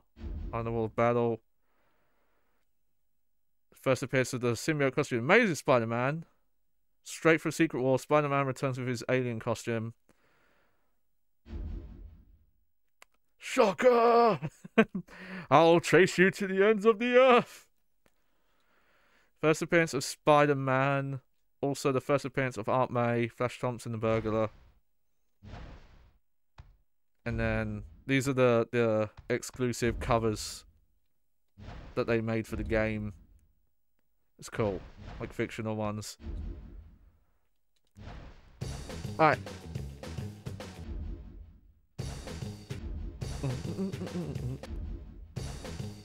Okay. Alright, we're gonna wrap up now because this has been a long stream. I did not realize we were gonna spend so long with some of the games. I still have, let's see. We have the 2 Ready to Rumbles, Tekken 3, and the 2 Time Crisis. And mainly the Time Crisis games, I'm going to do a proper stream where we look at the NTSC versions that I've played with an actual light gun, but I might load these ones up for the PlayStation grab bag just to show them off at some point. But ideally when I have the full setup for it. But Tekken and the Ready to Rumble games we can save for a fighting game night. But I do want to get a couple more. I'd really like to get a Street Fighter. Either like a Street Fighter Collection or Street Fighter EX. And maybe one of the Bloody Raw games. But we'll see on that. But that was a great PlayStation grab bag. It's going to be back. Hopefully I can have a slight figure out my setup a bit, that I don't have to tinker with my overhead camera and move stuff around. I've got to figure that out, especially because right now the PlayStation 1 is like on the desk behind my monitor on the arm, so I'm having to like go whoop and underneath it to get to it. It's a little awkward, but it's fine. One thing I did, I started it and I might add some more to it, is I updated my it's the Google Doc linked on my Twitch page that has games that I possibly plan to play, and I added games for the PlayStation 1 that I would like to get a hold of for the grab bag, and I have ones that I would like to just get at some point, but I also have a couple highlighted where the used memory cards that I brought online had saves on them already, and it'd be really fun to get those games so we can check out what the save files are like for those games, and those are like highlighted in a different color. And I don't know how to set this up.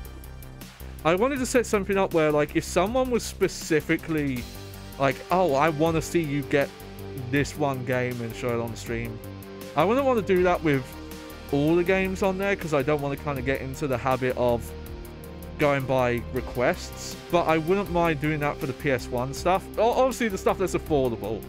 I try to make sure nothing on there is worth like hundreds, and the only one that's on there that's like that is Silent Hill 1, and I straight up put like, this is not gonna happen probably. This is like if I find it somewhere cheap that doesn't realize what they've got kind of thing, or when I can finally get around to having a modded PlayStation 1 so we can run like American copies instead. But there we go.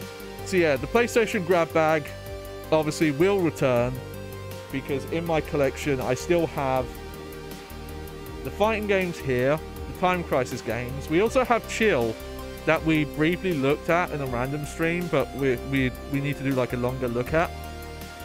And I have the Final Fantasy collections 1, 2, 4, 5, and 6. That I imagine could be a pretty long stream as well, so that's why I didn't look at it today. So there we go.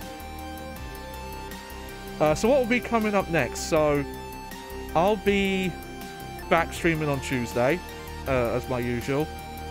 Again, I do want to try and figure out an extra day to stream a week. I think I might wait. I think the main thing I'm probably going to do is wait until I either do get a VTuber avatar set up, or I get my I want to make a bag that I can wear that doesn't isn't as like much effort to maintain and put on. That I need to start working on. But on Tuesday, I'll be back, and I think we're going to start Prince of Persia: The Lost Crown, which I brought on eBay a month or two ago. That I was like, oh, I got this at an okay price, and I was going to start playing once I beat Sekiro. I'm not sure if I'm going to do that and alternate a game straight away, or if I'll just kind of concentrate on it. It depends on how I feel. Because if I play some of it Tuesday, and then I'm like, okay, I don't want to wait until next week, I'll just play more Thursday, we'll do that.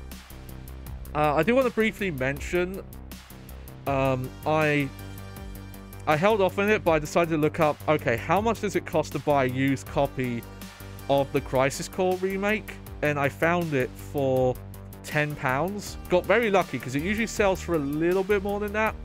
I think the average price is around like 15 to 20, 25. But someone put it on like a one-day auction, and no one had bid on it, so I put like, hey, I'll bid in the last 10 seconds. I'll put like enough so it would be right where price chart says the average price is. But no one ever bid it, so I got it for like £10, which was the starting bid price. I've started playing it because honestly, I don't think it's a game I would do a full playthrough of on stream, because there's a lot of like filler content in that. But hit me up, as always. You can contact me on my Twitter. That's probably the best place to get a hold of me. Just at me on there, at Johnny Baghead. If you want to see just random streams where I do play it randomly on an off day, probably not on camera, I'll probably just set up my PNG tuber. But do let me know, and we'll check it out. But yeah, and then the main plan coming forward, obviously we'll play some Prince of Persia, and then at some point I'm going to start the Bully PlayStation 2 playthrough, because it came up in our wheel spin. Also, I'm going to try and get some stuff on my co-host. I think the first post I'm going to do is I want to put a post that kind of outlines what will be, what the unplayed PlayStation 2 wheel tier list fin is, so that I can link people to that. If they're like, hey, what is this wheel fin? What are you referring to? I could just link them to a post there. But I do also plan on putting stuff like, I want to make a post about the different Alone in the Dark versions and some of the weird aspect ratio stream stuff that I have to deal with. Just the random thoughts that if I posted them on Twitter would be like 20, 30 posts in a row. And I'm not paying for the fucking upper character limit. Fuck that. Alright. So, sadly, I don't think I can last until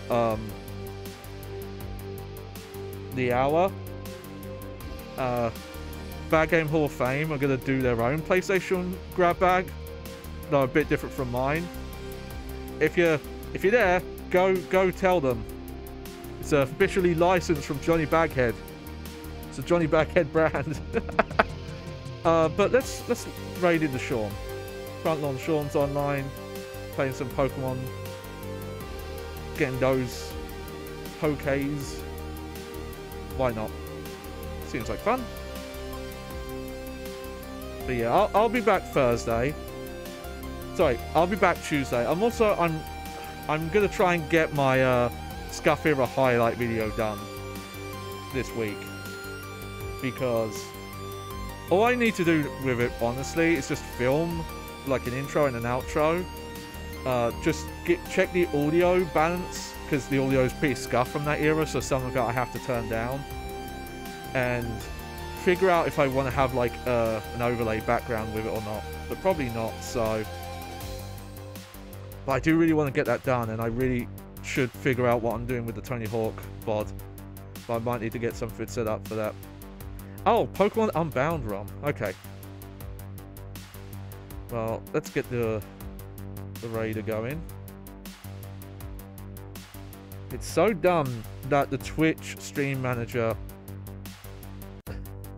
defaults to like people you're following with the highest view count first. It should be the opposite. Give me sort options. Let me browse all my followers. I don't know. Anything Twitch. instead of having to like go to the Twitch homepage and then browse around. Ah, whatever. Alright, well, I've been your host, Johnny Baghead, as always. I hope you enjoyed the show. I hope you enjoyed the PlayStation 1 games, because I certainly did. And yeah, we'll see you Tuesday for some good modern Metroidvania stuff. And yeah, have fun. Toodles. Bye bye.